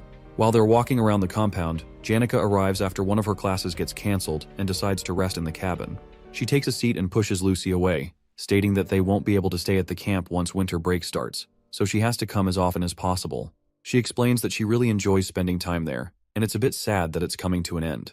She also adds that she hopes Ed calls her if he eventually decides to move to Dex Hall since she can help him with anything he needs. She keeps talking about how they'll see each other more, how they should eat together in the cafeteria, and how she can show him around the hall. While she's talking, Ed takes out the key that Professor Glast gave him before he passed away, and considers that it's time to unlock the secret vault in the library that the late professor mentioned. While he's lost in thought, Janica hands him an application form for Dex Hall, warning him that he might miss his chance if he applies late. Surprised, Ed thanks her for her thoughtfulness, and she urges him to fill it out with her. While she's speaking, Lucy stands between them, looking tense. She signals for Janica to stop and then turns to Ed, insisting that he not move to Dex Hall. That moment marks the beginning of an intense rivalry between the two ladies. Shortly after, while Janica helps Ed increase his spirit and mana resonance, she can't help but notice Lucy glaring at her, making her wonder if she did something wrong. However, Ed's magic power keeps increasing until he decides it's time to try intermediate magic. During that time, Lucy keeps clinging to him everywhere he goes and continues to be particularly hostile toward Janica, but her hostility seems more like fear than resentment. Eventually, Ed realizes that intermediate magic is much harder than he expected when he fails to grasp the basics despite practicing all day. Suddenly, Lucy approaches him and asks what he plans to do once she leaves. He explains that he needs to run an errand and check the fireplace, something he wouldn't have to worry about if he moved into Dex Hall. Without warning, she kneels in front of him and proposes that they go together. Shortly after, they both create a secret entrance through the top of the school library, and Ed uses a rope to get down. While entering, he asks Lucy why she followed him to a place like this. She doesn't reply but insists that she could have helped him with magic. However, he refuses because he needs to know how to get down himself since he won't be able to take everything there all at once. Eventually, they find the secret safe and Ed tries the key. After opening it, a bright light bursts out and he sees something spectacular inside. Not long after, Ed climbs back up and recalls that it's almost time for Lortel to send the magic engineering item he requested. The object they found is a legendary rank magic tool known as Glast's Golden Phoenix Ring, which can distort the timeline to bring the magic one possesses in the future into the present. Being able to use his future magical abilities means Ed can access high-level magic right now. However, depending on how much magic he borrows, he'll be unable to fight for a while. He realizes it's wise not to use it impulsively, but only when he's driven into a corner. Another way he could use it is for a spirit contract, just like Janica, who can command countless spirits because of her vast magic reserves. Beginners like him only have 1 or 2 slots and must practice to communicate with low-ranked spirits due to their limited magic capacity. Temporarily increasing his maximum magic ability means he'll be able to form a contract with a high-ranking spirit, but there may be risks. Lucy wonders why Glass didn't act differently since he had the time to create something like that. But Ed reminds her that it's all in the past. He believes this is the most precious thing the professor could have left them, because he didn't have a habit of wasting time. This ring can break the barrier of talent known as maximum magic capacity, and must have been the reason the professor was researching magic engineering items. The reason he hid it until the very end was that it was supposed to be a gift for his daughter. When they get out, Lucy talks about how she usually only realizes the importance of something after it's gone, and she tells Ed she followed him because she had something to ask. Finally, with a solemn expression, she asks if he's going to Dex Hall and whether he can avoid going. Her words shock Ed because it must have been difficult for Lucy to say that. Eventually, he confesses that entering Dex Hall would make life more comfortable. After all, it's not normal to live outdoors in the cold winter. Lucy glumly agrees. Lucy sees the clouds in the sky and senses that it's going to rain, but it turns out to be little specks of snow, which is unusual for the weather. However, Ed mentions that he hasn't gathered enough firewood for the winter and asks Lucy for help. With a smirk, he watches as she jumps on him, realizing what he's saying. Excitedly, she asks if he means it and he nods. He's completely adjusted to camp life. This is how the second act of the failed Swordsman of Sylvania game ended. It's now officially the third act, where the scale of the trials will grow. There's much to deal with, including Princess Phinia, who is aiming for the Student Council President position, and her clash with Lortel. Additionally, new enemies and main characters will enter as new students, and the final boss of the third act will be none other than Lucy Merrill herself. It won't be easy, but Ed decides to put aside his worries for a moment, hopeful that they will both be living well and staying healthy. He had never seen Lucy display such emotions in any scene or route while playing the game, so he's hopeful. Soon after, winter arrives in full force, and Ed spends half the day shoveling snow. He then begins cutting wood, determined to finish his chores quickly because he's been called for a student scholarship task. Eventually, Ed goes to meet Principal Obel to turn down the dorm privileges, but ends up receiving tuition privileges, which grant him more free time. However, he still can't just come home to rest because of Lucy. He's given up on throwing her out, not because she'd get cold, her protection magic ensures she won't, but because it would make him feel bad. Finally, he steps out to practice with the ring and attempts to contact Marilda, the guardian spirit of the forest. Meanwhile, Janica is lured to the Laplace bakery with high-quality refreshments by her friend Clara, as there was no other way to get her to come out, while Anis is also present. Clara immediately informs Janica that she thinks she is slowly approaching a dangerous line and has completely fallen under Ed's spell. Janica is shocked that Clara knows this, but Clara clarifies that she's not trying to stop her because her assessment of Ed has changed. She probes Janica by asking how fast her heart pounds and how nervous she gets when she's with him. After continuous probing, Janica confesses that she feels comfortable and snug around him. This further frustrates Clara, and she explains to Janica that she's heading for the worst possible ending in a dating relationship, becoming a comfortable girlfriend. Apparently, what frustrates Clara is that Janica is the only one showing emotion instead of making Ed desire her. She explains that following him around is a terrible approach to a relationship, and Janica's spirit friends give Clara a thumbs up for making a good point. However, Clara calms down and advises Janica to focus on activating Ed's desire to protect, rather than doing ridiculous things. While all this is happening, Anis watches silently as Clara dishes out solid advice she has gathered from her many friends' love stories. Clara is largely responsible for changing the negative perception people used to have of Ed, simply because he's the guy Janica likes. Everyone now seems to trust Ed, but Anis holds a different opinion. Sometime later, Anis returns to school and sees Professor Claire being scolded by the librarian for not returning a book on time. The scenario makes her feel that Claire has no dignity whatsoever, and she wonders how Claire ever became a professor. However, all the serious professors praise Claire's abilities. As Anis goes in to submit her report, a guy offers to help her carry it. Meanwhile, she reflects on how her assistance is the reason Assistant Professor Claire, who has an incredible academic mind but is terrible at work, has managed to handle all her important tasks. She thanks the guy but refuses the offer as she walks in. She is a second-year student in the magic faculty, and the reason the clumsy assistant professor's personal research lab is always clean. She drops the report on the table, along with some secret information about Ed that she collected at a rate akin to stalking, something that would have gotten her in trouble if she had been caught. Other than Janica and Clara, not many people know her true appearance, and to her, human relationships are like a game of switching masks. Since she has 20 minutes before the professor returns from getting snacks at the bakery, she analyzes all the details and information about Ed Rothtaylor. He is from the Rothtaylor family, the strongest family within the Clowell Empire, and is the only son, with 2 sisters. She reads more about Ed's birth and family history. When Anis was admitted, her family was unstable, and she had no choice but to fend for herself by working as a student teaching assistant and a scholarship student. She has great survival skills and even considers Lortel her role model. As she reviews Ed's family history again, she supposes that he must have been indoctrinated with a domineering mindset after growing up in a restrictive environment. She concludes that he is probably the kind of person who avoids responsibility and seeks a woman who will give him positive feedback to help him express himself. He would likely prefer a pretty woman, given that he has been surrounded by luxury all his life. Based on his history, he doesn't seem like someone who would appreciate a proactive woman, so she decides it's necessary for her to remain only adequate. Although he has changed a bit since his excommunication, she reasons that someone who has lived a certain way for dozens of years cannot change so easily. Regardless of whether he has become more hardworking, she believes he is still his arrogant self. After preparing a profile on Ed, she decides to practice embodying the kind of woman he might like, since they will be working together soon. Suddenly, Professor Claire bursts in with some confection she got from the bakery, but accidentally spills the tea that Annis had made for them. Fear grips her, as she expects Annis to react angrily, but instead, Annis asks if she's hurt. Something completely unlike the Annis Claire knows. Not long after, in Lucy's room, Ed thanks the Academy's maid, Belle, for cleaning his uniform. Belle insists that it was nothing but notes that she has found many blonde hairs in Lady Lucy's clothes, and many white hairs in young Master Ed's clothing. She also asks Ed why he keeps speaking to her so formally, but he explains that it feels comfortable, especially since she is the Academy's chief maid and has many people to manage. Nonetheless, she insists that he has even more people to manage, referring to Lucy, Janica, and Lortel. Regardless, Belle offers to always do his laundry, no matter his decisions regarding the three ladies, especially since Ophelis Hall has been fully restored.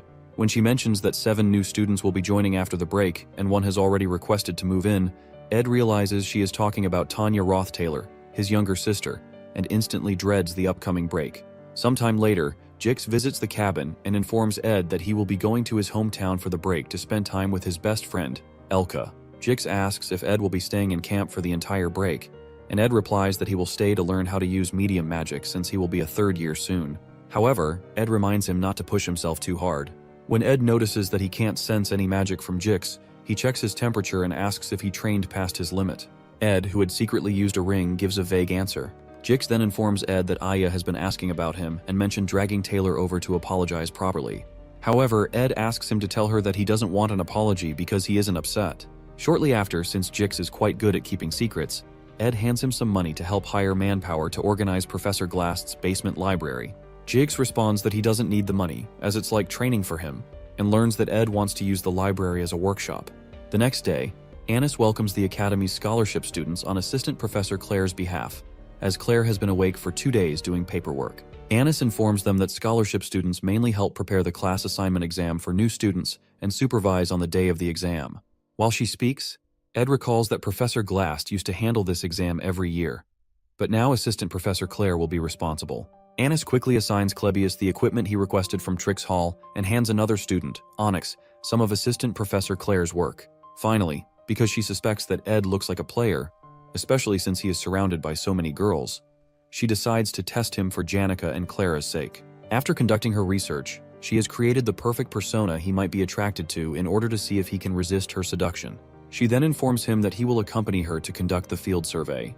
Ed and Annis head northwest to Oran Mountain to survey the field for the exam. While working, Annis mentions that she's tired and asks Ed if he is too. He proposes they take a break. In a cute, pretentious manner, she thanks him and commends his stamina and manners, which apparently dispel the misconceptions she had about him. When he asks what she's talking about, she explains that she's close to Janica and was worried Janica was spending time with a bad person, which was why she acted cold toward him. However, Ed replies that it's fine and that he doesn't care about that stuff. He comments that she must be tired from being a student TA and working so hard, but she seductively grabs his arm and replies that it's okay since he's here now. She starts talking about how she feels supported by his presence and shares that she was also excommunicated from her family, but had to support herself through school. Ed respects her strong ability to survive and solve problems that come her way, so he tells her not to be too distressed since she's endured it very well. Excited, she thanks him and remarks that they have a lot in common. However, Ed notes that something seems to have changed about her usual cool-headed and realistic image. Suddenly, she trips over nothing and falls into Ed's embrace. He catches her and asks her to be careful, but is surprised to notice she tripped over nothing. When she becomes more dramatic, he grows confused, so she asks him to wait while she goes to handle something. While alone, Annis notes that he's reliable and trustworthy and wonders if he's putting up an act. She had played her cards right by forming a relatable point of affinity, sharing that she also endured a difficult academy life, displaying her weakness so he'd want to protect her. She also tried creating contact a few times, but that didn't seem to change much. Oddly, she finds herself admiring how muscular his body feels. even though he acts like a nerd, and how he's much better at work than she expected, considering she thought he was a noble family's young master who couldn't do any work. Apart from that, she thinks he looks gorgeous, and it's no wonder Janica fell for him. Suddenly, it occurs to her that this is how Ed makes women fall for him. So she decides to stand her ground because she's different. Meanwhile, Ed waits for her while enjoying the beautiful view from the top of the mountain, which briefly makes him forget all his worries. One of his major concerns is Tanya Rothtaylor, a villainous young lady. Tanya is a genius when it comes to politics and trickery, and she is trying to become the first student council president in Sylvanian history. She will soon begin gathering the influential figures in the academy. The reason Tanya is arriving at the dorm earlier than others is to cement her position before the semester starts. She's a villainess, and Ed had thought he'd have time to prepare before her appearance. But the problem is that he doesn't know how Tanya Rothtaylor will treat him. In the game, Ed Rothtaylor is a villain who briefly appeared at the beginning before disappearing, and there was nothing much about him in the epilogue, meaning he was really just an extra. This is why he has no idea how to handle this problem. To Tanya Rothtaylor, Ed Rothtaylor is garbage. Meanwhile, Tanya arrives at the academy in a coach. To her, Sylvania consists of elites, including Princess Fenia of the Clowell Empire, Lortel, an elite trading company's executive Janica, a spirit sorcery prodigy, Alvira, a great alchemist, Klebius, Nortondale's sword demon, and the coolest one, Lucy, a rare genius mage. This gathering of nobility makes Tanya's heart pound, and she can't help but long to be part of it. She soon arrives, and Belle comes to direct her to her room and help her complete the entrance procedures. Before they do that, Tanya states that she has somewhere to be first. The first thing she plans to do at Sylvania is get rid of Ed Rothtaylor, the trash who disgraced the family name. Not long after reaching the academy, Tanya receives a letter from her father, Frieren, who encourages her ambition, instructing her to show her face around to represent him and strengthen her position. She eagerly promises herself to satisfy her father's expectations. He told her that Sylvania is a land of learning, and as such, she must treat her professors with respect as masters, so as not to commit discourtesies just because she's a noble. He also reminded her to regard everyone a grade higher than her as a senior. Just as her father counseled, she thanks a specific senior for taking the time to speak with her. Tanya talks about Ed, referring to him as a disgrace and blemish on their family. The senior finds her words interesting, so she continues, saying that Ed is full of bluff, a crude person, and was only the heir of their family because of his age. She comments that his pride is so high he never acknowledges his incompetence, and that he barely managed to get into Sylvania. The senior responds with intrigue again, but Tanya becomes uncomfortable because the conversation seems to be one-sided. Her father had warned her to be careful when meeting people he introduced her to, so as not to disrespect them, especially when it came to Lortel, as he had met with her regarding the sage's seal grimoire business. She notices Lortel's hostility and stops talking, but Lortel asks her what's wrong and urges her to continue. However, she stammeringly asks if Lortel is upset, but Lortel only smirks and asks what she's talking about. Sometime later, Ed checks off establishing a workshop organization plan, finishing academy scholarship student work, understanding medium magic theory, and contracting with a high-ranking spirit from his winter break list. He has acquired a mid-rank magic skill known as Particle Explosion, and another named Root's Desire. He got these skills from a book in Professor Gast's library last night. That morning, he heads out and tries to ignite a flame, but he still can't use magic due to the effect of the ring, preventing him from practicing what he's been learning. To light the fire, he wakes up Lucy, who is curled up under his blanket, and carries her outside to help. He points at the fire, and she lazily blasts it with flames before requesting that he leave her outside so she can enjoy the warmth. As they sit together, she mentions that she smells perfume on him, which must have come from the flower scent on Anis's body since he was working with her all day. Lucy also asks if he's feverish or sick, and when he confirms, she tells him not to die. She attempts to release his magic in case it's twisted, but when she notices it's empty, she accuses him of doing something reckless.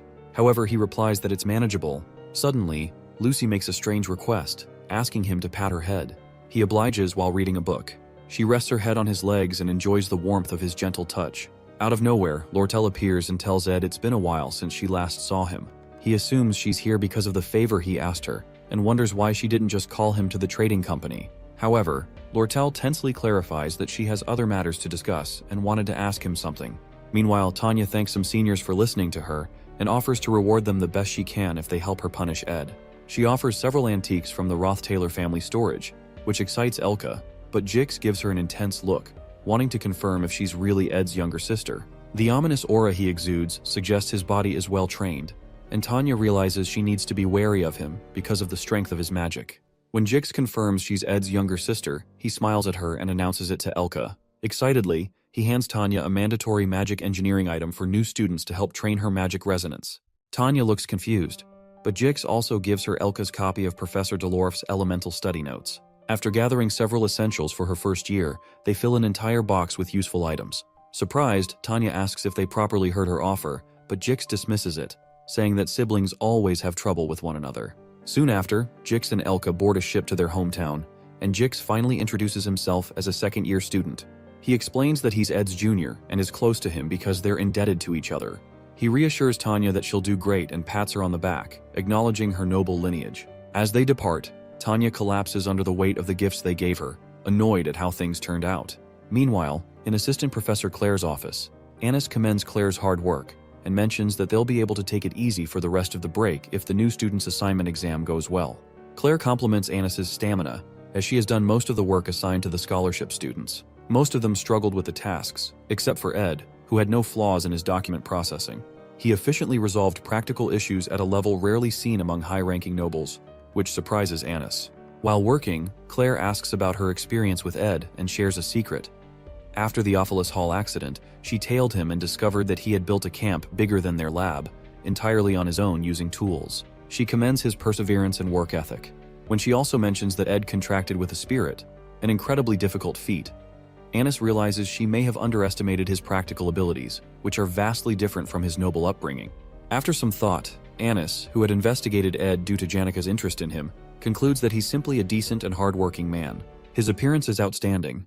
He's not arrogant, and even Claire likes him. As she starts thinking about his good physique, pleasant scent, and how well he takes care of himself, Claire notices her spacing out and calls her back to reality. Embarrassed, Anis quickly opens the windows to let in fresh air. Concerned, Claire asks if she's feeling well and suggests she may have overexerted herself. However, Anis realizes she's in big trouble. She recalls Claire mentioning that Ed made a contract with a spirit and suspects that he must have required Janika's help.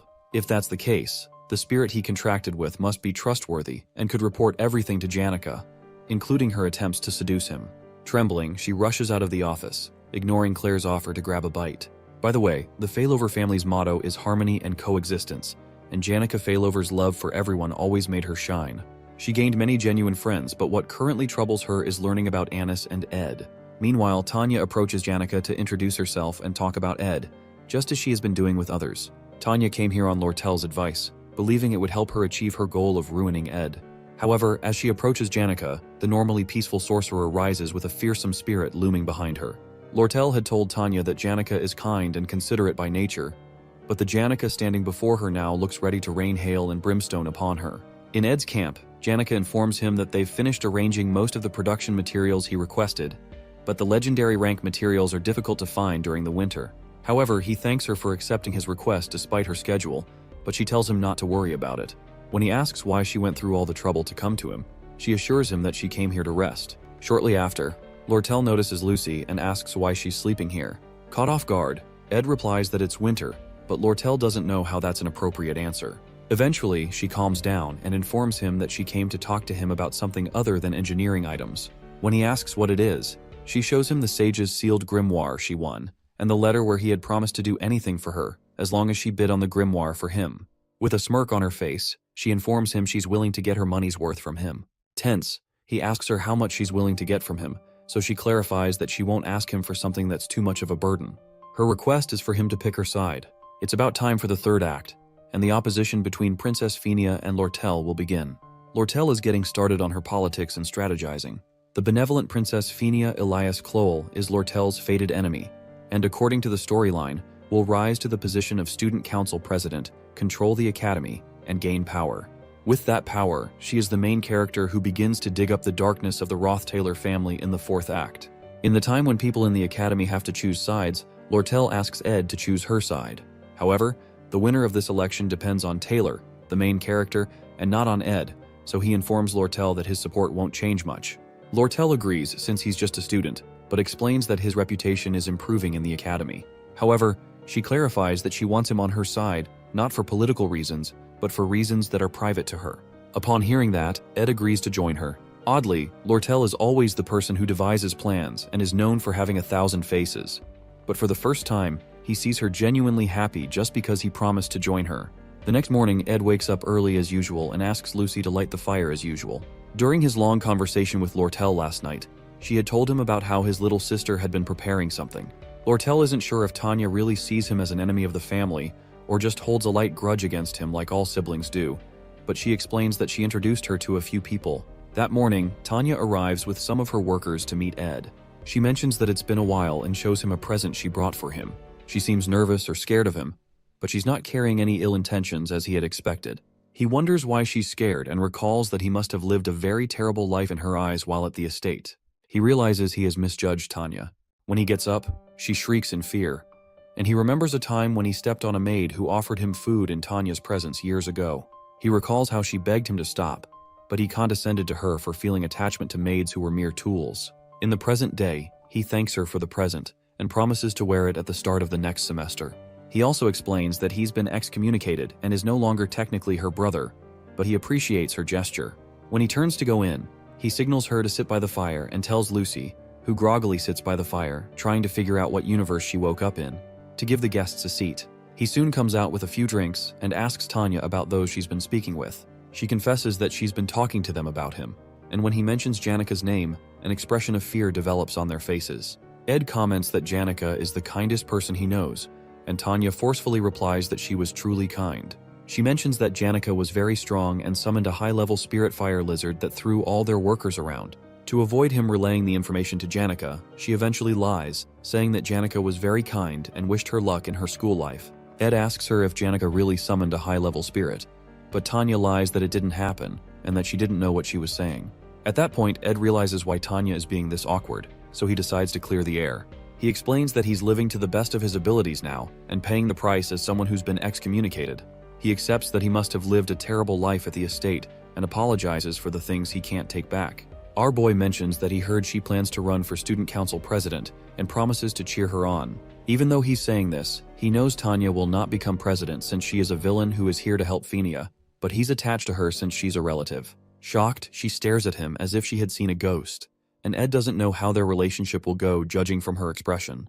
When she returns to her dorm in Opilus Hall, she convinces herself that Ed is still trash who is just hiding his true nature. However, since she was almost burned to death for talking badly about him, she realizes that Janika truly believes in Ed and is following him.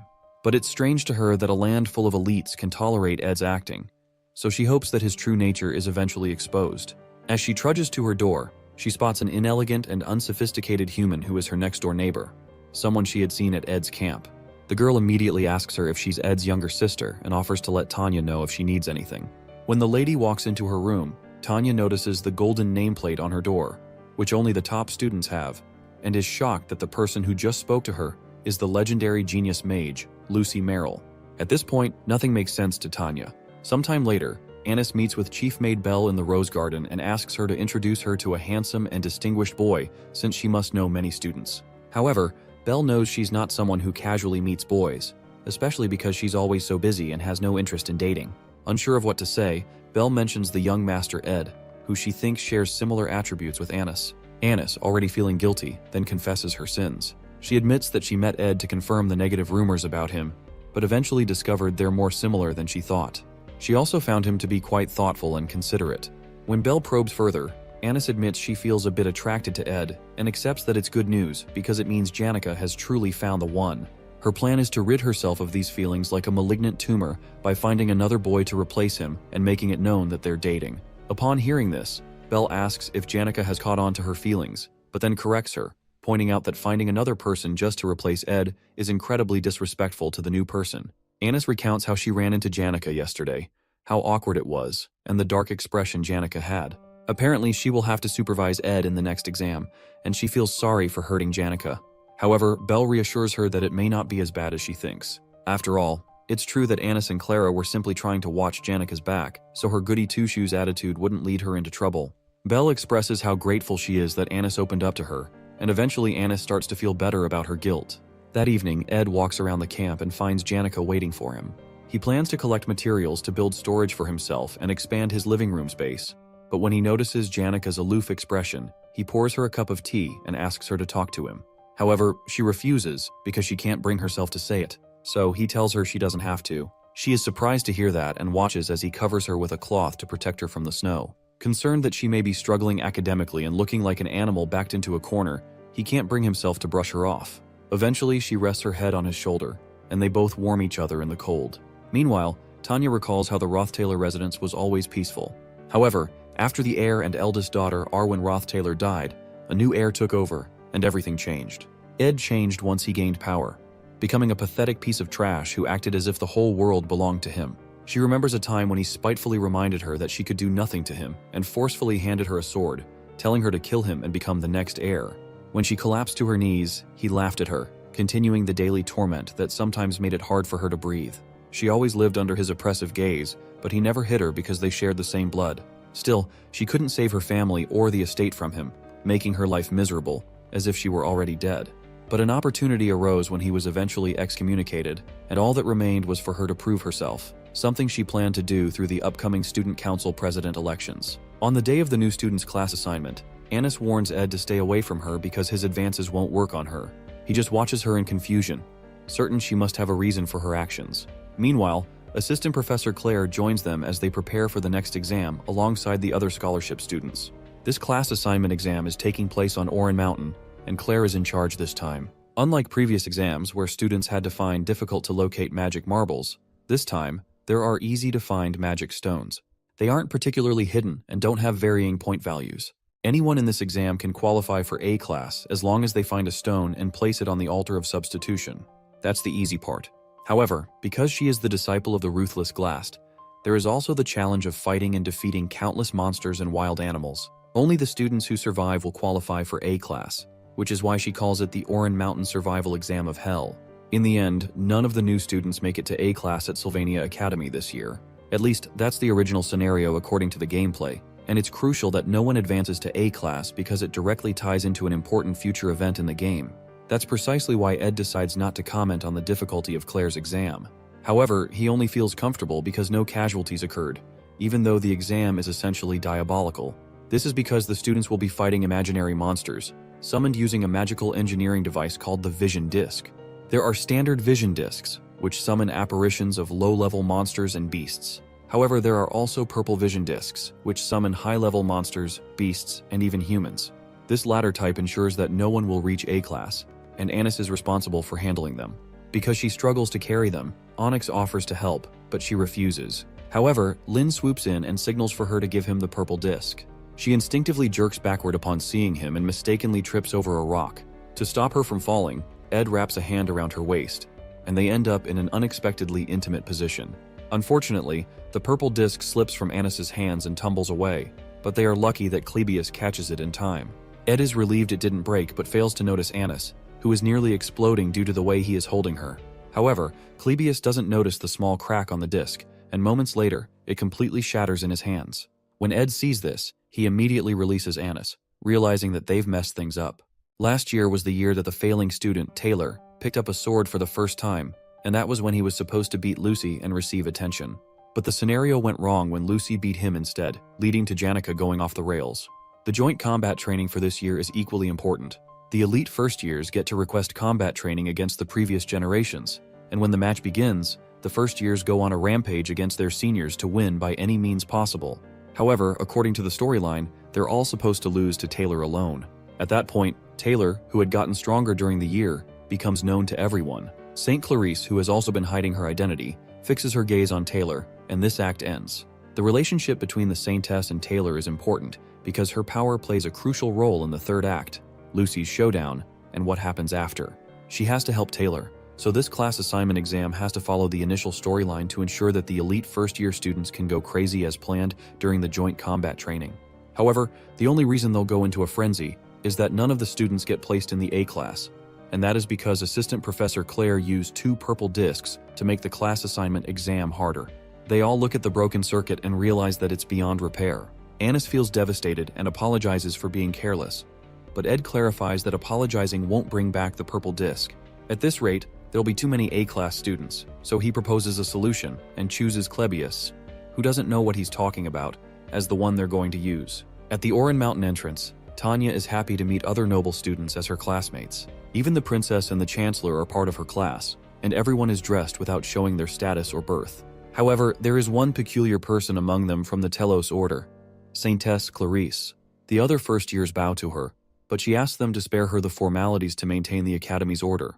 While she's speaking, Tanya introduces herself and expresses how much of an honor it is to meet her. The Saintess is happy to hear that Tanya is from the Rothtaler family, and comments that Crepin, the patriarch, was baptized by her, although she was too young to remember. Regardless, Tanya replies that it was an honor and expresses her hope to be baptized when she becomes an adult. Soon after, an announcement signals the start of the exam, and each faculty member is directed to their assigned area, even though the goal for all of them is to get into A class. Everyone soon sprints toward A class, which affords them free student welfare activities, fame, tuition exemption, and access to Ophelis Hall. One redhead quickly finds a stone and rushes to place it on the altar before anyone else so he can secure A class. While he's talking, another student named Joseph runs past him and reminds him to stop yapping and start running. Meanwhile, Tanya notices that there are too many magic stones on the mountain and figures there must be something else making the exam harder. She decides to conserve her energy, stay on guard, and move slowly. Suddenly, she notices a student taking off her shoes. Initially, she suspects the student slipped, but she is surprised when the girl leaps up cheerfully, explaining that she just wanted to feel the snow on her feet. Tanya is confused as to why she'd do that now of all times, but the girl doesn't see the issue. Tanya then becomes certain that the girl must have hit her head during the exam. Soon after, Tanya introduces herself, and the girl mentions that she heard members of the Rothtaler family hold high status. Tanya clarifies that not all of them do, as some are scoundrels, referring to Ed. Although Ed seemed reformed when she met him at camp, she believes he's hiding his true nature, which has ingrained deep fear in her over the years. Regardless, the girl thinks highly of Tanya and expresses deep respect. Finally, she introduces herself as Kylie Ekney, a country girl from a small city-state called Terranay Principality. She apologizes for her strange behavior, explaining that she doesn't know much about the modern world. However, Tanya cuts her short and signals that they need to hurry since they're in an exam. Kylie agrees but explains that she's not too concerned about getting into A class because it would draw too much attention to her, which irritates Tanya. However, knowing that Tanya is interested, she excitedly grabs her hand, thrilled to have a friend her own age for the first time, despite Tanya's protests. 30 minutes after the exam begins, the redhead keeps going and is fairly certain he'll secure first place, especially since his stamina is better than Joseph's, whom he calls a bastard. Eventually, he stops to rest due to exhaustion, but doesn't notice Clebius, who has transformed into the sword demon and is aiming a grueling punch at his cheek. The punch knocks him to the ground, and the redhead protests, asking Clebius why he suddenly popped up, saying it's unbecoming of a senior. Meanwhile, Clebius recalls how Ed had earlier explained that he and Annis would block new students from reaching the altar from halfway up, since only the strongest should be worthy of A class. In the present, Annis beats herself up for putting them in this situation and vows to do her best. Meanwhile, Onyx, a master of flight magic, is put in charge of safety, while Claire has to draft documents to report the changes in the exam. Since everyone has their assigned roles, Ed decides to stay back and guard the altar. However, Claire is concerned because Ed still can't properly sense magic, but he assures her that he has something in mind. As Clebius pounds the students, Onyx arrives to retrieve those who have been knocked down. Meanwhile, Ed checks out the purple vision disc and realizes that completely fixing it will be difficult, especially since his magic hasn't returned yet. However, since they have a large stash of high-quality magic stones containing immense magical energy, he decides to offer them on the altar to continuously recharge his magic.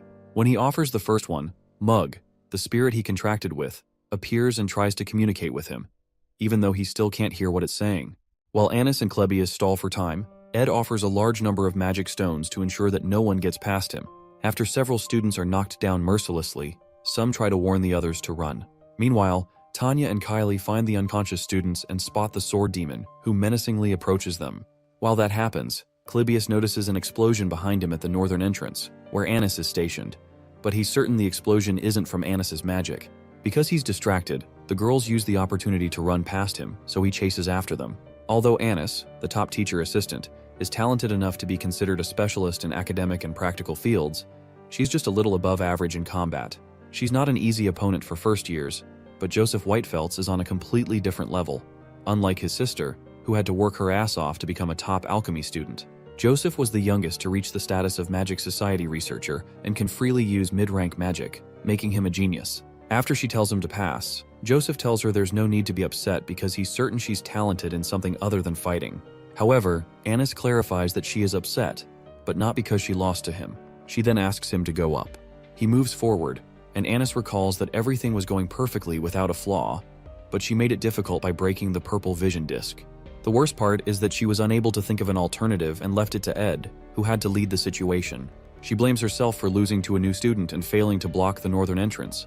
But what frustrates her most is that she keeps thinking about Ed, who had calmly taken charge of the situation. Meanwhile, Joseph reaches the altar and runs into Ed, who welcomes him and reminds him that he only needs to place the stone on the altar, even though he won't let him do that. Surprised, Joseph comments that the exam method is kind of strange, since there'd be no one left for the other students to fight if he successfully defeats Ed. When he doesn't get an answer, he assumes there's an alternative. But in truth, he's making small talk to buy time and assess his surroundings. When he spots the purple disc, he notices it's a different color, meaning it could be stronger. He also notes that Ed isn't emitting much mana and senses that he has used magic stones, indicating a low mana reserve since he was the first visitor. Joseph prepares to blast him with fire, disappointed that Sylvania hadn't met his expectations. He releases a mid-rank particle explosion, which can hit hard if the target isn't ready. If Ed doesn't see the direction of his hand and dodge in advance, he'll get hit. But Ed quickly evades it, proving he has some combat experience. Joseph immediately assumes Ed will use fire magic, either the spell ignition or scorch. Based on Ed's hand placement, he predicts ignition, but the scale of the flame is much stronger than expected, meaning Ed has trained his basic magic to a level close to mid-rank. However, Joseph easily blocks the attack with a shield and remarks that it's a waste since it can't penetrate his defense. Battles between mages are usually determined by who has the higher mana reserve. Joseph, still unimpressed, believes that Ed lacks real combat experience and won't be able to block his offensive magic once his mana runs out. Oddly, Ed transforms into a fire monster and informs him that while he can block spells with defensive magic, he can't block physical force. Our boy grabs him by the head, kicks him in the stomach, and smashes his jaw right after. He asks Joseph why he assumed he'd only face mages just because he himself is a mage. Joseph quickly retreats and demands to know how Ed walked through the fire. Joseph prepares a mid-rank ice attack but plans to be more cautious this time. However, Ed responds with a basic level ignition spell, making Joseph wonder if he's trying to mix his fire magic with ice to create steam and obscure his vision. Annoyed, Joseph quickly switches to fire, using the basic spell, Scorch. However, Ed walks through the flames again, using the Blessing of Recovery, a spell that temporarily increases his immunity to fire. Our boy charges through the fire and attempts to stab Joseph with a knife, but Joseph quickly casts a spell that blocks physical attacks. He's confident that his casting speed is faster than Ed's, but Ed throws the knife at his shield and jumps back. It turns out that the knife is actually Mug, who had transformed. Ed signals the spirit to use a spirit formula known as Explosion. The explosion easily shatters the shield and sends Joseph tumbling several feet backward. Badly injured, Joseph remains certain that Ed's casting speed isn't faster than his, and deduces that he used a spirit formula, which also explains how he walked through the fire. Exhausted, Joseph wonders who this person is and drops the stone when Ed approaches him with a knife, conceding defeat. As soon as Ed lowers his guard, Joseph rushes forward with a mid-rank ice spear attack, but suddenly switches to a punch to confuse Ed, landing a solid hit on his jaw. After being punched, Ed is surprised that Joseph, who had spent his entire life researching magic, was able to make such an impact with his fist. However, a strange energy suddenly appears around Ed, Marilda's spirit formula. It's the protection of the wind, which blows enemies away when an unexpected attack occurs. A powerful gust sends Joseph flying several feet into a nearby rock. Now more injured than before, Joseph finally accepts his loss. Ed commends his punch, and Joseph soon asks for his name. When Ed tells him, Onyx arrives to pick up the wounded boy. Meanwhile, in a carriage, Elka asks Jix why he joined the magic faculty. He's surprised by the question, so she mentions that he would have been the top student if he had joined alchemy or combat, and she feels bad that he gave up so much for her. However, Jix explains that he doesn't place much importance on being the top student. He admits he may have been the best in alchemy, but certainly not in combat, because the top student of the combat faculty is Clebius Northendale. Meanwhile, Clebius is knocked down by a terrible energy that completely stuns him. Kylie, who landed the hit, hopes she hadn't injured him, but Onyx quickly arrives to tend to him and tells the girls to continue the exam. With only 20 minutes left, Tanya and Kylie reach the altar, where several other students lay unconscious. Tanya spots Ed, the object of her fear and hatred, and he immediately tells her to give up. In the past, Saintess Clarice had two dreams. One of the dreams she had that day was planted by Archbishop Verdio, and the other was a beautiful song by Adele about the outside world, the woman in charge of the holy fire. After leaving the Telos Order, she called herself the Romantic. Although it was unclear how she moved from building to building, she sang a song at Clarice's window when the world went to sleep. The second dream Clarice had was about the outside world, which her only friend, Adele, whispered to her while looking at the stars. Adele told her about a life where she could take classes normally, have normal friends, love normally, and hug someone who loves her, rather than receiving countless prayers from believers who revered her. After leaving the order, Adele joined Sylvania, and when vacation came, she traveled around the world and visited Clarice. However, after Adele left, Clarice went to the places she spoke of in her dreams every night, and at the end of each dream, she would share a deep hug with someone. She and that person would explore the world together and enjoy a colorful journey, which contrasted with her pure white life up to that point. Before leaving for Sylvania Academy, Archbishop Verdio reminded St. Clarice, who was behind Kylie's disguise, to ensure she didn't reveal her identity. She assured him she'd be careful, and with the order's arrangement to divert attention from her, she was brought to the academy. In this form, no one paid any attention to her, and she enjoyed sitting on a wooden bench, which deeply satisfied her. No one revered or bowed to her, and no one suspected that Kylie was the saintess.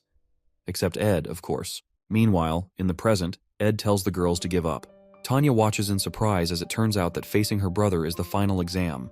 Ed pleads with the girls to return, but then activates a gnarly aura and challenges them to step forward if they insist. The aura is incredibly strong, and Tanya feels that this level of power is impossible even for people who have trained in spirit magic their entire lives. It surpasses even graduate-level skills. Currently, spirit sorcerers are called veterans if they can handle 5 to 6 mid-rank spirits, but Tanya is shocked to see a high-level spirit, Marilda, behind him. After seeing that, Kylie proposes that surrendering is the rational choice, and Tanya recalls the trauma she suffered when facing another high-level spirit while meeting Janica. However, she can't accept the idea of running away from her brother again, just as she did in the past, so she refuses to give up. Tanya recalls how Ed was 2 years ago, and wonders how someone who couldn't even use elementary magic could suddenly summon a high-level spirit. She concludes that it must be a fake. She plans to defeat the real spirit behind him, assuming it must be weaker. But as she moves closer, the energy is so overwhelming that she has to accept the reality. She really might be facing a high-level spirit.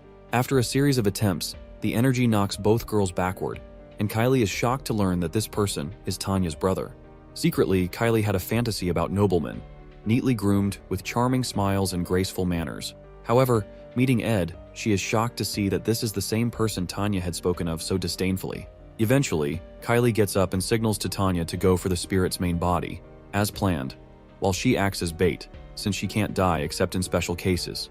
Tanya worries she'll get injured, but Clarice assures her that she'll do it.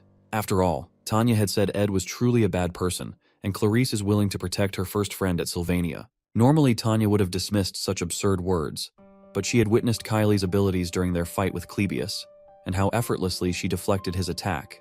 She wonders if Kylie possesses a special power as she watches her charge into the storm with tears in her eyes. The sudden action confuses Marilda, who immediately tries to smash Kylie into the ground, but Kylie's holy magic blessing is suddenly activated.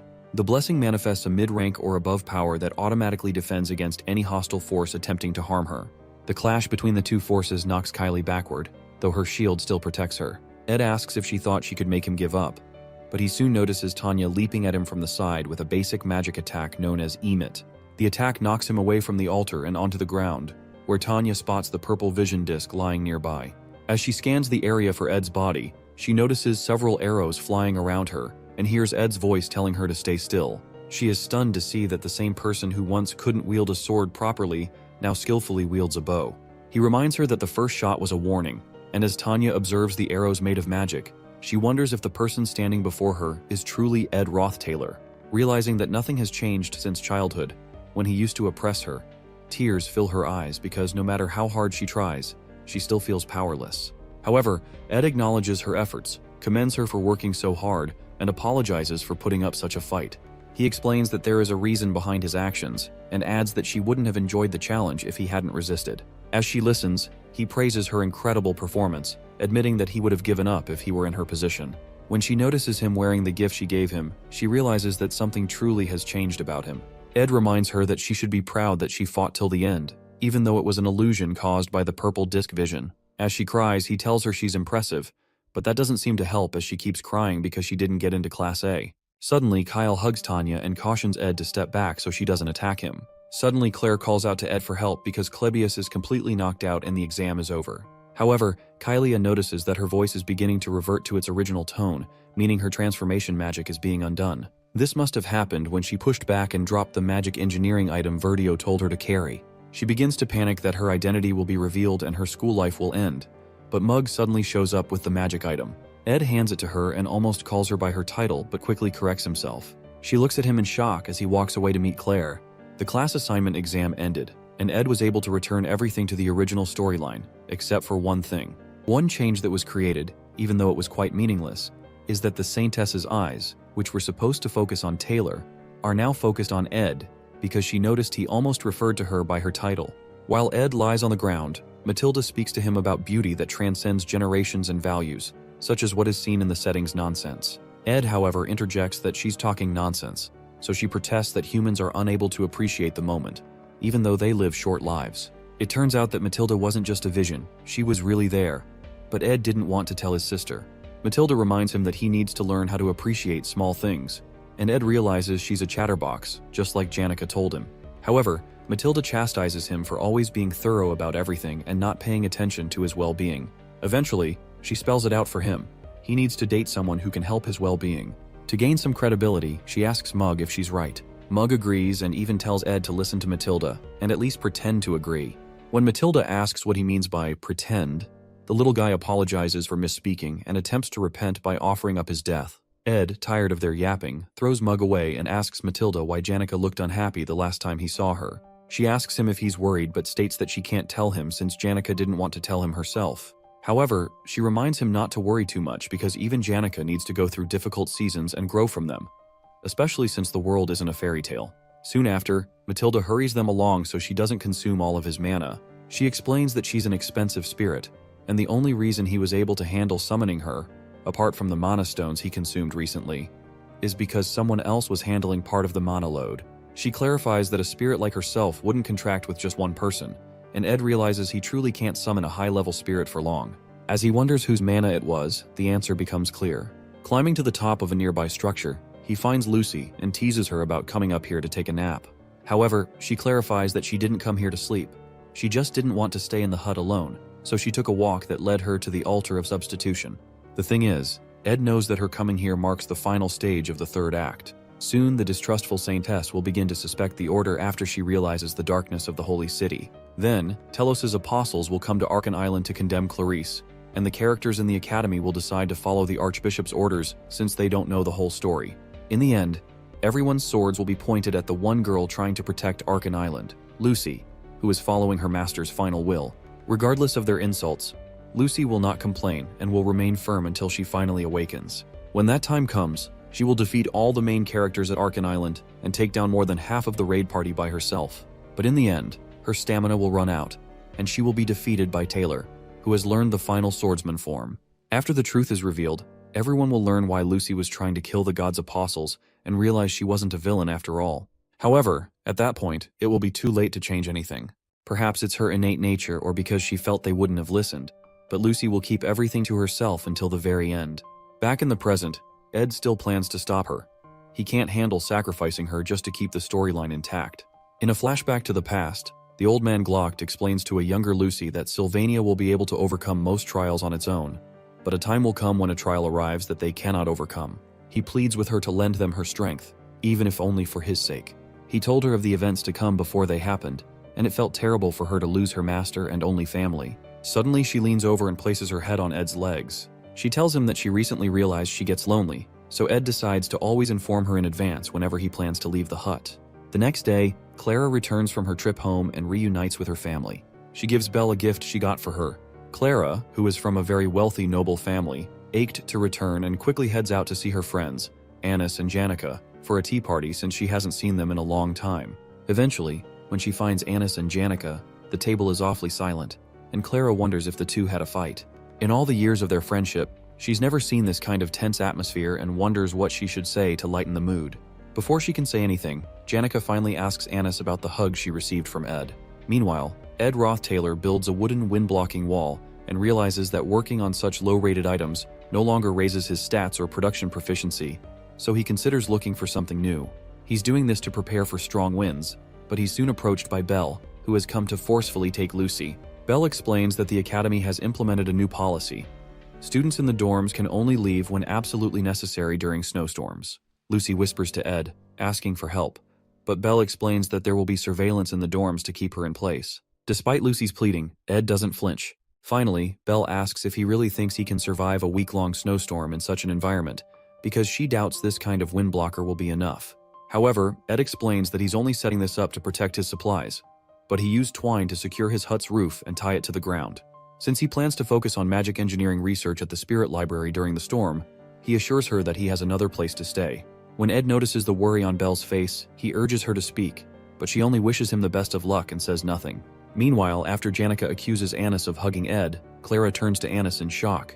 Backed into a corner, Anis says nothing, while Clara tries to clarify that there must be a misunderstanding. To break the tension, Anis admits that she did flirt with Ed and apologizes. She explains that she didn't find him trustworthy because he looked like a playboy, so she was trying to get to know him. When Janica hears that, she asks Anis if she's lying, but Anis assures her that Ed isn't even her type since he looks like a thug and is quite rash. At that point, Janica stops her from speaking poorly about Ed, so Anis apologizes for flirting with him without talking to her. However, Janica, now crying, asks Anis why she's doing things she never asked her to, making her so worried she couldn't even sleep one night because her precious friend betrayed her. She's also distressed that she's not in a position to be betrayed because she doesn't even know where she stands. But Anis assures her that from what she's seen, she's more than a friend to Ed. After hearing that, Janica protests that it wasn't right for Anis to assess Ed like she did, but since she did it for her, there's no reason to be mad. She thanks Anis for being honest that she doesn't have feelings for Ed, and Clara is relieved because she was afraid Anis had fallen for him. Suddenly, Janica rushes away when she realizes she hasn't been to the Northern Forest in a while. With Clara and Anis left alone, Anis asks Clara to introduce her to a man, but when she realizes that's not enough, she decides to break the stereotype by asking Clara to date her. Confused, Clara just watches as Anis rambles.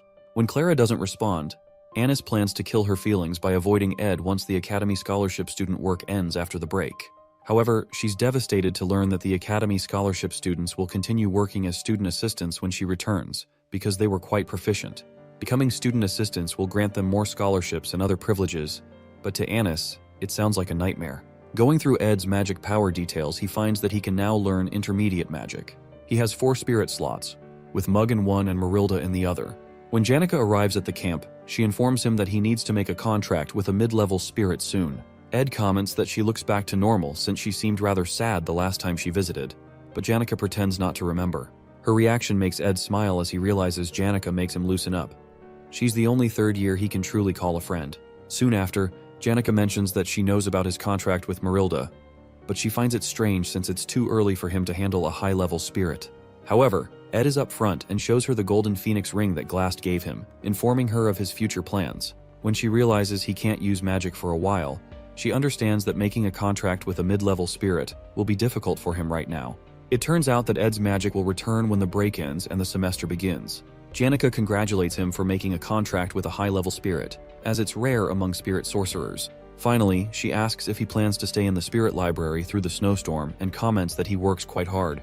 In response, Ed teases her, saying she works even harder since she's the top student. He mentions that people will probably pay attention to her in the upcoming Student Council president elections. Regardless, Janica responds that she intends to stay neutral during the elections. She asks if Tanya is also running and whether he's close to his sister. Ed admits he can't say so confidently since he's been excommunicated, but that doesn't change the fact that they're related, and he plans to maintain a good relationship with her because he cares about her. Hearing that, Janica concludes that Tanya's reaction was just sibling rivalry. Suddenly, she grabs his hand, and with tears in her eyes, she asks if there's something Tanya would like as a gift or food she enjoys. At that moment, Ed realizes Janica must have done something wrong to Tanya and is trying to make up for it. However, Janica insists she didn't do anything. Ed just keeps staring at her, knowing she's a terrible liar, and soon, the guilt overwhelms her into confessing. However, Ed doesn't think it's such a serious issue. Meanwhile, Kylie is informed that the storm will begin in the morning, and that leaving the dorms will not be allowed except for special reasons. As she hears this, she can't help but recall the terrifying sight of Ed, the third-year student she saw a few days ago. But more than that, she feels uncomfortable, especially when he almost called her by her honorifics, making her wonder if he knows her secret. Now, in her true form, she places the form-changing magic engineering item by her side, worrying about how hard she worked to lead a normal academy life. If even one outsider discovers her identity, her academy life will end. It wasn't hard for her to gather information on Ed because she overheard Joseph scolding the red-haired boy about failing to get close to the altar. Joseph mentioned that Ed isn't human at all and that he heard Ed built a hut in the northern forest where he lives. The only problem is that she can't go there since students won't be allowed to leave once the storm begins. And once the snowstorm ends and spring arrives, the new semester will begin, leaving her with no chance to seal his lips or do anything else. She soon opens her window, but fear grips her. The fear of Ed, the darkness, and the bitter cold. Living surrounded by pure white walls and ceilings has deteriorated her ability to appreciate the world's beauty. But she decides she must experience it for herself. So, she jumps out the window with the form-changing item in her hands. Landing on the ground, determined not to lose the freedom she fought for, she heads to meet Ed to ensure he isn't planning anything. Meanwhile, in the academic building, Klebius recalls how his eyes have long adapted to the dark because darkness is all he's ever known. The most vivid memory he has is of his brother, who stayed by his side even when everyone in the household avoided him, especially the memory of when he stabbed him through the heart. After the break ends, Claire asks him if he doesn't want to be a student assistant. He explains that he felt like a burden to them last time, even though he liked the good treatment. From the way he's talking, Claire suspects that another lab is trying to scout him, but she soon gets him to agree to take the job as a student assistant. Meanwhile, Ed feels like he is trained to the limits of what he can handle. During the break, he was able to concentrate on training and increase his stats in the advanced crafting skill slot for spirit formula infusion and magic engineering. He has improved both advanced skills enough to be considered his specialties, and he plans to spend the remaining week working on them in the library to use them more effectively. As he climbs out, he recalls that he gave Jix some money to clean up the mess in the library with a bit of magic, but Jix had even helped organize the books by theme and title. For that to happen, it seems he got some help from Elka, even though he had told him it was a secret. He'll have to find a way to repay them later. He picks a book from the shelf and decides to focus on a few formulas instead of trying to learn hundreds, aiming to create at least one legendary magic engineering item. After that, he plans to craft a few more to raise his magic engineering skills, and then make other rare items once he masters the basics. While working on his plans, he reaches into his bag but doesn't find the items he needs. It seems he left them in the hut, so he's forced to return in the storm to retrieve them. Meanwhile, Kylie pushes through the painful storm, and eventually finds the river in the northern forest that Joseph mentioned. She checks the map she brought and tries to pinpoint the hut's location. At this point, she feels like she's on an adventure. Clarice is not weak. She's more talented than most mages, and her holy magic is even stronger than others. The holy magic's blessing ensures that anyone who attempts to harm her will have the damage returned twofold. So even if she encounters a wild animal or a robber, she won't be harmed. Regardless, she feels a certain fear when it comes to Ed, especially because he may have been baptized by the Telos Order since he was the successor to the Roth-Taylor household. The issue is that the holy magic's blessing does not harm those who have been baptized by the Order. However, there should be no reason for him to harm her. She just needs to be certain that he doesn't know who she is. Soon after, she reaches his door and tries to push it open, but it won't budge. When she forces it open, she notices a small pot filled with blood placed behind it, and her force spills its contents onto the ground. She stands there, confused, but soon becomes afraid when she sees a wild boar tied nearby. There's blood everywhere and fear grips her. Has she entered hell? As if that's not enough, she soon hears footsteps and quickly hides. Moments later, someone steps through the open door and notices the blood on the ground. Meanwhile, Kylie hides, trembling, as the person approaches her hiding spot and pulls out a huge knife from one of the drawers. Trying to muffle her whimpering, she accidentally hiccups, and the person turns toward her, asking who she is. While she stammers, Ed recognizes her and calls her name in confusion. Surprised, he asks what she's doing here and why she's shaking. However, Kylie, overcome with fear, releases a divine holy magic explosion toward him, an attack that nullifies most of the opponent's magic while inflicting physical damage. The blast hits Ed, launching him backward and sending him crashing through a bookshelf. When she sees that he's been severely injured, she falls to her knees, trembling, realizing she didn't mean to kill him.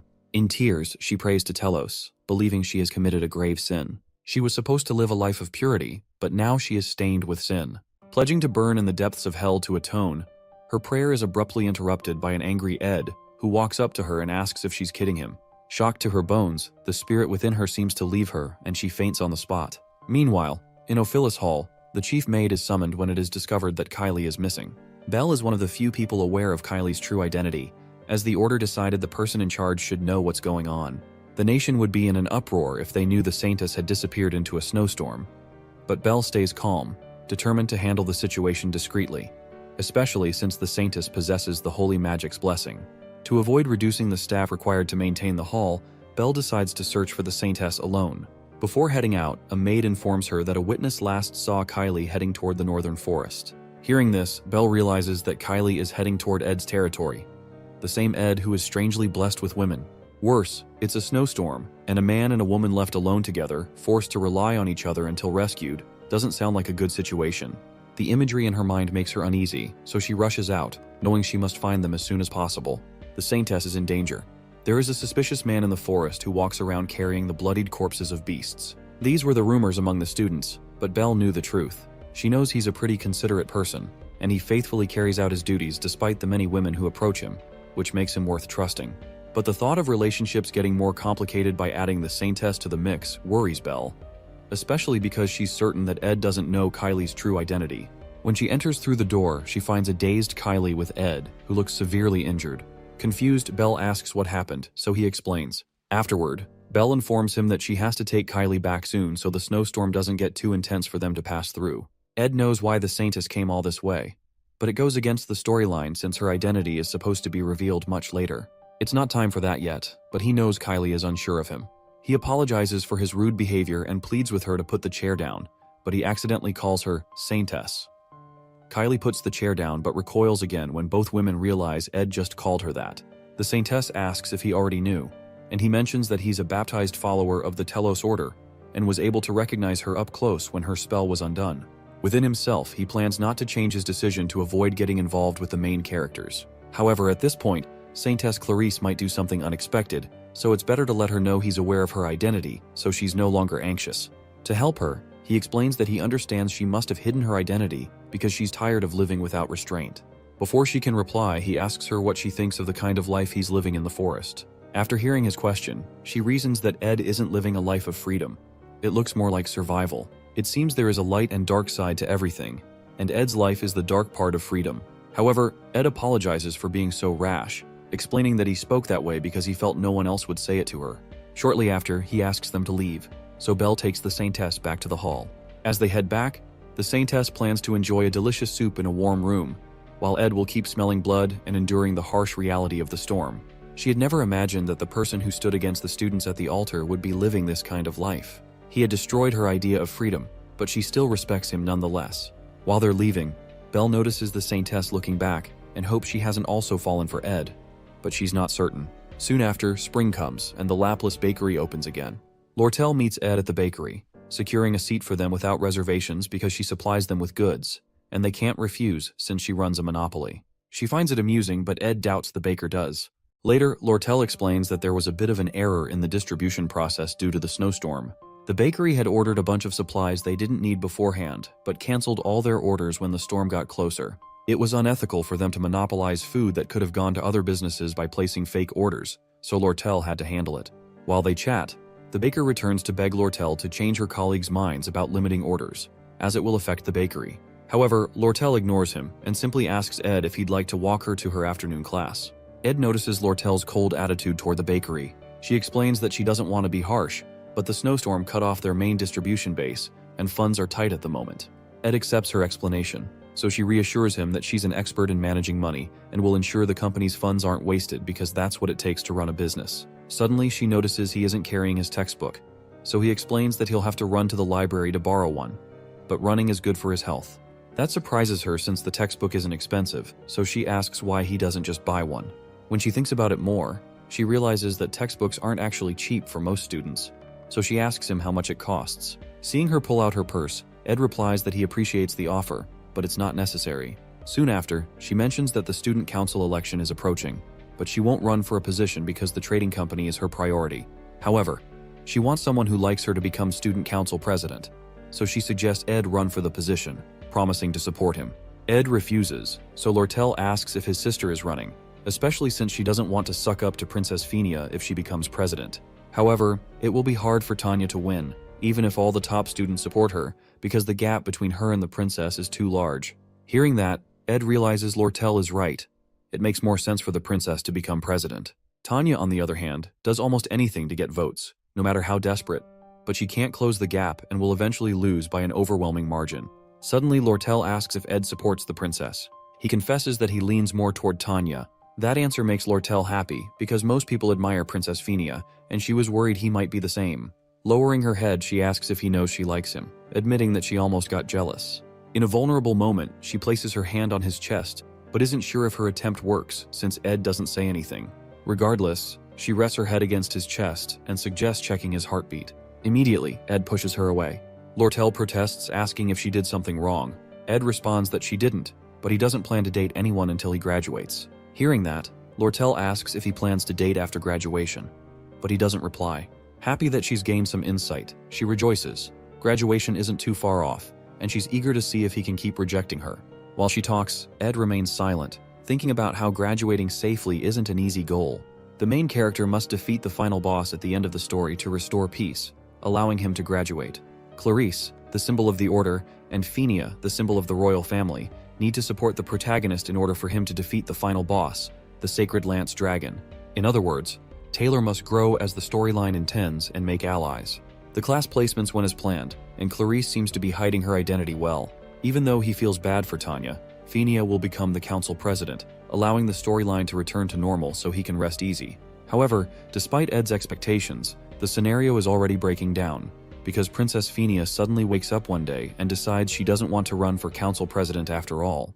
Meanwhile, Clebius freaks out because a first-year student had sent him a duel request form and wonders why they didn't pick someone else. He's the first person the student sent the form to, and he begins to curse about his damned life and why it has to be him that this person wants to duel. While that is going on, this first-year student also goes to inform Jix that he'd like to duel with him.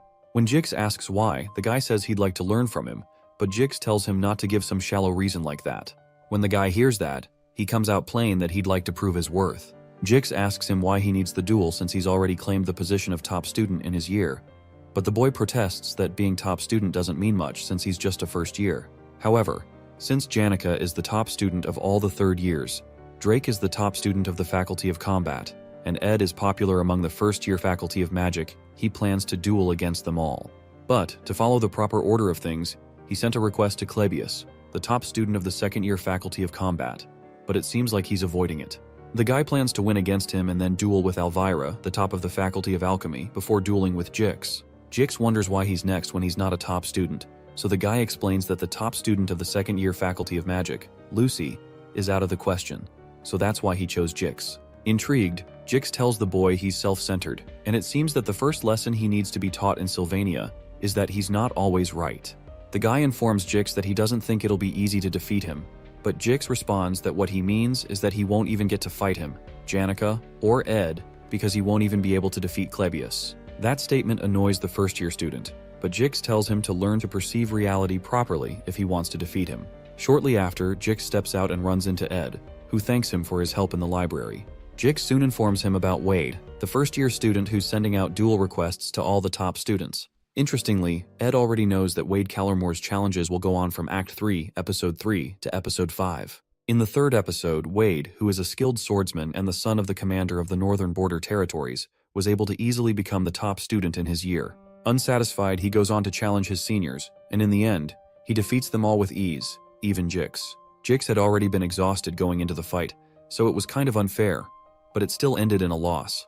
Wade's rampage, which seemed like it wouldn't end, was eventually stopped by Taylor, who had improved over the year. Jix asks Ed if he'd like to check Wade out at the welcome party for the first years that night. But Ed turns down the offer because he already knows what Wade looks like. As he walks away, he notices that the refreshing atmosphere of the school is giving him more energy. Meanwhile, Jix wonders if he should have told him about something else he's noticed. Since he's in the same grade as Fenia and sees her often, he's noticed she's been looking rather down recently. But whenever he's talking to someone and Ed is brought up, she always listens. Sometime later, Jix intentionally calls the name Edward, but focuses on the Ed part, and he notices how the princess jolts back to look at him. However, Jix decides he can always tell Ed later, especially after he's looked into the matter more. Because it's spring, the scenery of the northern forest soon becomes warm. Lucy, who's chilling on the hut's roof, chases away butterflies that are disturbing her while Janica teaches Ed and compliments his improvement. She explains that he should be able to enter a contract with a mid-rank spirit now, and adds that it would be unbelievable that he did this in 1 year. Janica seems to be in her teacher mode, so to play along, Ed comments that he was able to because he has a great teacher. Surprised by the comment, she replies that usually he'd have to climb mountains and valleys to find a spirit whose mana flow matches him well.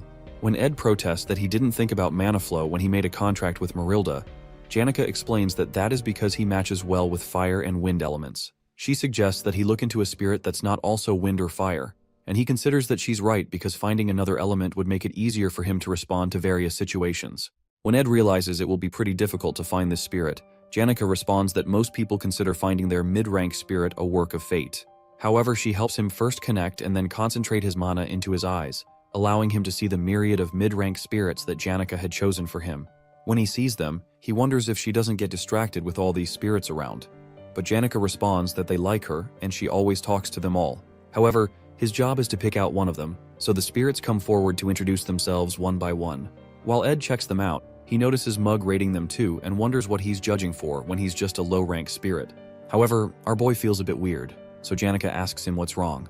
He responds that it's nothing, but inside, he hopes to meet his spirit by fate too and wonders if they're using the right method. That night, a welcoming festival is organized for all the first-year students. It's pretty meaningful for the new students, but the organizers soon find out that Janica and Lucy, the top students for the third and second years, were unable to attend due to personal reasons. The faculty became worried that the festival would be unenjoyable because of their absence, but it didn't eventually have any impact because the dignified Princess Phinia attended. The first years were quite afraid to speak to someone of royal blood, including the nobles. There was only one person who was able to talk to her during the event, and that was the top student of the first year, Wade Callermore, who's from one of the 3 greatest swordsman households.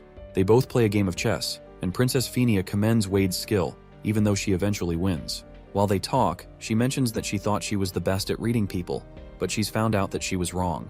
Kicking Ed Rothtailor was only a small concern to her initially. However, he saved Janica, made a home in the forest, and as more time passed, his presence grew bigger until even the incoming students spoke highly of him.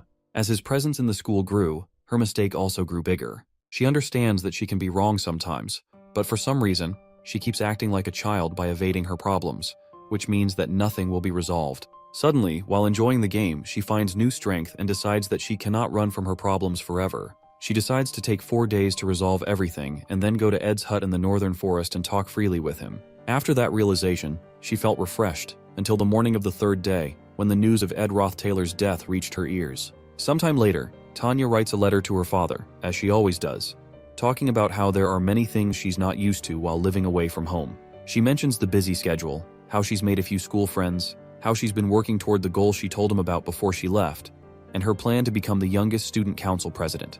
She explains that she's worried because she heard Princess Phinia will be running for president too, but she'll try her best.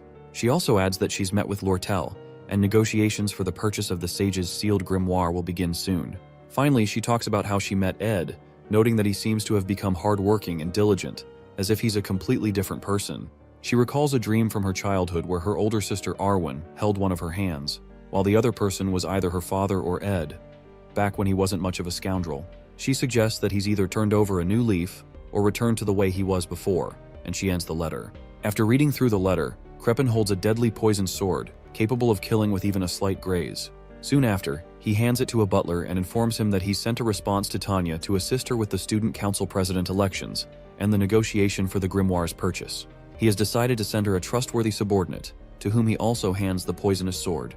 Normally, sending a subordinate into Sylvania isn't allowed, but since this is for business purposes, the Academy has to permit it.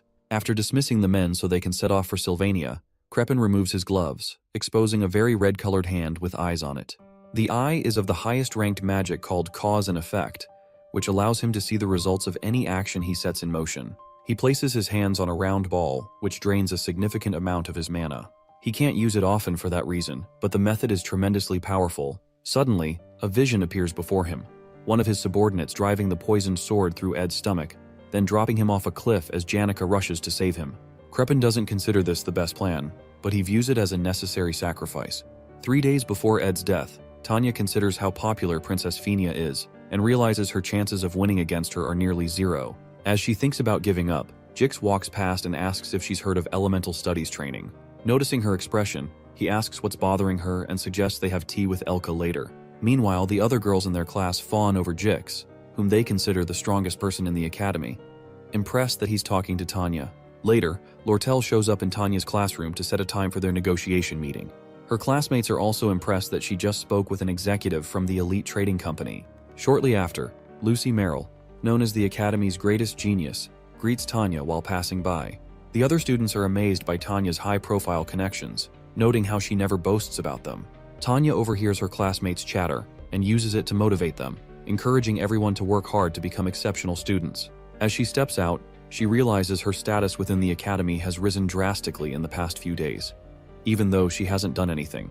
The only reason she's receiving this treatment is that she's Ed's younger sister. She had always thought of him as trash, but now she feels like the trashy one.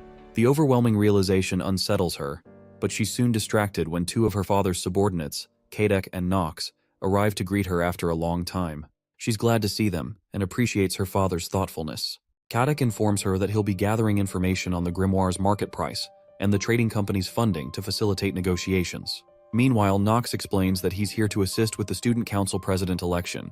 When he suggests gathering intel on Fenia, Tanya stops him, revealing that they've received news that Princess Fenia will no longer be running for president. Meanwhile, elsewhere, Janica and Ed have a drink together when she mentions hearing an announcement that the princess is withdrawing from the election. The news surprises him, so he asks if the announcement is final or still subject to change. The final boss of Act 4 is Kreppen Rothtailor, known to the world as the benevolent patriarch of the Rothtailor family. However, only Princess Fenia recognizes his true darkness. With her influence in the imperial family and the academy, she is the only ally who can lead the fight against Kreppen.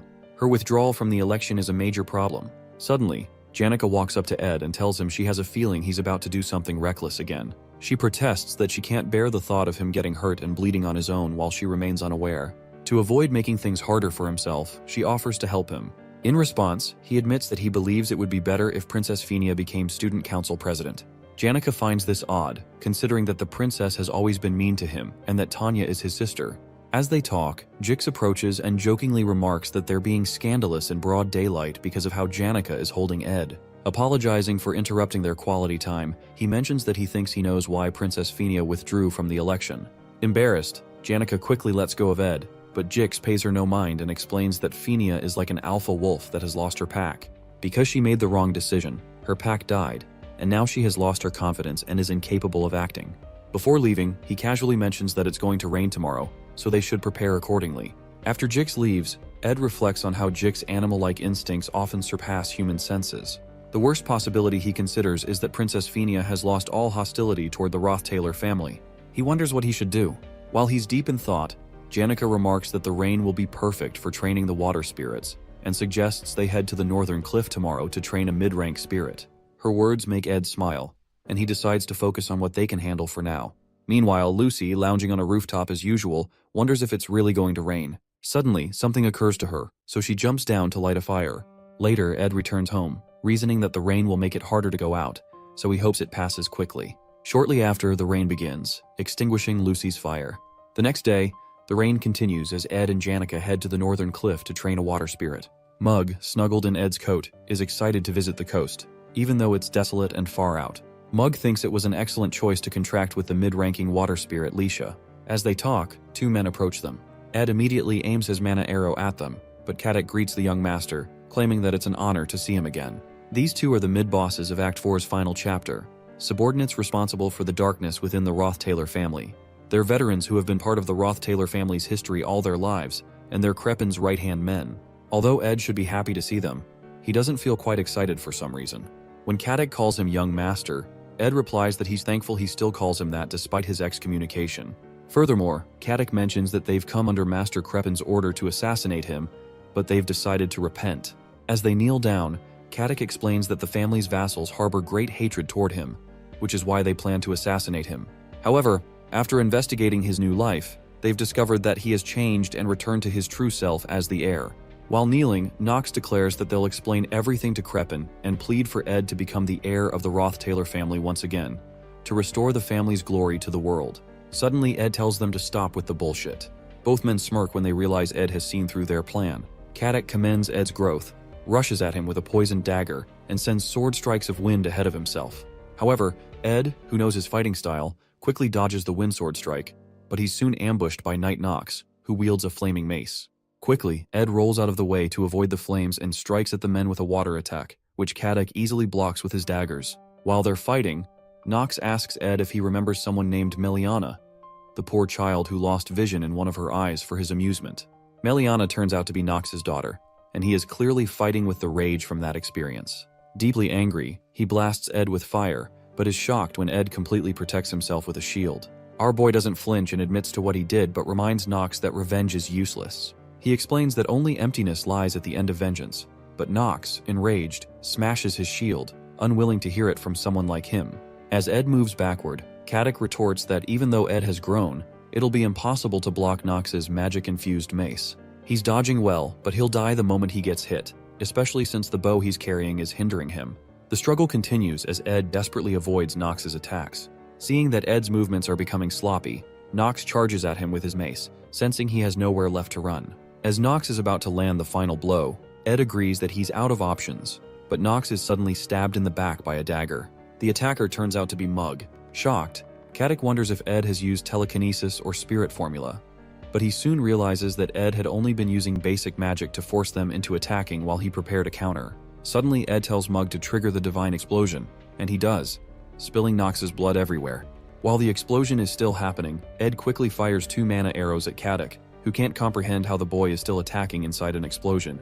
Soon after, our boy emerges through the blast, using his blessing of recovery that grants him immunity to flames. Surprised, Caddick asks how a scoundrel like Ed has grown so strong in such a short time, but reminds him to aim for vital points next time. Suddenly, Caddick unleashes a barrage of wind attacks that knock Ed backwards several feet toward Nox's body. It seems Nox had used his own body as a shield to protect his vital points from the explosion. Enraged, Caddick charges in to end the fight. While he's still in the air, the water spirit Lycia ambushes Caddick from behind, completely enveloping his head in water to make him choke. The attack forces Caddick to drop his dagger, and he struggles to breathe. Suddenly, Nox, who seemed to be dead, grabs the poisoned dagger and leaps toward Ed from behind. Normally, burns and stab wounds like his would easily render most unconscious. But as a battle-hardened veteran knight, Nox remains conscious, a factor Ed hadn't accounted for. As the knife inches toward Ed's face, he realizes his mistake, but Marilda immediately activates his protection of the wind skill, which blows enemies back when an unexpected attack occurs. The blast of wind strikes Nox, but instead of launching him backward, it only dazes him, causing him to collapse. On his knees, Nox asks Ed to finish things quickly, but Ed grabs his hands and tells him he's the one who should be making that request. Ed acknowledges that the two of them would only be here if his father truly wanted him dead, meaning he is destined to die regardless. He concludes that killing them won't end this, so he'd rather die here. He informs Nox that his death would only leave emptiness, but it wouldn't be meaningless, because at least Nox wouldn't live shackled by revenge anymore. He offers this as a small gift for his loyalty to the Roth-Taylor family, so Nox pushes the knife through his stomach. Soon after, Janica arrives, apologizing for being late because her class ended later than usual. As soon as she reaches the scene, she sees Nox pushing Ed's body off the cliff and rushes toward him, but she's too late to catch him. Nox realizes they're in trouble because there's a witness. Suddenly his body becomes immobilized, and he doesn't understand what's happening. A strange energy bursts from Janica's body, and the seasoned warrior, who thought he had seen everything on the battlefield, realizes there are things he has never encountered before. He soon beholds the summoning of the highest level spirit, one even stronger than a high-level spirit, of which only one exists per element in the natural world, and only one girl who can execute it. She turns to him, bloodlust in her eyes, and asks if he understands what he just did. A giant white circle appears, which not many people can understand. This is the summoning of the highest-ranked darkness spirit, Glaskin's right hand, the sun that scorches the earth. It possesses a tail larger than the Imperial City, and is the one who burned down the Alphonse Mountains during the Age of Myth. This is the highest-ranked fire spirit, Teorphus. Even summoning just one of his hands would be enough to burn all the northern forest to ashes, and Nox doesn't even know whether to be in awe or afraid. It is clear that what comes next for him is absolute death. When Janica turns to him again to ask if he understands what he just did, he starts choking on his spit. Suddenly, an intense wave of heat covers him and begins burning his skin. Out of nowhere, Marilda appears behind him, shielding him from the heat wave, and urges him to run. When she repeats the instruction, it makes no sense to him why she's helping him, but she insists he must survive and report everything he has seen and experienced. Severely injured, Nox crawls away from the site. Annoyed, Janica demands to know what Marilda is doing and orders her to move. Marilda refuses and explains that she wasn't the one who summoned Teorphus, urging Janica to think about it carefully. In a flashback, Lortel asks Ed how his magic engineering is going, since she had given him some magic engineering items and ingredients before. Actually, all Ed did throughout the break was train his magic engineering skills, and his efforts were so successful that he managed to create a legendary rank engineering item. The item he created was Delheim's Hourglass, which reverts all physical states by a few seconds, removing all damage and wounds. However, it is a one-time use item. As Ed crawls out of the water onto shore, he recalls how he reversed the effects of falling off the cliff and the poisonous dagger. Since he only reversed time by a few seconds, the injuries he sustained earlier remain, but the salt water that seeped into his wounds is causing his temperature to drop rapidly. He had summoned Marilda because the situation at the top of the cliff seemed abnormal, but he doesn't know how things turned out because of how injured he is. This legendary item shouldn't exist in the third act, and he never expected to use it this early. His long-term efforts now seem wasted. However, at least he survived. To him, Crepin's cause and effect determination magic is extremely troublesome. Even if he were to defeat Katic and Nox and survive, Crepin could repeatedly use his enormous mana pool to find a future where Ed truly dies. That's why he needed to die once. So Crepin would lose interest in him for a while, believing him to be dead.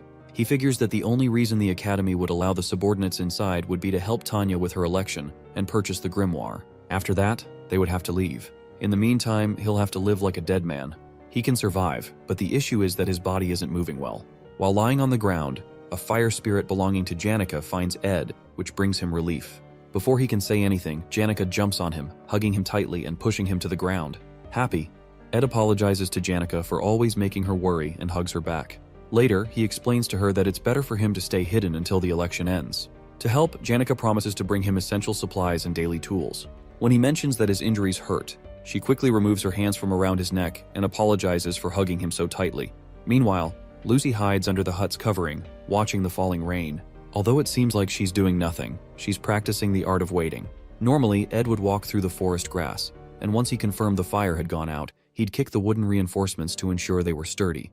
Then, he'd put away all the clothes drying on the line, place rust-prone tools under the tent, greet Lucy, and sit at his desk to read a magic engineering book. Meanwhile, Lucy would always sit near the fire and sleep while listening to the rain and the sound of Ed flipping through his books. Suddenly, she detects mana laced with the scent of blood but chooses to ignore it. Eventually, she heads out to investigate and runs into subordinates of the Roth-Taylor family. When Nox spots her, he asks for help, claiming he tripped in the forest and that his partner was mauled by a wild animal. However, much to Nox's confusion, Lucy's eyes light up, and she offers to let him live if he tells her the truth about what he was doing in the forest. Meanwhile, some guards discover the seal of the deadly poison dagger, an advanced seal so rare that one might only see it once in a lifetime. The lead guard laments that these kinds of incident reports always happen during his shift. However, from the traces on the dagger, he deduces that it was used to kill someone. Considering the fall from the cliff, finding the body will be difficult, especially after the rain stops. The man turns to Janica, who explains that she was on her way to meet Ed to practice spirit sorcery. But when she arrived, he had already been stabbed.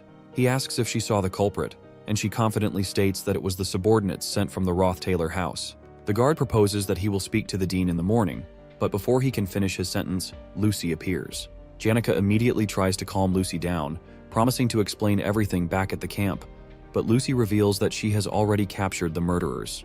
As she picks up Ed's bow, a bright energy pours out of her body, and she instantly vanishes. Janica urgently informs the guard that they need to catch Lucy before things escalate further.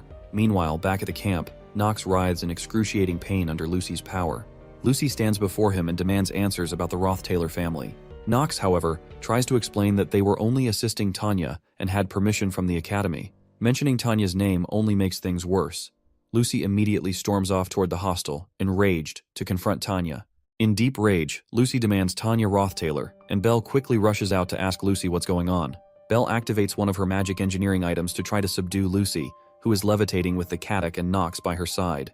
Belle asks Lucy why she's doing this, but Lucy breaks apart the magic engineering item in her hand with just a glance, demanding that they bring Tanya to her.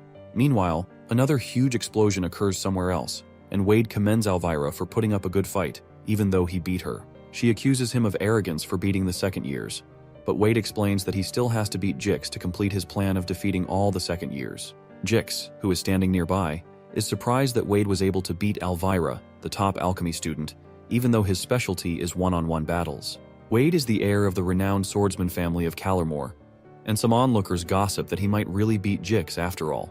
Before they begin their fight, an explosion shakes the building. It turns out to be Lucy, who is in a fit of rage. They quickly rush toward the noise to investigate, but when they arrive, Jix realizes they're too late. He sees Belle and the others turn to stone. In reality, they are all frozen in a time prison using time-type aspectual magic, and Lucy is likely the only genius who can witness aspectual magic, which someone spent their entire life researching, and copy it after one look. Still deeply angry, she orders them to bring Tanya to her, and one of the maids signals to the students to quickly follow her.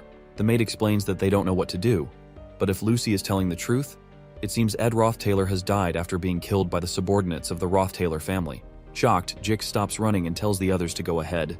Wade warns him not to seek revenge but to evacuate with them. However, Jix insists they go ahead, saying he'll evacuate later.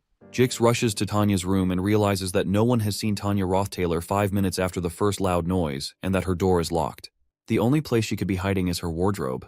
He opens it and finds her trembling in fear, wondering why any of this is happening. All the evidence points to Tanya, but Jix doesn't understand, especially since Tanya's reputation was improving due to Ed's influence.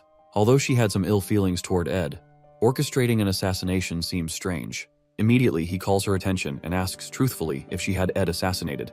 Trembling, Tanya swears she didn't. Even though he can't be sure, Jix decides to protect her because he knows Lucy will eventually kill her. Though he feels desolate hearing about Ed's death, there are too many things he doesn't understand. He decides to get the details later and tells her to stay in the room for now. If she steps into the square, she'll die. He must stop Lucy because he knows Ed wouldn't have wanted her to get blood on her hands. Suddenly, Wade appears and informs Jix that he has to achieve his goal, even by force, so he demands that Jix hand over Tanya. Meanwhile, Lucy continues destroying the hostel, and Clybius, who jumps into the square, stumbles upon another frozen statue. Dorothy, a top third-year alchemy student. Shocked that even a top student has fallen victim, he notices Lucy spotting him from above. He quickly runs for his life, lamenting that there is no peace in his life and that he didn't come to Sylvania to die. Suddenly, he trips over a stone, falls on his face, and curses once more about how much he hates this. While he's on the ground, Elvira approaches him and asks what he's doing. She informs him that only the top students can stop Lucy for now, and they need to hold out for 30 minutes until the academy workers arrive. She then walks away and tells him to escape to the academy building once his legs have recovered. He watches as she heads toward Lucy, preparing to subdue her until the academy workers arrive, knowing that she is also a top student. Meanwhile, Lucy rushes to Ed's cave with Teorphus and informs him that the situation is bad. The academy workers are on their way. She explains that Lucy found out before she could explain everything, so she doesn't know what might happen. When Ed asks about Lucy's whereabouts, she replies that Lucy has gone to the hall to find Tanya. Upon hearing this, he immediately gets up, realizing he must go himself. In a flashback, Lucy recalls how Glock had attended to her while she was sick, and how he warned that she'd get sick like this again if she kept rolling around in the rain. In a funny manner, he reminds her to remember this feeling because, slowly, the number of times she will get injured or sick will reduce.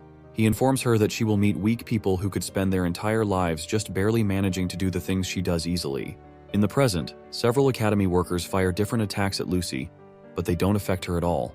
When she realizes they're not going to bring Tanya to her, she tells them it's fine because it won't be long before she finds Tanya herself. Glock had told her that she would become such a powerful mage that no one would rival her, and life might get tedious because of her innate talent, even seeming meaningless. Meanwhile, as Lucy walks toward the workers, all of them become stone as they're frozen in the time prison. She recalls that Glock had told her that everything, including pain, would eventually become a distant memory to her, but she believes he's a lying old man because she's certainly in pain right now. As she takes a step forward, she steps on a trap that triggers a huge explosion. After the smoke clears, Lucy appears unscathed, and Elvira, who had thought the trap was a good plan, laments that Lucy's casting speed is abnormally high. With one wave of her hand, Lucy commands Elvira to move, and a huge power envelops and throws away the poor girl. As she's being thrown away, she realizes that Lucy was able to cast so fast not because of a specific type of magic, but because of the level of mana she was emitting. So, in the end, the problem was mana, because a mage is only as strong as the level of their mana. However, Elvira informs her that alchemists can understand mana and transform it into something that isn't magic, like magic engineering items or reagents. Lucy's eyes widen as Elvira pours something called a red quartz reagent onto the ground, onto all the magic engineering items she had positioned, to use the power of the reagent to channel Lucy's mana to activate the items. Elvira explains that if she activates all of these items with an increased output at the same time, all the mana in the area will evaporate. Even though all the magic engineering items she spent her entire life making will get ruined, she plans to do it to help all the students and the maids evacuate. Suddenly, Elvira activates them all, but Lucy doesn't move an inch while she's doing that. Suddenly, Elvira receives an overload message that the amount of mana has surpassed the limit of the tool. Shocked, she watches as each of the engineering items explodes around Lucy. Calculating the amount of mana it takes to overload all magic engineering items is theoretically possible, but no one does it because it's not academically valuable, and no one has that amount of mana. If someone like that existed, it would be impossible to stop such a person in the first place. The time it took to apprehend the head maid, Bleal, the 4th-year top alchemy student, Dorothy, 14 high-class maids, and 2nd-year top alchemy faculty student Elvira, is 3 minutes. Lucy walks past Elvira, who is severely injured, but Elvira grabs her leg and asks if she doesn't think she will regret it if she keeps going. She reminds Lucy that she could have easily sent the entire hall flying at once with all this mana. But the fact that she hasn't done that probably means she feels that Ed wouldn't have wanted her to do this. Regardless, Lucy continues and says she'll decide that after meeting Tanya. While she's talking, a strange being approaches her in the dark with a sword. However, Lucy had detected him and cushioned the hit of his sword by protecting herself with a shield. It turns out to be Clebius, who tells Lucy he's not going to let her get past him, even referring to her as a mother fair. In response, Lucy creates a small explosion in her hands and releases it into Clebius's torso. The time it took to apprehend the 2nd-year top combat faculty student Clebius is 1 second. Meanwhile, Wade tells Jix that he has to achieve his goal even if he has to do it by force and demands Tanya. He swoops in to strike Jix with his sword, but Jix quickly averts the attack and retaliates with his own sword. Wade is surprised that Jix is able to use the island family swordsmanship, the swordsmanship of a beast that once roamed the northern grasslands and became civilized after staying at the island estate. As the men continue to battle, Wade reasons that this is real swordsmanship experience. However, it's incomplete, and he can find a weak spot in Jix's center of gravity. He goes in for his next attack with a maniacal smile, certain that he's won. As he's about to strike Jix by his side, a bright green light appears called the Wind Blade, which knocks back Wade's blade and allows Jix to knock him to the ground. When Wade is on the ground, Jix asks him if he wants to keep going, and Wade gets up, prepared to continue. The swordsman confesses that he enjoys fighting strong people, so there's no need to give up this opportunity.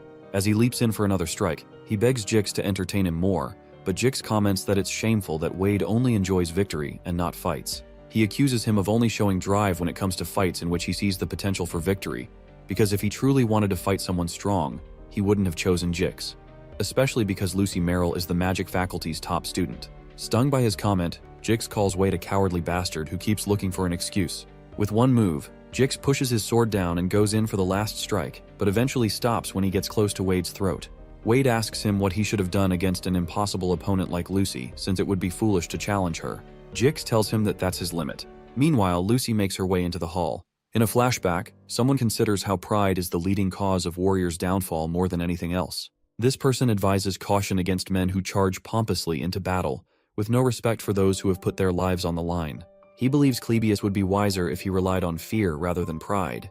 Behind Lucy, Clebius still follows after her, despite the fact that he's literally oozing blood.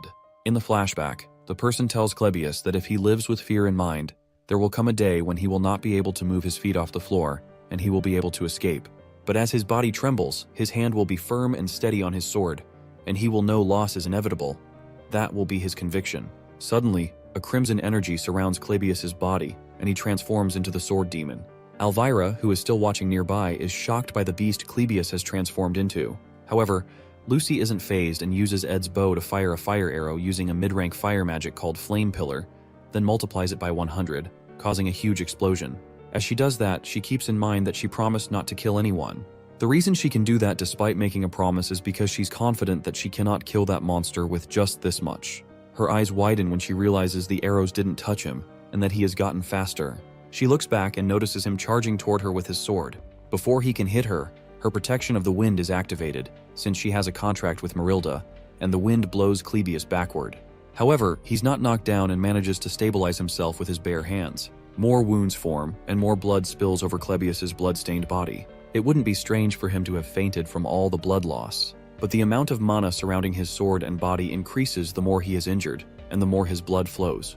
With ridiculous speed, he makes several strikes on Lucy's shield, and even though she's protected, it worries her that he's holding a cursed sword. This is the Nortondale family's taboo: blood swordsmanship.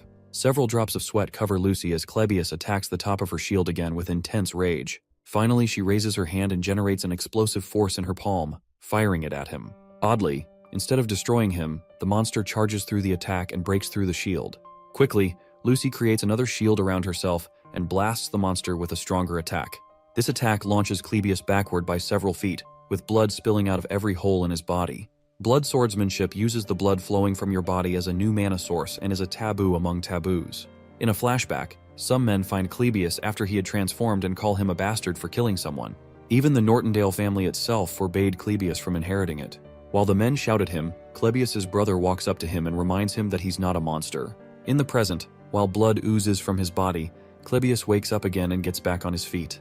He's the monster who learned blood swordsmanship on his own, and after many years, he had to acknowledge that he's a monster. However, when Lucy raises her hands into the air and activates a high-level lightning magic called Divine Punishment, he has to acknowledge that Lucy is the real monster. Meanwhile, Jix runs away with Tanya, but they abruptly stop when Lortel blocks their path. Lortel tells Jix that he can escape if he goes through the door at the end of the hallway, but Jix stops Tanya from moving forward because he senses that something is off.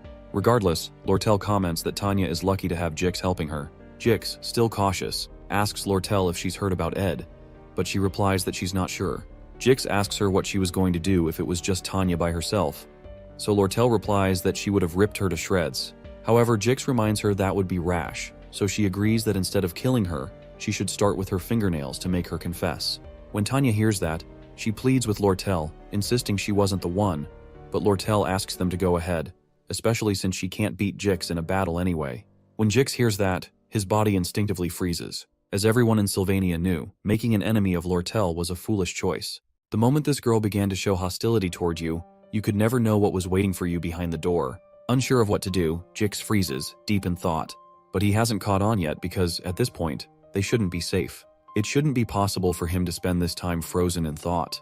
Meanwhile, Lucy asks Clebius how many times he plans to get hit by her high-level magic before giving up.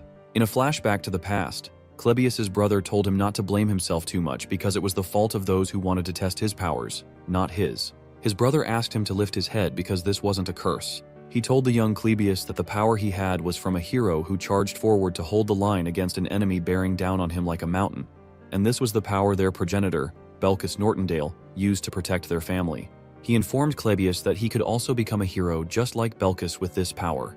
In the present, Clebius curses and tells himself that his brother was wrong. As he charges toward Lucy one more time, he believes he's just a demon who bathes his surroundings in blood once he loses his rationality.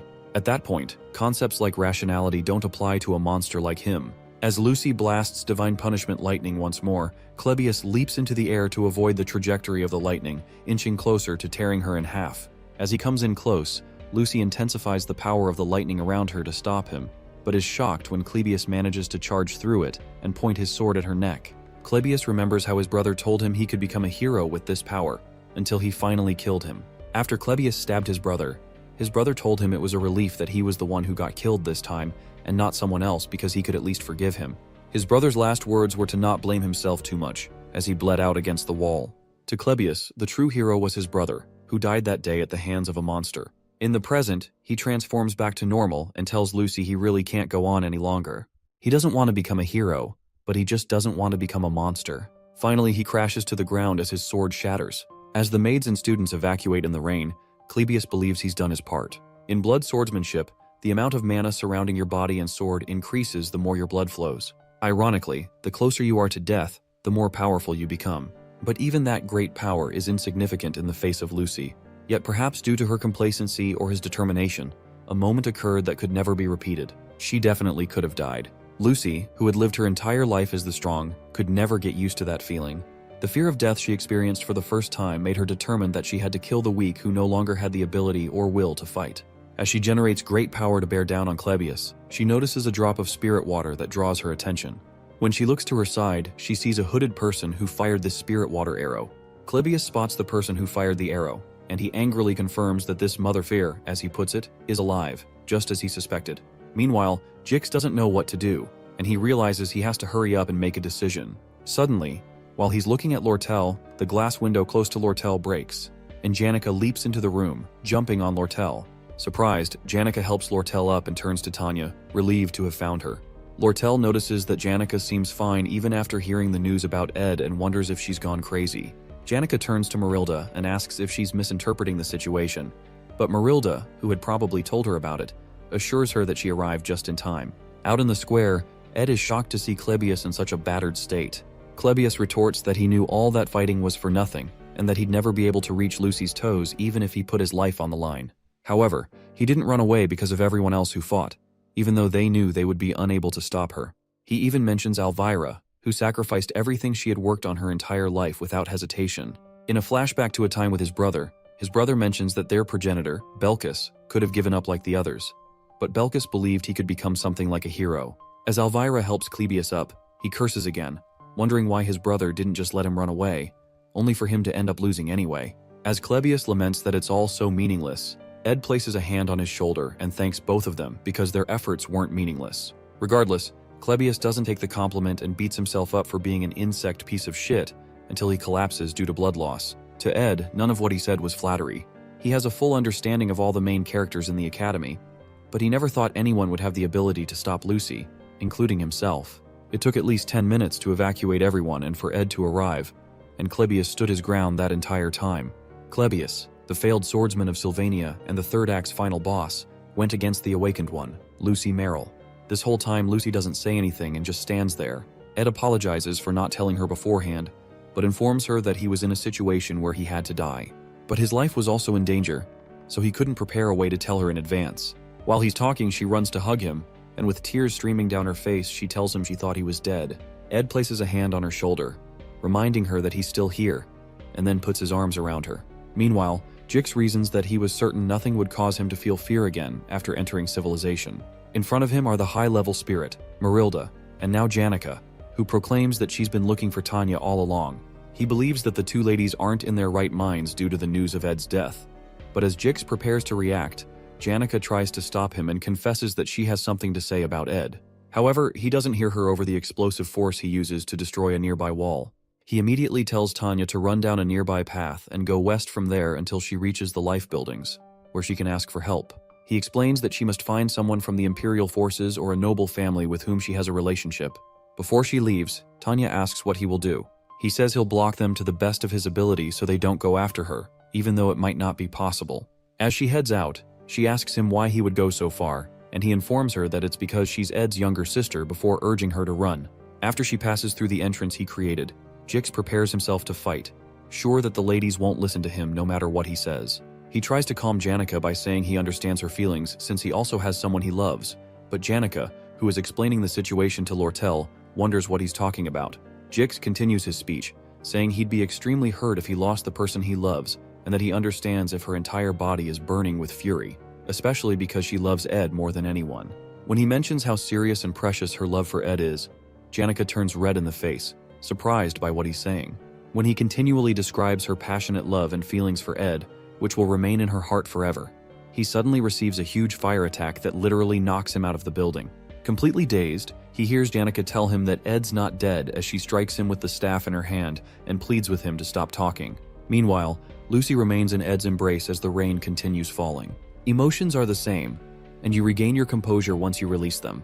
Lucy had believed that the way she felt about Glocked was the same way she felt about Ed, but those overlapping feelings were similar, yet slightly different. Suddenly, she pushes him away, which shocks Ed, so he calls out to her. Although he had only said her name like he normally did, her heart felt like it was burning. Lucy finally realized that the emotion she was feeling was. Lucy considers how the smell of settled grass makes her feel serene. When that scent comes from the stack of hay near the hut, she lets it linger because she doesn't particularly dislike the smell. However, the maids feel the exact opposite. While Ed speaks, she detects that familiar scent of grass on him that makes her feel serene. Ed informs her that those from the academy will arrive soon, and he'd have to explain his circumstances. He proposes that they go see the others since the rain has stopped, but Lucy, whose face is as red as a tomato and has just been staring at his face all along, asks him what he said. Ed chides her for not listening and explains again that she'd probably have to face a disciplinary committee and apologize to Elvira and Clebius because they got really hurt, and Elvira lost all of her engineering items. Lucy is surprised by that because, according to her, Elvira came at her first, and Clebius cut himself to lose all that blood. Even though the magic she used may be cruel from their perspective, she feels like she worked really hard to ensure she didn't kill them.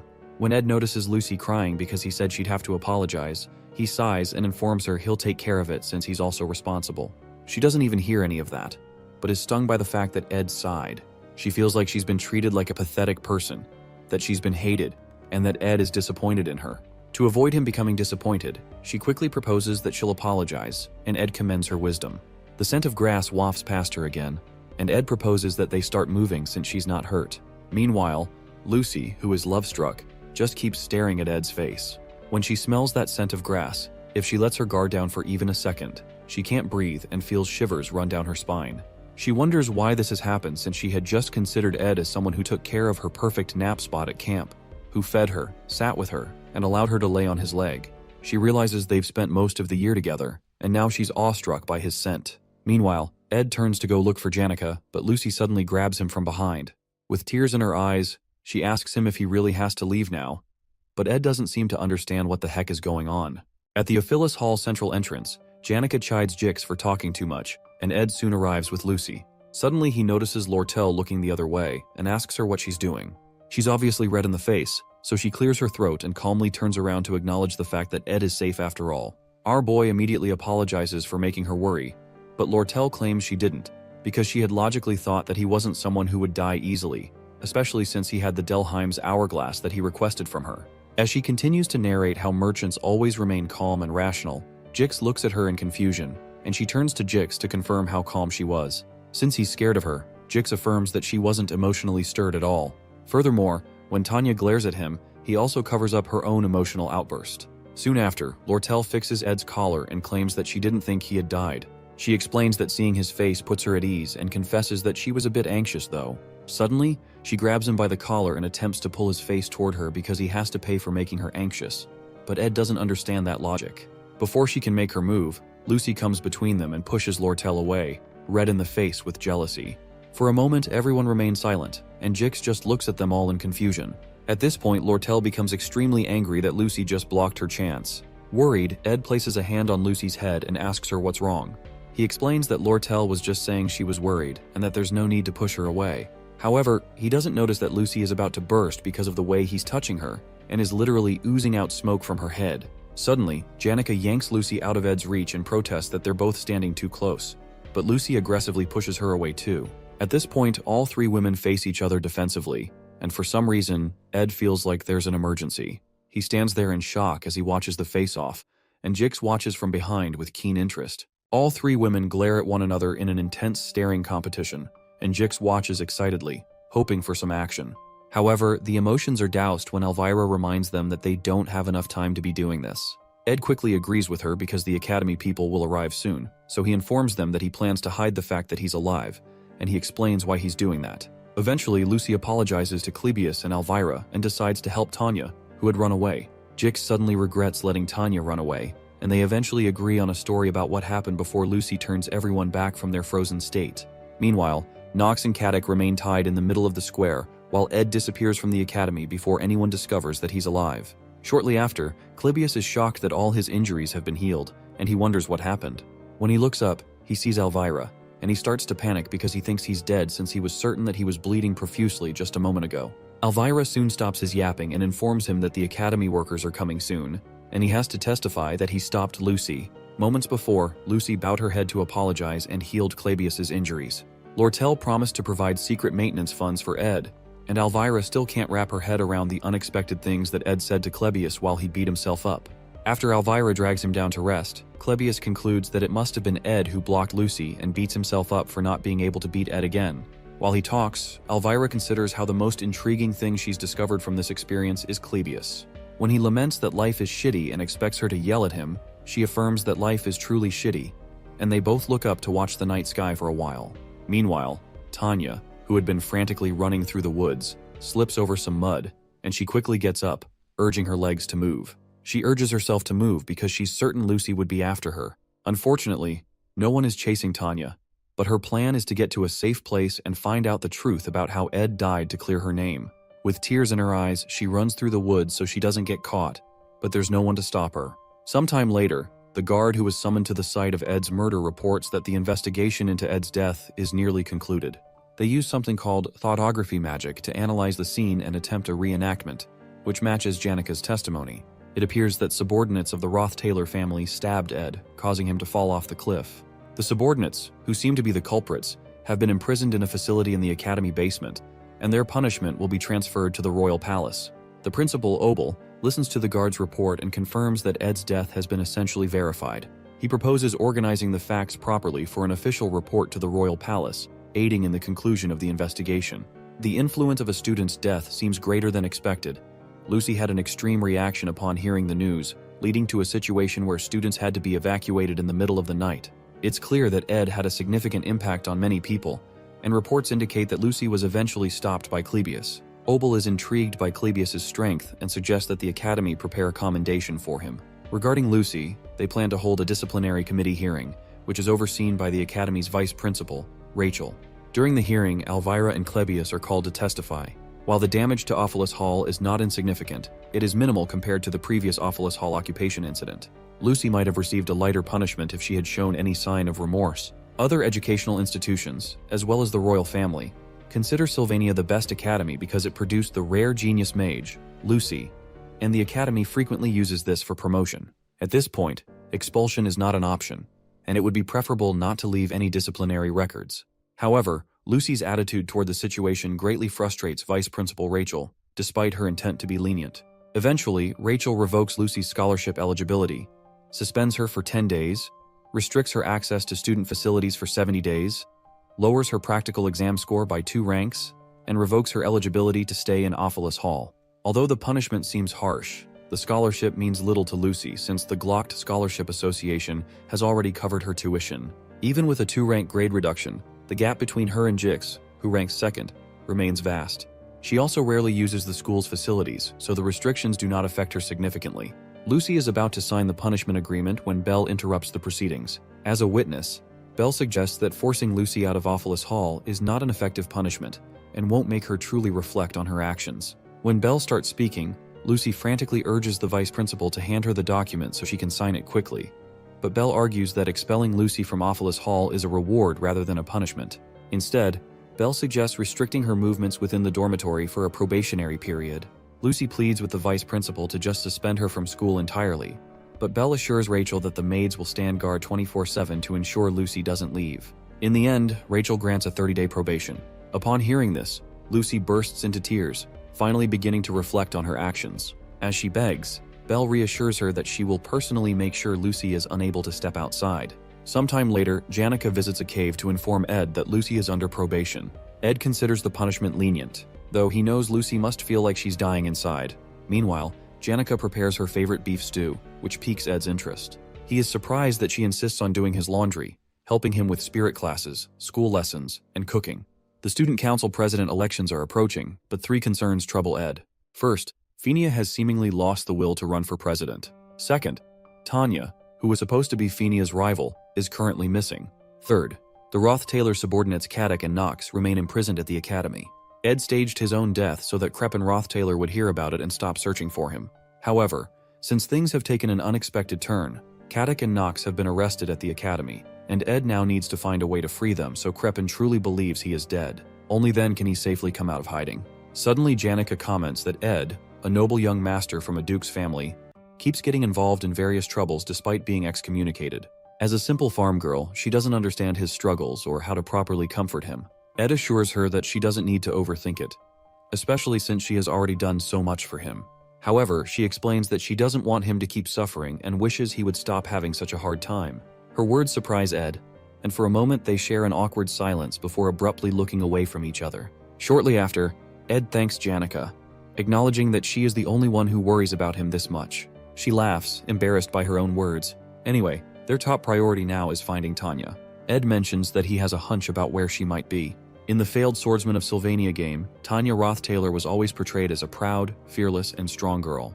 Since he has witnessed her strength firsthand, he is certain that Tanya is fine and is somewhere, confidently planning for the future as always. Meanwhile, Tanya is in tears in front of Princess Phinia, desperately trying to explain that she never ordered anyone to kill her brother. Before Tanya arrived, Phinia had already heard of Ed's death and had cancelled most of her work to deal with her complicated emotions about him. She had wanted to talk to him, and with just one more day, she might have done so. But she was too late. If she had acted sooner, things might have been different. But her pride held her back. The goal she had pursued since enrolling, the presidency of the student council, now seems out of reach. Although the position holds little power compared to the royal family, it would have given her authority within Sylvania, ensuring she didn't end up like the third prince, who relied solely on royal influence. She wanted to win the presidency on her own merit, to challenge the darkness within the Roth-Taylor family. However, now she wonders if she even deserves power. As she cries, Claire knocks on the door and brings in Tanya, who had been on the run. Although Phinia doesn't yet know the full story, the Academy's initial investigation suggests a strong possibility that Ed was assassinated by Roth-Taylor's subordinates. With Ed gone, Tanya is now the only remaining Roth-Taylor family member on Arkan Island. Uncertain whether the princess will believe her, Tanya tearfully insists that she did not kill her brother. In response, Phinia hugs her, sympathizing with her suffering. Realizing she must learn from past mistakes, Phinia asks Tanya to explain everything, so she doesn't jump to conclusions about the Roth-Taylor family. After hearing Tanya's account, Phinia decides to believe her and promises to help her hide until the situation clears up. Overwhelmed with gratitude, Tanya profusely thanks her. Phinia, in turn, reflects on Tanya's gentle nature. She had expected a fierce political rival, but instead she finds a girl with a soft heart. While they talk, Claire enters to inform the princess that she has a visitor. To Phinia, her true opponent in the election has just arrived. When she opens the door, she finds Lortel, who casually remarks that, despite Ed's unfortunate death, the Academy's plans must proceed. The princess, on guard, demands to know why Lortel came looking for her. Lortel, smiling, replies that she wanted to ask why Phinia is hiding Tanya. In the Theophilus Hall, Lucy lies in her bed and prays for death, with 29 days left until the end of her probation. This is 3 hours before Lortel and Princess Phinia meet. Meanwhile, Leisha and Ed spar. Leisha comes in with a strong hit, but our boy sticks the knife in his mouth and breaks her form into a pool of water. Moments later, she regains her form and attacks him from different directions, but he still manages to defend himself. Shortly after, Mug commends Ed's incredible reaction time and ability, expressing how touched he is. Leisha, on the other hand, proposes they end things here for today because his close combat skills are outstanding for a mage. She comments that he must have been training for a while, and Ed replies that it's because she's an excellent duel partner. Ed mentions that Mug is too small and training with Marilda is a bit too much, but Lacia interjects, saying she thinks fighting with Marilda would be more helpful. However, Ed believes that fighting with a house-sized wolf would send him to an early grave. Leisha explains that high-rank spirits can freely change their forms, which is why Marilda can easily travel around the entirety of Arkan Island. After a workout session, Ed realizes his stats barely increase once they pass 15. Once you go past that, you need to fulfill special conditions like clearing hidden quests. Considering what he can obtain as Ed Roth-Taylor, he's certainly getting closer to his upper limit, so he considers acquiring a special ability once his long-term goal of mid-rank magic is achieved. He can't afford to grow complacent and stop improving. Suddenly, Lortel enters the cave and turns red in the face upon seeing him with his shirt open. She comments that she was enjoying the view and comes closer to attend to him, noting that he needs to find time to rest. When Ed mentions that he's at ease because his needs are mostly provided by others, especially Janica, Lortel realizes that he must have been training with spirits. When she notices the spirits are watching all of this, she wraps her hands around his arm, prompting Mug to start screaming about an emergency. Lortel enjoys a good laugh, and Ed asks what she's planning to do. She informs him that she's planning to see Princess Phinia soon, because she realized there are things she can profit from before the election begins. Based on his request, she explains that releasing the two knights, Kadek and Nox, would be easy, but it's not free, so she'd like to take the deposit for it now. Ed wonders what she's talking about, so he asks if he can hug her once. She's initially shocked, but then decides to play along. When he pulls her close, she immediately turns red. With her hands on his chest, she pushes him away and pleads for him to wait. Her reaction makes Ed ask what's wrong, and she responds that it feels different from how she imagined it before coming. She asks why he's not wearing clothes, protesting that he should know she's already walking a tightrope in her heart and should have some courtesy. When he replies that he only did what she wanted, she hugs him again and says he was supposed to do it slowly. Eventually, she confesses that she came because she wanted an answer in advance to her request for him to take her side once the election begins. Ed wraps his arms around her and suspects she's up to something regarding the elections. With her head still on his chest, she explains that she thinks she'll have many enemies soon. But if the entire school turns against her, she at least wants him to remain her ally. Later on, at the royal dorm, which is exclusive to Princess Phinia, Lortel informs her that she's come to find out why she's hiding Tanya. Lortel had overheard Jix telling Tanya to run to the imperial or royal family for help, so she deduced that Tanya would most likely be here. The princess asks why Lortel is even looking for Tanya in the first place, and Lortel explains that she has business with her. She states that Tanya acts weak to those she can't dare touch, but cruel to those weaker than her. In response, the princess mentions that the Roth-Taylor family holds enough power to make the royal family cautious. So Lortel realizes that getting Tanya will be difficult since the princess is on her side. In preparation for something like this, Lortel declares that she's going to run for student council president because becoming both the student council president and association leader will force Tanya to come to her. After Lortel leaves, Phinia tells Tanya that this isn't a situation where she can keep hiding. The Roth-Taylor Knights have been arrested, and all the routes off Arkan Island are in Lortel's hands. Because of Lortel's evident feelings for Ed, she mentions that Lortel must believe Tanya is the culprit, which is a dangerous situation. Suddenly, Princess Phinia asks Tanya who she thinks may have killed Ed since she didn't. Finally, Tanya confesses that she was the one who killed Ed, shocking Phinia. The girl explains that Caddock and Nox came to Sylvania under the pretext of assisting her, and the one who gave the order was their patriarch, Crepin Rothtailor, who didn't care about Ed. She suspects he did it because she mentioned Ed in her letter, making her believe she was the one who caused Ed's dreadful fate. Princess Phinia assures Tanya that she didn't commit any crimes and asks what her plans are. Tanya recalls how Ed never gave up and showed her how much a person can change, so she proposes that the only way to survive and uncover the truth behind his murder is to run for student council president. The princess reminds her that it won't be easy since she's currently a murder suspect, but Tanya considers Ed and those who have helped her. Since she's been backed into a corner, she refuses to remain intimidated. Upon hearing this, Phinia informs Tanya that she will publicly support her. Those words shock Tanya, and when she asks Phinia why she would go that far, the princess confesses that she's not sure but has a debt she couldn't repay to Ed Rothtailor. Sometime later, Lortel's secretary Liena gathers several related documents to help Lortel run in the upcoming elections. Liena reveals that she has obtained information that Tanya will also be running with Princess Phinia's support, but she doubts Tanya will gain much support since she's a suspect in a crime. Liena also protests that Lortel is doing all the work herself, losing sleep, and questions whether the council president position is truly achievable. When Lortel asks her to only ask necessary questions, Liena quickly apologizes and heads to the academy to submit the documents. After Liena leaves, Lortel wonders why she's asking such useless questions and determines to show her soon. Meanwhile, Lucy, who is severely bored, rejoices because she manages to make her pillow stand on its own. Eventually, the pillow slumps, and so does her excitement. She asks a nearby maid how many days she has left, and she's told there are still 27 days remaining. Suddenly, the maid remembers that the disciplinary action was passed yesterday and took a long time to process because the academy has been busy. Because of that, they have to restart the count, meaning she now has 29 days left again, nearly giving Lucy a stroke. Meanwhile, in the academy prison, Caddock considers how Duke Crepin was correct because Ed was able to react with incredible battle proficiency, even though he wasn't fully technically developed. This means he'll be a future threat to the Rothtailor family. Nox agrees, adding that it's not just Ed's abilities that are impressive, but also the spirit sorcerer, who summoned a spirit with the resolve to burn through all her mana, and the mage who resolved to take revenge in a moment. Since Ed was able to build relationships with such people, his potential could not be calculated. Although they were aware that Ed, the delinquent heir of the Rothtailor family, was a terrible person, Caddock and Nox still weren't sure why Crepin ordered them to assassinate him. But after completing the mission, they suspect that Ed, with this much power in his grasp, had thoughts of opposing the patriarch and pretended to be a lunatic after being named heir in order to run away to Sylvania. Nox worries that Ed may have been raising forces here, but that's not their main concern now. Their main concern is leaving this prison and reporting the events that have occurred to the patriarch. Suddenly, the guard watching them approaches the gate, opens it, and informs them that there are those who would benefit from the confusion of their escape. He introduces himself as Dune, the decoy of the trading company. Sometime later, Lucy lies on her bed, thinking about Ed and the hut.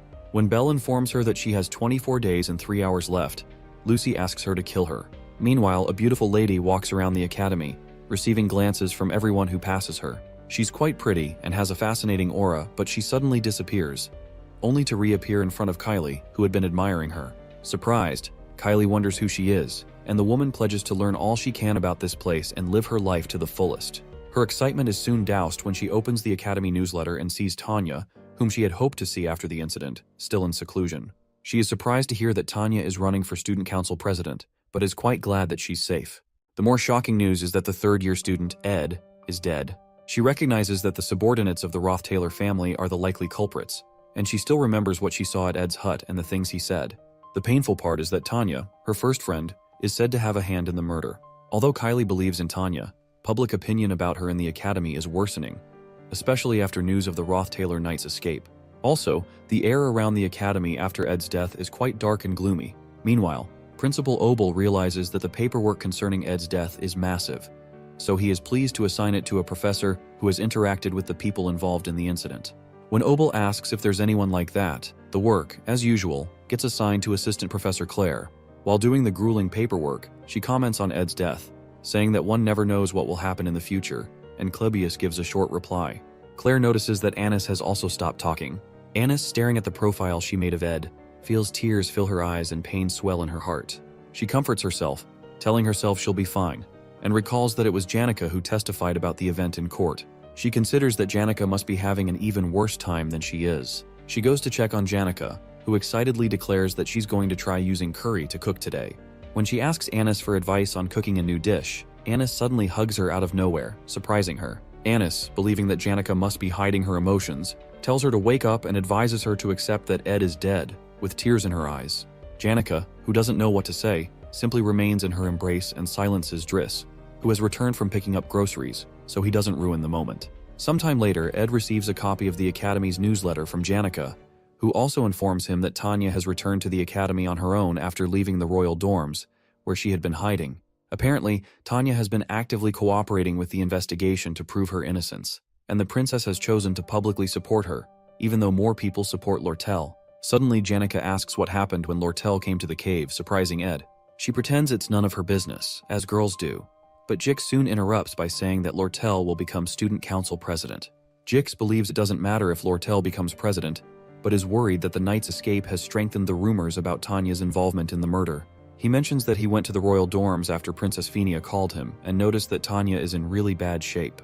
Initially, Tanya received attention from the top students because she was Ed's younger sister, but now she is being framed for murder and suspected by all the students in the academy. After the candidate registration period ends, she'll have to stand in front of everyone, and it doesn't seem like she'll be able to handle it. Jix hints that Ed should do something about it. Right now, it's Act 3, Scene 2, right before the election. According to Ed's memories, this act doesn't have a single fight scene. It is meant to clearly show all the relationships the protagonist, Taylor, has built so far. Normally, Taylor would actively support Princess Phinia since she was the one who chased Ed Roth-Taylor out at the beginning and saved him. Because the top students in each year have a large influence on the students, Taylor would go convince the top students he has a relationship with. However, Lucy, who doesn't vote because she's lazy, Janica, who wants to give everyone a vote, Wade, who is on the princess's side, and fourth-year Dorothy, who supports Tanya, cannot be convinced.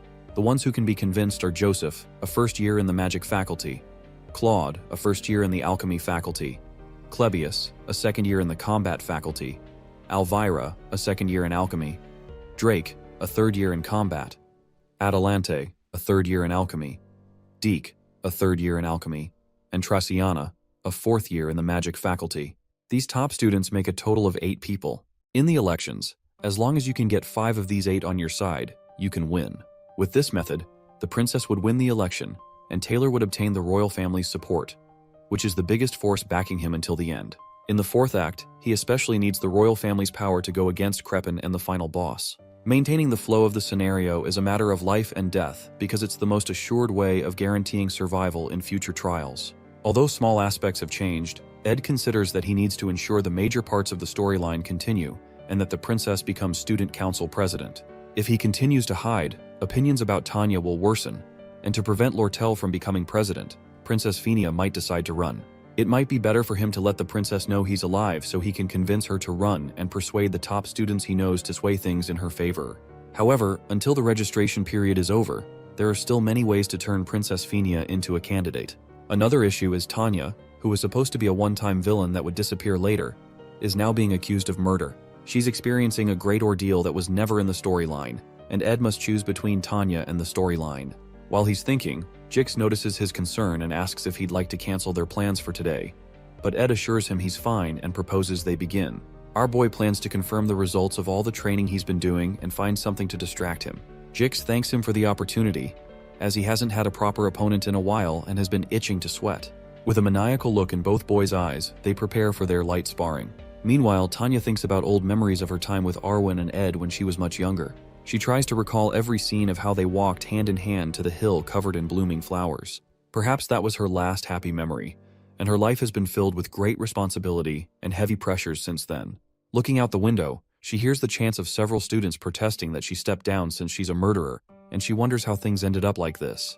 Meanwhile, because Tanya, who has been driven into a corner, will have a heavy influence on the storyline, Ed hesitates a bit before taking action. They soon begin their sparring, and Ed considers how Jix, the strongest second year other than Lucy, who was a comrade to Taylor until the end and should have lost his fight to Wade due to exhaustion, charges towards him. Jix lands the first strike on the ground using a skill called the First Sword. Although it's a small detail that Jix didn't lose the fight to Wade, it still bothers Ed.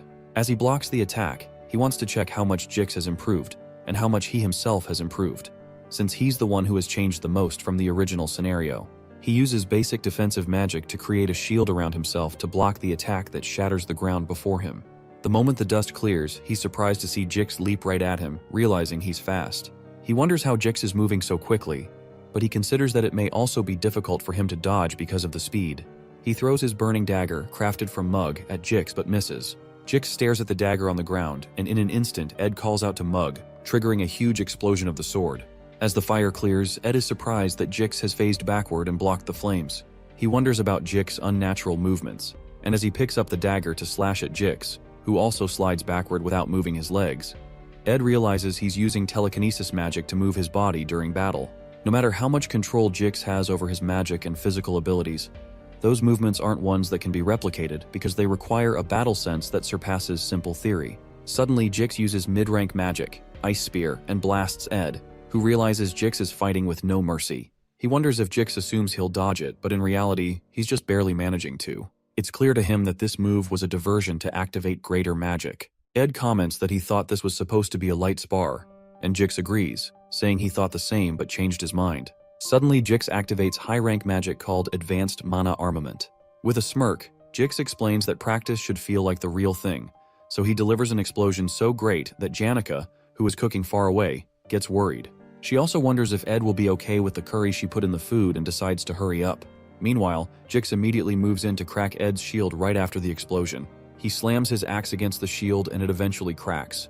As the impact pushes Ed backward, he quickly prepares a water spirit arrow and fires 3 arrows toward Jix. However, the arrows are stopped by an energy field around Jix because the mana armament move creates equipment around the user using their mana.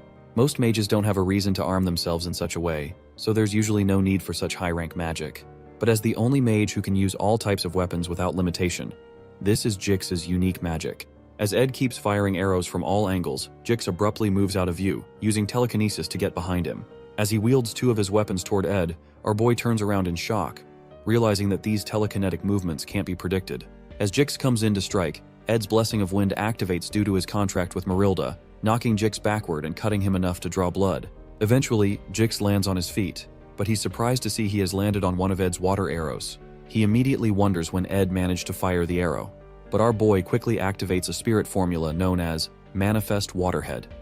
The move causes the water droplet on the ground to transform into Leisha's form, and Leisha immediately jumps at Jix, who quickly slices the first form with his blade. The moment he turns the other way, he sees Ed inches away, preparing the mid-rank magic, Particle Explosion. Our boy releases the explosive energy toward his sparring partner. After the move, Ed realizes that Jix is strong, especially since he was able to learn mana armament. At this rate, Taylor's party would have no problem facing enemies. While he's thinking, something incredible happens. Jix immediately flies back into the air, declaring to Ed that he can't let his guard down and will be getting serious from now on. With a deadly look in his eyes and explosive energy around him, Jix smirks and activates an advanced mana armament known as Convergence. Ed immediately directs Leisha toward him to match the energy Jix is throwing at him. This is only the beginning of the 3rd act, and the ability that Jix has shown so far is the maximum of what Ed expected at this point in the storyline. There's apparent shock on his face because he hadn't expected to see Jix use this form so soon.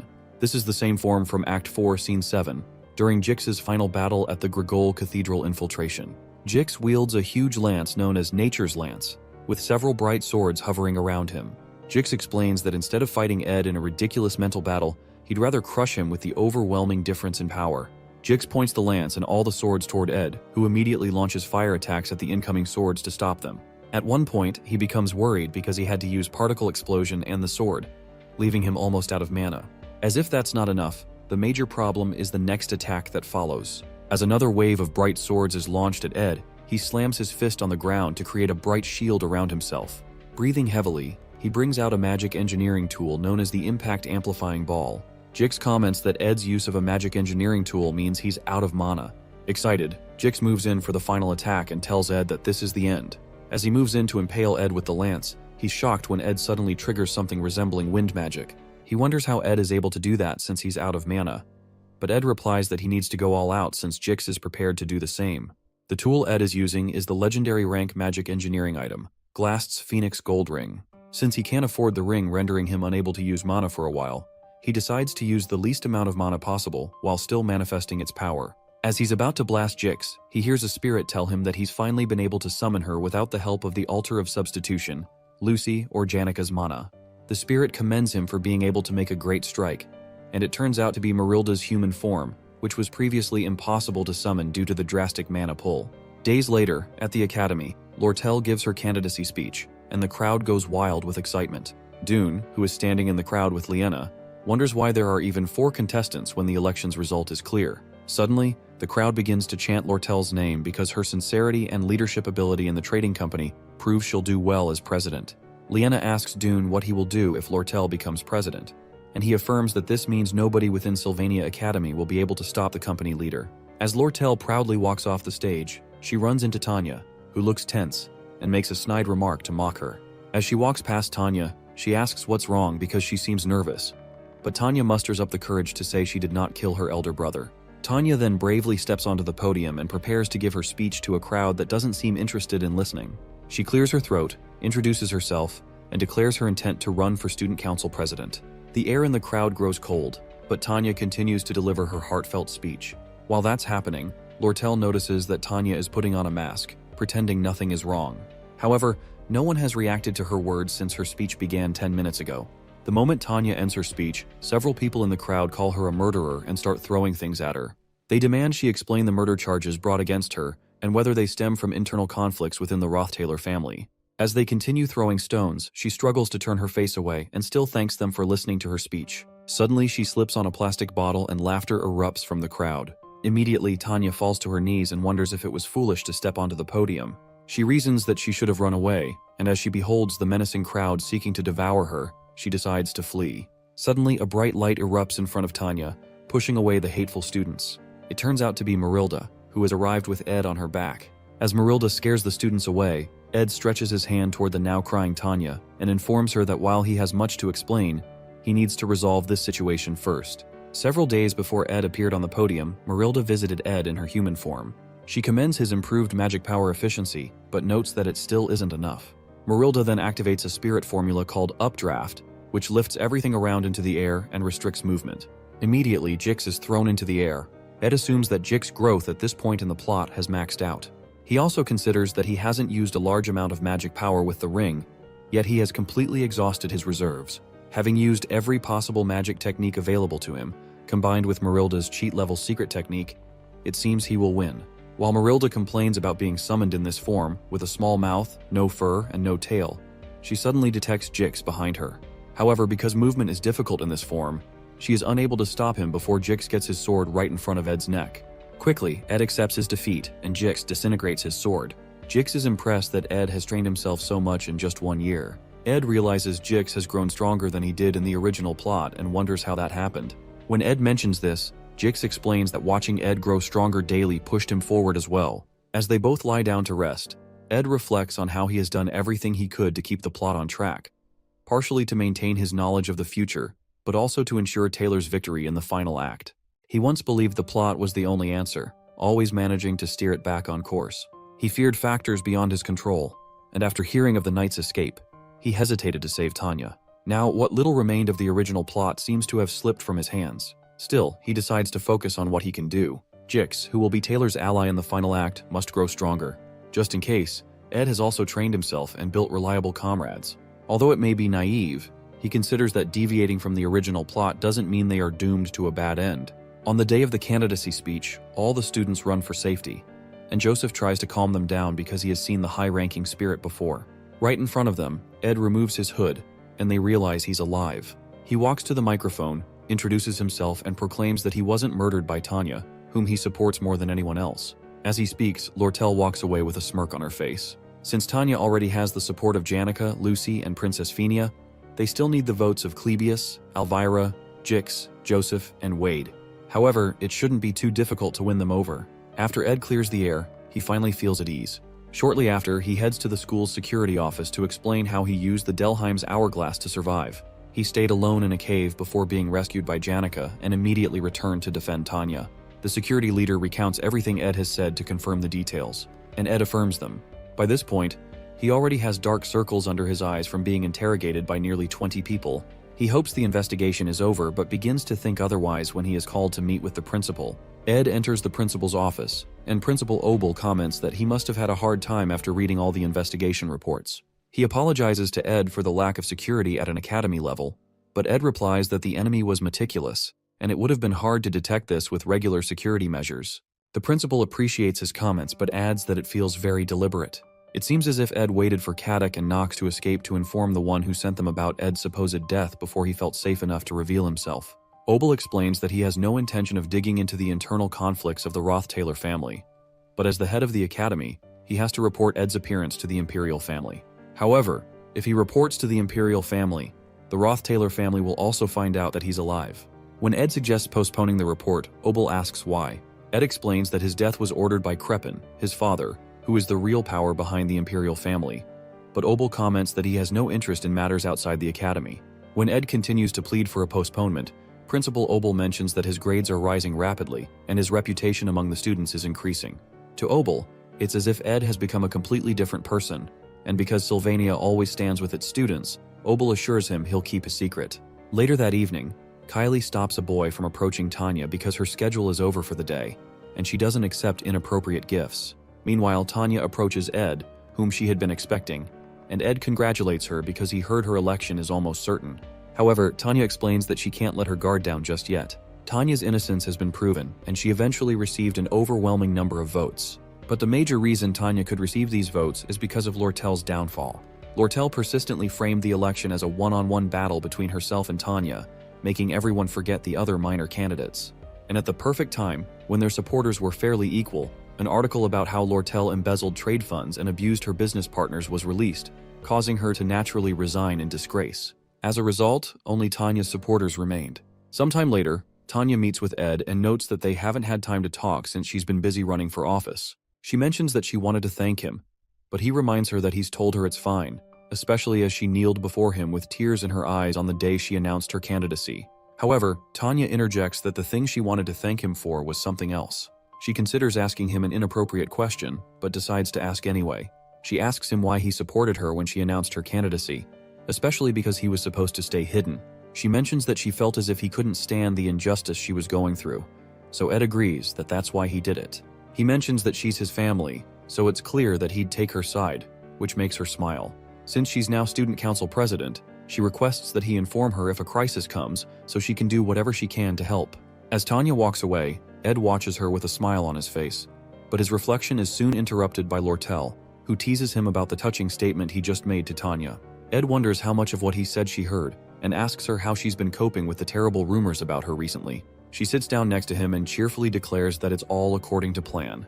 The factor that secured Tanya's victory is the article about Lortel, and Lortel's company deliberately exposed this scandal to help Tanya, setting up a competition with Tanya for the presidency position, and everything else Lortel did was to pressure Tanya into becoming president.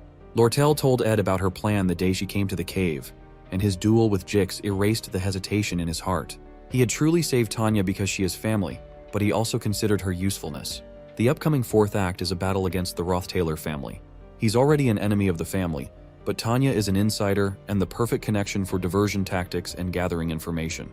Eventually, Lortel comments that her infamy in the academy has been rising, and Tanya doesn't seem to think too highly of her, so she'll leave it all to Ed. Ed replies that she has a bad habit of manipulating everyone around her, but she jokes that it's just an occupational hazard.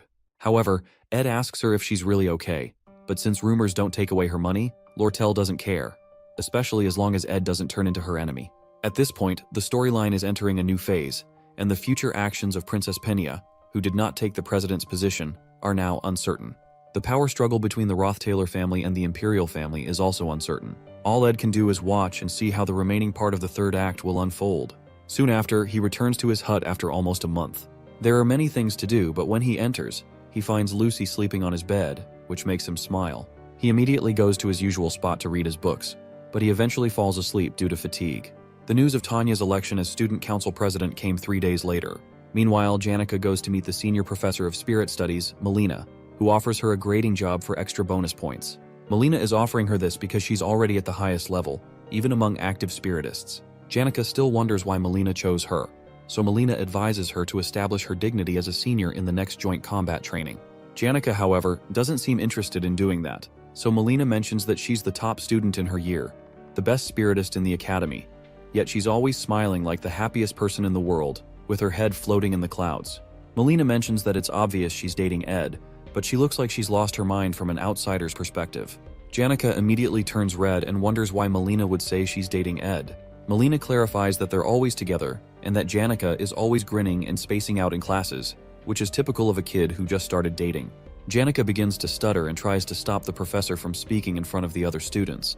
But Melina loudly declares that everyone already knows she's dating Ed, which makes Janica feel like disappearing. In the southern mountain range of the eastern Sparta region, there's a land of farming known as Pulin.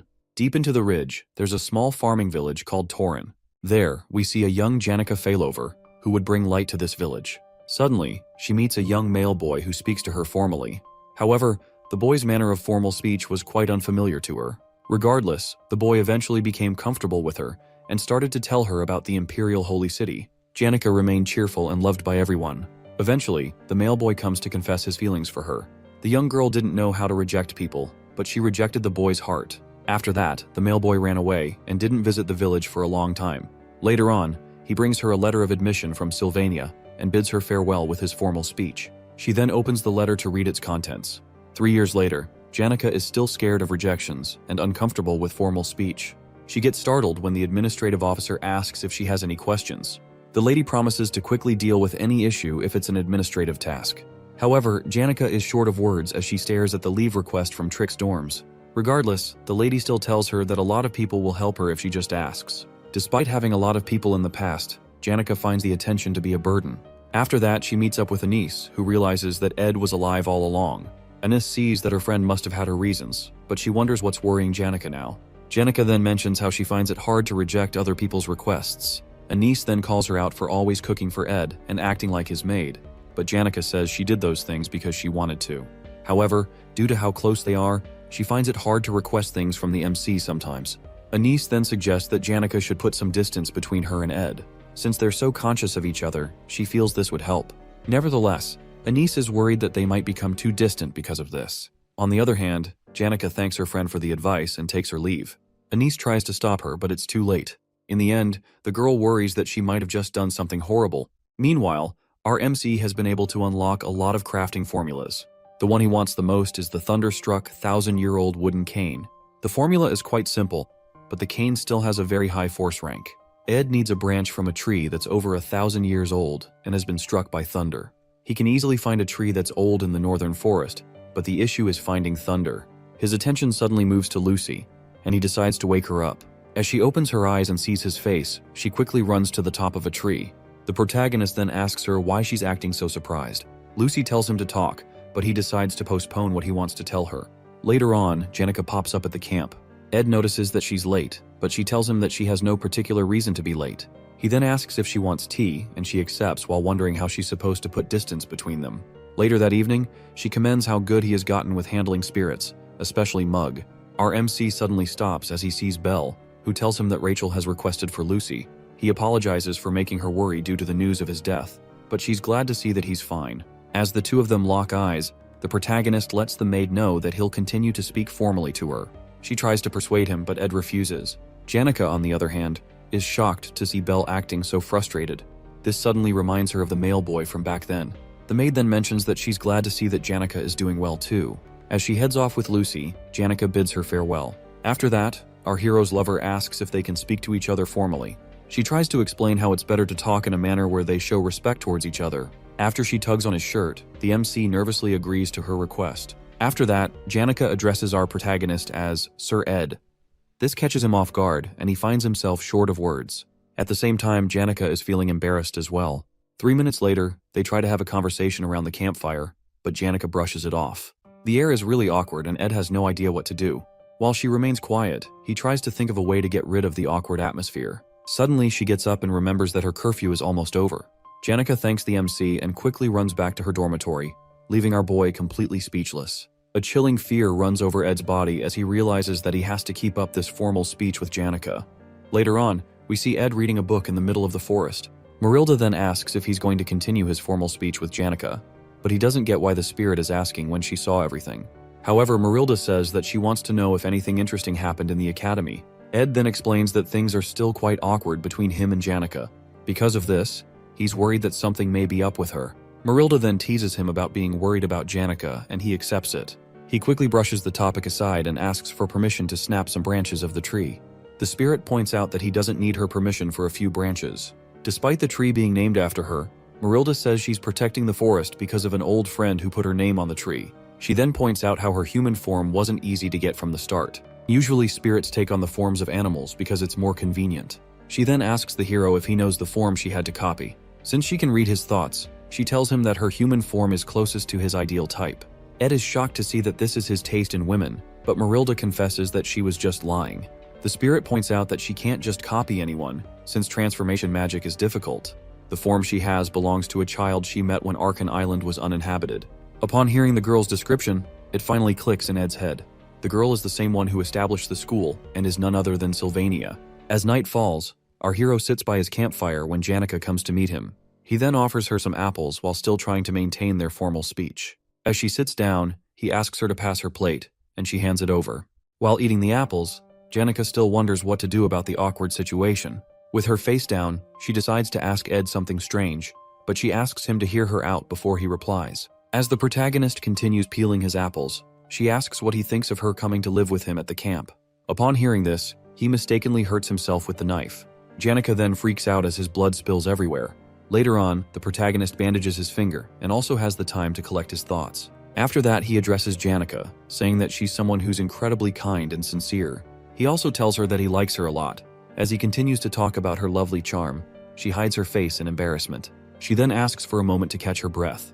Ed explains why he's worried about them living under the same roof, but she tells him that she's fine as long as she's with him. At that moment, they both look at each other with red faces and are unable to say anything. Ed then gets up and slowly walks to her while thinking of her sudden proposal to live together. He then sits beside her and asks if she's going through a tough time. He wants to think rationally about this since her request is out of the blue. The girl looks up to the sky and talks about how she misses the days of having a room to herself. Right from the beginning, it hasn't been easy for her to live in the normal forms where she couldn't escape everyone's gaze. Ed understands how hard this must have been for her. Janica then tells him how she wanted to escape to the camp if it was possible. Even though it would be a burden for him, she still just wanted to ask. Regardless, the MC points out that it being burdensome to him is unrelated. He decides to make his own weight request next time. Since they're going to know each other for a long time, he suggests that she should stay in a second hut. With tears in her eyes, she gives him a tight hug and thanks him. At that moment, he points out that she's no longer speaking formally. Ed then pats her head and comforts her for the moment. The next day, the MC gets up to prepare for lessons. Suddenly, he hears a huge rumbling sound outside. He opens the door and sees Tarkan along with other spirits who have come to build the hut. Tarkan tells him how they celebrated in the spirit world last night. Right now, they've decided to build Janica's hut directly opposite Ed's own. While spirits debate on where to place the hut, Mug shows up and says they have to finish the work in 10 days. Tarkan isn't too happy about this, and he yells at Mug for having it easy, unlike during his own days. With no other choice, Mug decides to have the work done within a week. After that, the fire dragon heads off. The protagonist is worried about Mug having to finish the hut in 5 days, but the little spirit doesn't have much of a choice. After that, our hero decides to go make the thunderstruck, 1,000-year-old wooden cane. Since Janica has done a lot for him, he wishes to repay her by crafting this new cane, and he hopes she'll like it. Meanwhile, Lucy is having a hard time sleeping, partially because of the construction work going on. However, her true anger is because of Janica, who is moving into the camp. As Janica greets the little girl, she sees her expression and recalls their battle of wits before. She then proudly tells Lucy that she'll be living in the camp. However, this only makes the little mage more upset. Later on, we see the protagonist at the faculty building with a lot of borrowed books. These elemental magic books are supposed to help with the firepower of his particle explosion spell. While being lost in thought, he suddenly sees a girl playing her guitar by the water fountain. Her name is Adele Saris, and she doesn't really appear often in the game. As he passes her, she calls out to him, and he wonders why she's talking to him. She tells him how much she's heard from Taylor and Ayla, but our boy doesn't really care. According to Jix, Taylor has been growing much stronger recently. Adele then offers to play a song for Ed, but he declines. As he walks away, she tells him that if he rises to the patriarch's throne, he'll have to kill the person he respects the most. The protagonist becomes shocked by this sudden prophecy. However, he feels he doesn't have to worry much since her prophecies don't always come true. On the other hand, He feels more unsettled because Adele will die in a scenario in the third act. Our hero returns to the camp and doesn't seem too happy about his current situation. He wants to make 2 canes for both him and Janica, but Lucy says she'll only strike one of them with thunder. Seeing how stubborn she is, he decides to make only one and give it to Janica. But this irks the little girl even more. Hearing Ed talk about Janica makes Lucy want to rip out her hair. Suddenly, she agrees to strike both canes. However, it's on the condition that Ed goes somewhere with her. It is said that Archmage Glocht was renowned for his research results. He also possessed 2 of the highest-ranked spirits, Teorphus and Frieren. After the old mage retired, he invested his life savings into the education sector. In the end, he made Sylvania Academy become the best educational facility in the world. As our hero walks around campus with Lucy, people start looking at him weirdly. It's also said that Glocht met Lucy at a monastery in the Great Ramelin Mountains. The old mage was shocked by the little girl's magic talent. So, he spent his remaining days polishing this gem, which he had found. Sadly, his later years weren't so great. Not only did his wife die, but all his colleagues had passed as well. This is why he secluded himself in a hut in the mountains. There, Lucy brought him relief and would be someone who could continue his will. Due to this, the Archmage was able to pass away happily. Lucy then tells Ed that this is how her journey began, but she says it's over now. According to his history lesson, Ed learns that the old man is from the lawless area of Cohelton. However, Lucy says he's wrong because that's just where the Archmage spent his youth. According to her, Glocht's hometown is actually Arkan Island. She says the old man was always worried about the academy and how his heart saw Arkan Island as his hometown. Back then, she covered his corpse with a blanket and froze the body with ice magic. At her young age, she was able to maintain the ice magic for a while and carried the body out of the hut. She headed south of the Ramelin Mountains and passed many lands before arriving at the Clole Empire's borders. After that, she passed through many more counties, rivers, and forests, before finally reaching the Mexis Bridge that connects to Arkan Island. The journey took a toll on her body. According to her, it took her 3 months and an extra week to find a strange cave. According to her, this is where the Archmage and the Great Sage taught each other. She then takes Ed to where Glocht's body is buried. There, he sees a book about spectral magic written by the Archmage. Glocht's book on the southern views already cost 7,000 gold. Upon seeing this posthumous book, the hero can't imagine how much it could be. Lucy tells him he can take it since she already knows everything there. She feels she might begin a new journey soon, but she plans to keep her promise to Glocht by protecting Sylvania. It's not really a happy story, but she says she just wanted to show it to Ed. Since the young girl is yet to escape her master's shadow, she waits for danger to approach Sylvania. Nevertheless, once the trial has passed, she'll be able to start a new journey. The MC decides to spend time with Lucy, listening to the sound of the waves while comforting her. The atmosphere was just right, which is fortunate for them. Janica's cabin is finally finished, and she's shocked to see how fast it was built. She looks back and sees that the spirits are completely exhausted from being overworked. Mug tries to explain that this is all Tarkin's fault, but he pushes it aside and ascends with his companions. After that, Janica writes the word cohabitation on the ground and becomes increasingly excited at the thought of it. Ed's cabin door opens and Lucy steps out. She quickly gives Janica an evil look, and the girl is surprised to see her. After looking at the words on the ground, she takes pride in the fact that she's in a better position than her rival. Meanwhile, Ed unlocks the ability to use basic spectral magic. Mana particles gather at his fingertips, but Marilda notices that he's finding it difficult to use. Lucy says he'll get the hang of it after practicing a couple of times. She quickly shows off her skills by lifting all the work tools in the camp. Her face goes completely red as Ed pats her head and commends her for being a genius. The MC is shocked to see that a spectral magic can actually be learned in the game since it's basically the greatest power. Apart from the danger it poses, it's a very difficult magic to grasp. It'll be difficult for Lucy to teach Ed, which makes him wish that he had Professor Glast right now. His face becomes very grim as he remembers the professor. Suddenly, Jix approaches him, shocked to see him with another woman. At this point, he wonders what kind of trouble Ed will get into. The protagonist then unsummons Marilda and Jix apologizes for reading the situation wrongly. After that, the guy shows Ed the books he asked for. The protagonist decides to repay him, and Jix asks for assistance with his student council work.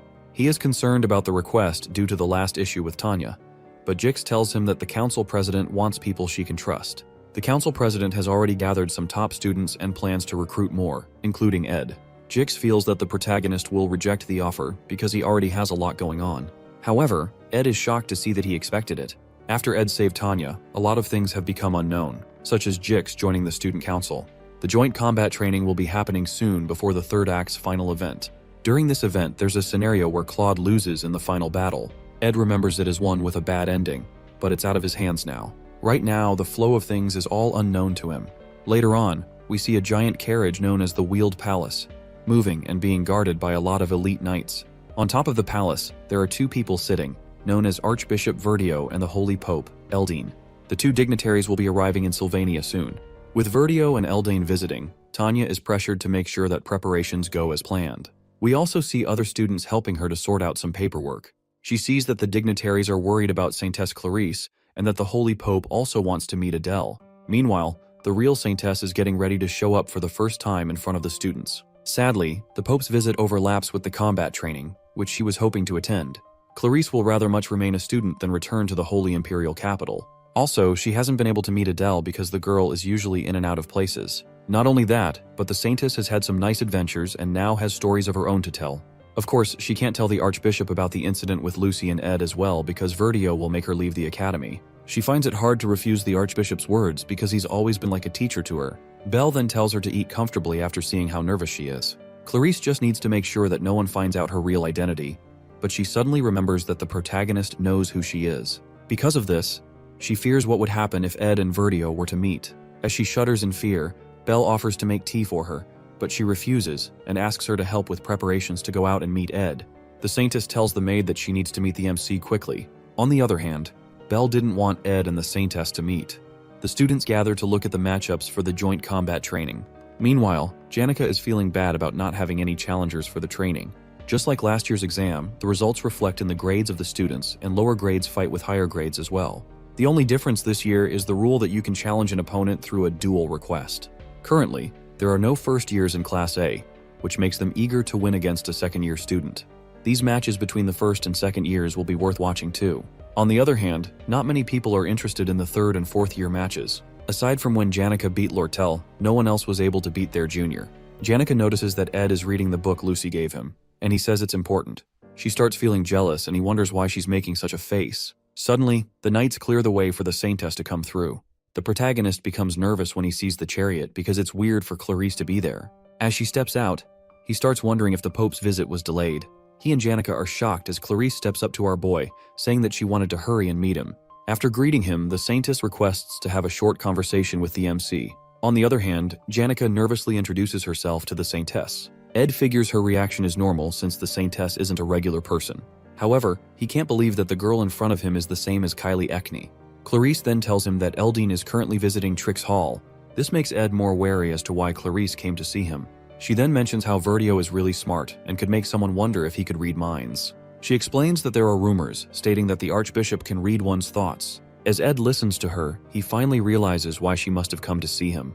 This is because she's worried that Verdio will find out that Ed knows her identity. He then tells her that there's no way the Archbishop will meet him.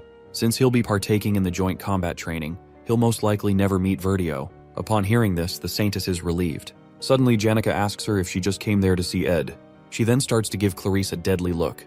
The Saintess tries to explain herself but only makes things worse. In the end, she admits that she wanted to see our boy. After getting embarrassed, she runs back to her carriage. As the carriage zooms off, all eyes suddenly focus on our hero. Ed also admits that Clarice is a hard person to spend time with. Later on, we see students cheering as the combat training takes place. Rumors are also flying around about Ed being just strong among the third-year weaklings. One of the combatants, Kordek, brings out an upgraded weapon and says he'll show why the upper grades are different. The other students become nervous and scared as they see the guy's blunt weapon. The professor then signals the start of the match between Ed and Kordek. In a split second, the fourth-year brute appears in Ed's face and tells him that it's not too late to run if he's scared. However, our boy blocks his opponent's strike with his magic and blasts the guy. Kordek lies on the ground, wondering how a third-year student is so strong. The protagonist then sends his spirits after the guy and finishes him with a huge explosion. The other students are left speechless as Kordek lies like a roasted chicken on the ground. Ed commends his opponent, but his mind was focused on other things during the fight. After Clarice's visit, he escorted Janica to the stadium. On his way to the other stadium, he suddenly meets Adele. The girl feels that their meeting is by fate, but Ed is confused by her words. As she leaves for the hall, Ed thinks about the consequences of influencing the scenarios. After recalling Glast's death, he finds it hard to just let things pass. He then calls out to Adele and tells her that she'll die soon. Shockingly, she tells him that she already knows with a wide smile on her face. Upon hearing this, Ed bursts out of the room and runs fast to search for Taylor. Suddenly, the ground starts rumbling as if there's an earthquake. He looks outside the window and sees that what's happening now is far more than he imagined. His eyes grow wide with fear as he sees a creature thought to have gone extinct. The sacred lance dragon awakens, wreaking havoc in the whole vicinity. In the original story, Taylor crushes the strongest freshman and takes down Claude, who drank the evil god's blood. As he exits the room, he hears of Adele's death. This incident causes Clarice to lose trust in the Order and become a different person. Due to this, players named her the Faithless Servant. As the Order dispatch troops to deal with Clarice, an awakened Lucy completely wipes them out. However, this is changed with the appearance of the sacred dragon, Wellbrock, which is supposed to appear towards the end of the main story. Ed wonders just what the hell is going on. Meanwhile, the dragon is causing so much destruction with just its foot. As it takes a step forward, the shockwave is too much for him to handle. Students run for their lives, trying to escape the explosions as well. As the protagonist staggers to get back up, he sees that half of the dormitory has been reduced to ashes. After that, he dashes forward and breaks out of the window. He then powers up his magic ring, knowing that he might never be able to use magic again. He uses all the power he can muster to summon Marilda and tells her to run quickly. Over in Trix Hall, the knights try to get the Saintess to safety. She tells them to gather the others as they offer to take her back to her carriage. In the blink of an eye, the knights are impaled by sharp objects that burst through the window. Clarice shields herself, and as the dust settles, you can see the frightened look on her face. She sees the scales, and as she walks out, she wonders who could have created such a horrid creature. The surviving knight tells Marv to prepare the carriage. The guy tells them the carriage has been destroyed and offers them a horse instead. Clarice is then told that the horse will take her outside Arkan Island. With tears in her eyes, she says she can't ride a horse, but the knight urges her to hold on to it tightly. With his remaining strength, he taps the horse, and it sets off with the Saintess. As Clarice looks at the horrible scene before her, she recalls the stories that the Archbishop once told her. Wellbrock rages out, and she rides to safety. With its magic breath that resembled the sun, it completely destroys everything beneath him. As Clarice screams in fear, a barrier suddenly appears, defending her from the dragon's attack. She looks up and sees Principal Obel, who says that the dragon has awoken too early. Wellbrock raises its foot to crush Obel as the man prepares a spell. As things look grim for him, suddenly, purple chains sprout out and hold down the beast, thanks to Lucy. The dragon thrashes out and breaks the chains, leaving the young girl bewildered. After that, the dragon stomps her back to the ground, shattering the earth. The shockwave is so strong that Clarice can barely hold on to her horse. Luckily, Lucy survives, thanks to her magic shield. Obel then thanks her for buying enough time for him. He then unleashes a high-ranked defensive magic to hold back the beast. Lucy also comes in to support him. Meanwhile, the Saintess is completely traumatized by the dead bodies around her. She needs to run away quickly, but the fear and shock have left her confused about what to do. Suddenly, Ed shows up in front of her, and he's glad to see that she's safe. He extends his burnt-out hand to help her up and explains that he knew she would be at the Trix Hall. He also tells her that she can't escape the dragon's range even if she were to leave the island. The protagonist then helps her onto the spirit wolf. He looks over to Lucy and Obel, knowing that their strength will barely be enough to hold back the dragon. In the original story, Taylor would raise his power and acquire the ultimate swordsman form. At this point, Ed wonders if he should give up, but he then tells Marilda to run. In order to resolve this, he needs to find out what caused the plot to change. At first, he blamed himself for the recent changes in the plot, but this doesn't explain why the final act of Chapter 5 is taking place now. In order to find out what summoned the dragon, he needs to get information about the major characters of Act 3. Lucy is currently fighting the dragon, and Clarice has no idea what's going on. Since Taylor must be trying to save people, Ed is shocked to see who this leaves out. Over at Nail Hall, as the students are running for their lives, Adele sees that the combat training plans have been cancelled. However, she is sure that fate will allow her to meet the Saintess one day. As the battle goes on, Ed figures if he finds Adele, the truth will be revealed. With him using the ring to borrow power from his future, he doesn't have much time. He arrives at the Ophelis Hall and tells Clarice to head inside. However, it turns out that the barrier wasn't able to block the dragon's scales. The Saintess shudders as she sees that most of the students are dead. The protagonist quickly grabs her land and runs inside, knowing that someone is still maintaining the barrier. As he rushes to the top floor, he finds Belle's body impaled by scales. Clarice offers to use holy magic to save her, but Ed already knows it's hopeless. Our hero figures that Belle crawled up to the top floor after suffering the dragon's attacks. With her remaining strength, the maid gives the MC a key before passing out. Knowing her, she'd say she did what she had to do. Tears flow down Clarice's eyes as she looks at the dead maid. As Ed closes Belle's eyes, Clarice believes that the maid will be all right. However, the protagonist grits his teeth in anger and runs out of the room with the Saintess. He opens the door to Clarice's room and tells her to keep a strong heart while he heads out. The Saintess tells him it's too dangerous, but as he tries to explain how things are outside, his words get cut off when he sees a huge gathering of mana particles in the air. He notices that it's aspectual magic and begins to search through all the books in the room. He feels the book he's looking for has to be there. Eventually, he comes across Glock's introduction to aspectual magic. As he assesses the situation, he notes the method of aspectual magic being used is nothing like he's seen before. Meanwhile, the sacred lance dragon blows down fire on Obel's shield, and he can barely hold on any longer. As the flames head for where Ed is, he finally figures out why things are so weird. When Clarice asks if he has figured out something, the dragon's flames burst through the window, causing a blinding light to shine in the room. The entire room is destroyed in a huge explosion, and as the dust clears, there's barely anything left of the building. The Saintess then opens her eyes to see Ed standing over her with an iron rod through his body. While barely holding on, he tells her to ask for help if she needs it. Tears fill her eyes as she looks at him. He suddenly starts calling out some numbers, but the Saintess tells him to save his strength as she tries to heal him. Sadly, her efforts aren't enough. Our boy then dies and falls on her shoulder. The aspectual magic outside starts to grow bigger. Meanwhile, Clarice cries out, wondering why everyone had to die like this. She holds on tightly to Ed, begging and apologizing for all that has happened. Suddenly, her eyes open, and she sees herself back when she met with Ed and Janica. The students around are wondering why Clarice came to meet the protagonist. With the confusion, Ed asks the Saintess why she came to meet him. She suddenly dashes over the table and rips his shirt open, embarrassing our boy in the process. She doesn't see any wounds on his body and wonders how this is possible. Janica quickly calls her out for her actions. Clarice sits back down, breathing heavily, and wondering if everything she just experienced was a dream or a hallucination. She doubts the possibility after seeing the blood marks on her hand, and she realizes that she must have come back to the past. The Saintess recalls how she came to warn Ed about Vertio. After that, she went to Trix Hall to wait for the Holy Pope. While waiting for the Pope, the Sacred Lance Dragon attacked, and a lot of people died. Right now, she stares at her hand in complete disbelief and fear. As Ed calls to her, she quickly grabs his hand and runs off with him. He tries to tell her that she needs to meet Eldine as he gets shoved into the carriage. On the other hand, Clarice desperately says that they have to hurry to the Mexis Bridge. As the carriage speeds off, the other students are still confused by what just happened. Janica wonders if the Saintess is eloping with her love. Meanwhile, the protagonist tells Clarice that her actions will cause problems. She then tells him how a dragon will attack the island and everyone will die. Clarice explains that she already died once and has now returned to the past.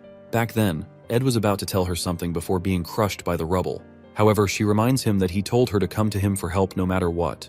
Upon hearing this, our hero has no idea how to respond. As they get to the bridge, they have to wait for the inspection personnel. Ed tells her that it's better to go back and meet the Pope, but she starts reciting the numbers that he said back then. Upon hearing this, Ed is completely shocked. The carriage's driver notices how crowded it is and tries to tell the Saintess that this will take time, but Ed tells him to get through fast because there's an emergency. He tries to highlight how everyone will be in danger if they don't break through. The coachman then tells them to hold on tight as he breaks through the crowd. Our hero decides to believe Clarice after she recites the numbers that no one else in that world would understand. Those numbers were his military service number before he came into this world. As they ride off, Ed starts to understand why the Saintess chose to escape. For time to have been rewound, it means aspectual magic was definitely involved. While he continues his explanation, Clarice asks him to allow her to lie on his chest for a little while. Meanwhile, Ed figures that the magic used should have been impossible with a human's magic power. Suddenly, Wellbrock rises up and roars loudly over the horizon. Clarice screams in fear, but they have successfully escaped this time. However, the same nightmare occurs again for her. She turns back to look at Ed, who calls to her and is terrified to see him impaled by the dragon's scales. As she weeps, she tries to heal him and apologizes for not being able to help him again. Once again, our hero has died for her sake, and all she can do is say sorry. Nevertheless, Ed comforts her, telling her not to cry and saying that he's sure that he'll help her again. After those final words, he dies. Clarice begins to blame her blessing, wishing that Ed had it instead of her. As she wishes to return to the past once more, she finds herself at her initial meeting with the protagonist again. As he asks why she came to talk, she rushes to hug him with tears in her eyes. This time around, she swears to save him. She quickly shoves him into the carriage again and tells the driver to head towards the east. After explaining the situation to Ed, they decide to find a place to hide. However, the dragon's attacks still reach them, and the protagonist dies by her side again. She regresses for the 4th time again, but Ed still dies in a cavern by the Western Sea. On her 12th time, they go to Glast's secret lab, but the dragon still strikes them there. Clarice regresses up to 22 times, but the results are always the same. Again and again, Ed keeps dying, and Clarice only sees herself in a pool of blood and misery. No matter where they ran to, the Archbishop and the Holy Pope were never present, but our hero kept dying and saving the Saintess. She calls out Ed's military service number to him again and wonders what to do now. Meanwhile, they're back at the Maxis Bridge where inspections are taking place. As Ed leaves the carriage, she expects him to yell out how they need to pass, but this time he asks the driver to stop. Then, he asks the Saintess to get off because he can tell that she has been through this process a lot. Ed gives her his jacket and tells her to get some rest. He then tells her that he knows some people worth asking for help from. Clarice asks the protagonist to run away because she's tired of seeing him die. Despite trying countless times to save him, nothing worked. In the end, all her efforts are in vain. Ed tells her that it's okay and wonders why her wounds won't heal, despite going back in time. As he tends to her wounds, he notes how the holy magic's blessing protects her body and gives her resistance against the same type of magic as well. This means that time is being rewound due to holy magic in the first place. She then realizes that Ed must have found this out when he was searching through books the first time he died. With this, he tries to show her that there's hope. As she flings herself on him, he asks how many times she has repeated the day. The Saintess tells him that she lost count after the 10th time. Ed tells her to calm down and commends her for coming this far. As she looks up at him with her teary eyes, he tells her to leave it all to him. Now, they have to remove the source of this issue. Ed finds it strange the way Clarice changed after Adele's death. The faithless saint was basically a destruction of her original character. It only makes sense that she experienced so much for her personality to change. Now that he has seen how much she has gone through, it makes sense why Clarice would go against the order. This also means that the original story hasn't changed. Later on, Ed storms into the nail hall and tells the Saintess that they need to stop the resurrection of the Holy Lance Dragon. They need to find the Archbishop and the Holy Pope, but no one knows where they are. She finds it strange because these two dignitaries should attract attention normally. As they enter the training room, they see Taylor and Wade sparring. Taylor gets distracted and hit on the head, then their attention turns to Ed and Clarice. Ed quickly covers the Saintess with his jacket and moves through the crowd. Seeing that they have to find Verdio and Eldane quickly, our hero meets with Lortel, who will most likely know their whereabouts. As she grabs the hero's hands, she's shocked to see that Clarice is with him. She calls him out for trying to hypnotize the Saintess, but Ed tells her that he needs to find someone quickly, and he offers to pay any amount of money she wants. Upon hearing this, Lortel asks him to explain what's going on. At the carriage depot, she successfully gathers all the intel and teases Ed about charging a high fee. She understands Ed's behavior, but doesn't understand why the Saintess has changed so suddenly. The protagonist begins to tell her how the combat training will be ending soon, and he also highlights how she keeps a clear head in most situations. He then tells her to stay calm and believe what he's about to say. With time running out, he starts explaining the situation, and Lortel can't believe her ears. Suddenly, the ground begins to rumble and destruction engulfs the city as the dragon begins its attack again. Ed uses his body to protect Lortel from the scales, leaving her shocked by the current situation. As the dragon moves, the tides shift, and a great storm befalls the city. As Lortel comes back to her senses, she sees the protagonist leaning over her with injuries. He then asks her how much she wants. She is speechless for a moment but decides that she owes him for saving her life. From the intel she gathered, Verdio and Eldane used a concealment rune to hide their movements. However, they headed towards the academic cathedral in the faculty building. As Ed and Lortel head towards there, Clarice bursts out of the carriage and tries to stop Ed. Seeing how worried the Saintess is, Lortel starts to feel awkward. The merchant girl then tells them to get moving. Luckily, there's a horse that can still get them to the faculty building. Ed gets on it and asks for the reins. As Lortel hands it over, she tells him that one of them needs to stay back. She quickly helps Clarice to get on the horse and tells Ed that she believes in him. While Ed swears to repay the favor, she quickly grabs him and plants a kiss, leaving the Saintess feeling awkward. Clarice then looks at Lortel and notices her deadly gaze. Nevertheless, Lortel now has her insurance. After that, the horse starts to move out. The merchant girl then tells Clarice that clinging onto someone's property can get quite messy. After bidding them farewell, she slowly walks through the field of dead bodies. She forces herself to put on a smile as the dragon is about to crush her, but those who laugh in the face of danger find themselves as the victors in the end. While Obel and Lucy fight the dragon, our hero and Saintess ride off to find the culprits of this calamity.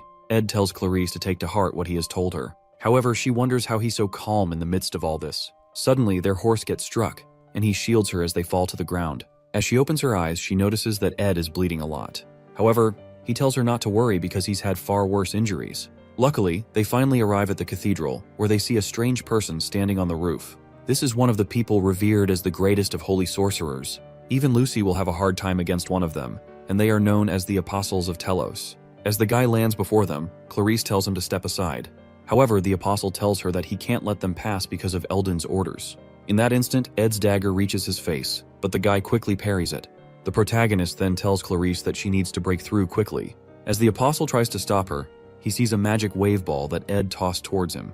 The ball explodes and pushes the guy back. After that, he gets attacked with wind blades, but he is able to block it. However, the Saintess uses the chance to enter the building. The Apostle of Telos then wonders who Ed is. Seeing that he has lost a lot of blood, he tells the MC to give up. Suddenly, the ground begins to rumble as Ed charges his mana and gets ready to fire a magic arrow. The Apostle goes ahead to fortify his body with high-rank magic. As the protagonist fires the arrows, his opponent quickly evades them and introduces himself as Lightspeed Taldarak. The guy dives toward Ed and impales him with his spear. The scene then flashes back to when our hero told the Saintess not to give up. As she runs through the building, she recalls his words, telling her to break through and come to an understanding of what's going on. Meanwhile, Ed grabs the Apostle's hand, refusing to die easily. He stabs the guy's hand and charges up the power in his ring, leaving Taldarak scared. With this, Marilda is summoned, and she devours the Apostle in a single bite. As our hero falls to the ground, the spirit tells him that he should have summoned her from the beginning. She tries to get him to keep it together, but our hero is already losing his vision. The last thing he sees is a bright light shining from the cathedral as Marilda screams out his name. Clarice finally reaches the door, but it's locked, and she doesn't know what to do. Past the door is a sacred chamber that she knows of. She tries to use her magic to force it open, and it explodes. After that, she suddenly sees Adele covered in blood. She runs to help the girl and asks what happened. Adele is shocked that the Saintess has come sooner than expected, but she tells her that there's no need to come back again. As she walks off, Clarice sees the mark of a holy blessing on her arm. For that one mark, the holy dignitaries must be gathered, and there is only one person who can have this blessing inscribed on their body. This is none other than the Saintess, so seeing this on Adele makes no sense to Clarice. However, the girl tells the Saintess to wait a bit longer because it'll all be over soon. As Clarice reaches out for her, Adele's body bursts out with magic, and the Saintess regresses to the same day again. With the anger in her, she gets up and decides to tell Ed about everything immediately. The first memory Adele recalls is seeing seagulls flying above the harbor. There, two kids are running around and playing. She then tells them to be careful and watch where they're going. Her parents ran away from their homelands to the trade city of Oldek to seek refuge from the war. Sadly, they were still used and scammed and could barely afford a piece of bread for the day. One day, while she's enjoying a nice meal, her dad tells her he'll be back soon after taking care of something. As the man walks away, he occasionally takes a look back at his daughter. Meanwhile, the wonderful sandwich Adele had tasted like nothing at all to her. After that moment, she became an orphan. She then goes to Deldaros Orphanage, where she worked together with the other children. Luckily, they were able to rest occasionally and receive support from the Telos Order. She also learned to play the lute, which made her spend more time at the church. One day, Archbishop Verdio gets congratulated on his entry into the Holy Imperial Capital. While Verdio thanks everyone, his robe suddenly catches fire. As the fire begins to spread, it is quickly doused with a bucket of water. The Archbishop is shocked to see Adele with buckets of water. He then asks her how she knew it would happen. She tells him that she has dreams about the future, but she can't see her own future. Upon hearing this, Verdio grabs her hand and calls her the Saintess of Telos. Just overnight, Adele saw herself at a table with luxurious meals and the respect of high-ranking clergymen. Her new life was incomparable to the one she lived in poverty. She received baptisms from the Holy Pope, Verdio, and the greatest apostle. She also bore the holy magic's blessing on her body. With this, her holy power grew stronger. All that remained was the baptism of the stigmata, and for the first time, Adele was able to see her future. Later on, Verdio lashes out at her because she wants to give up on being the Saintess. She thanks him for all the care, but she wants to use other means to serve Telos. Seeing that she can't be convinced, the Archbishop tells her that her ability to see the future is the reason she was selected as the Saintess. He gives her a nasty look as he realizes that she can now see her own future. As years passed by, Adele remained as the caretaker of the Holy Flame. As she plays the lute through the night, her future would appear once she fell asleep. There, she sees the feral dragon, Wellbrock. Verdio then decides to offer her as a sacrifice because his plans have gotten out of hand. While in the imperial capital, she heard a lot of things. Thanks to Emperor Kloll, the world was finding peace, but the Pope's influence was reduced. Verdio, who was also a businessman, knew that they needed to turn things around with fear and the miracle of God.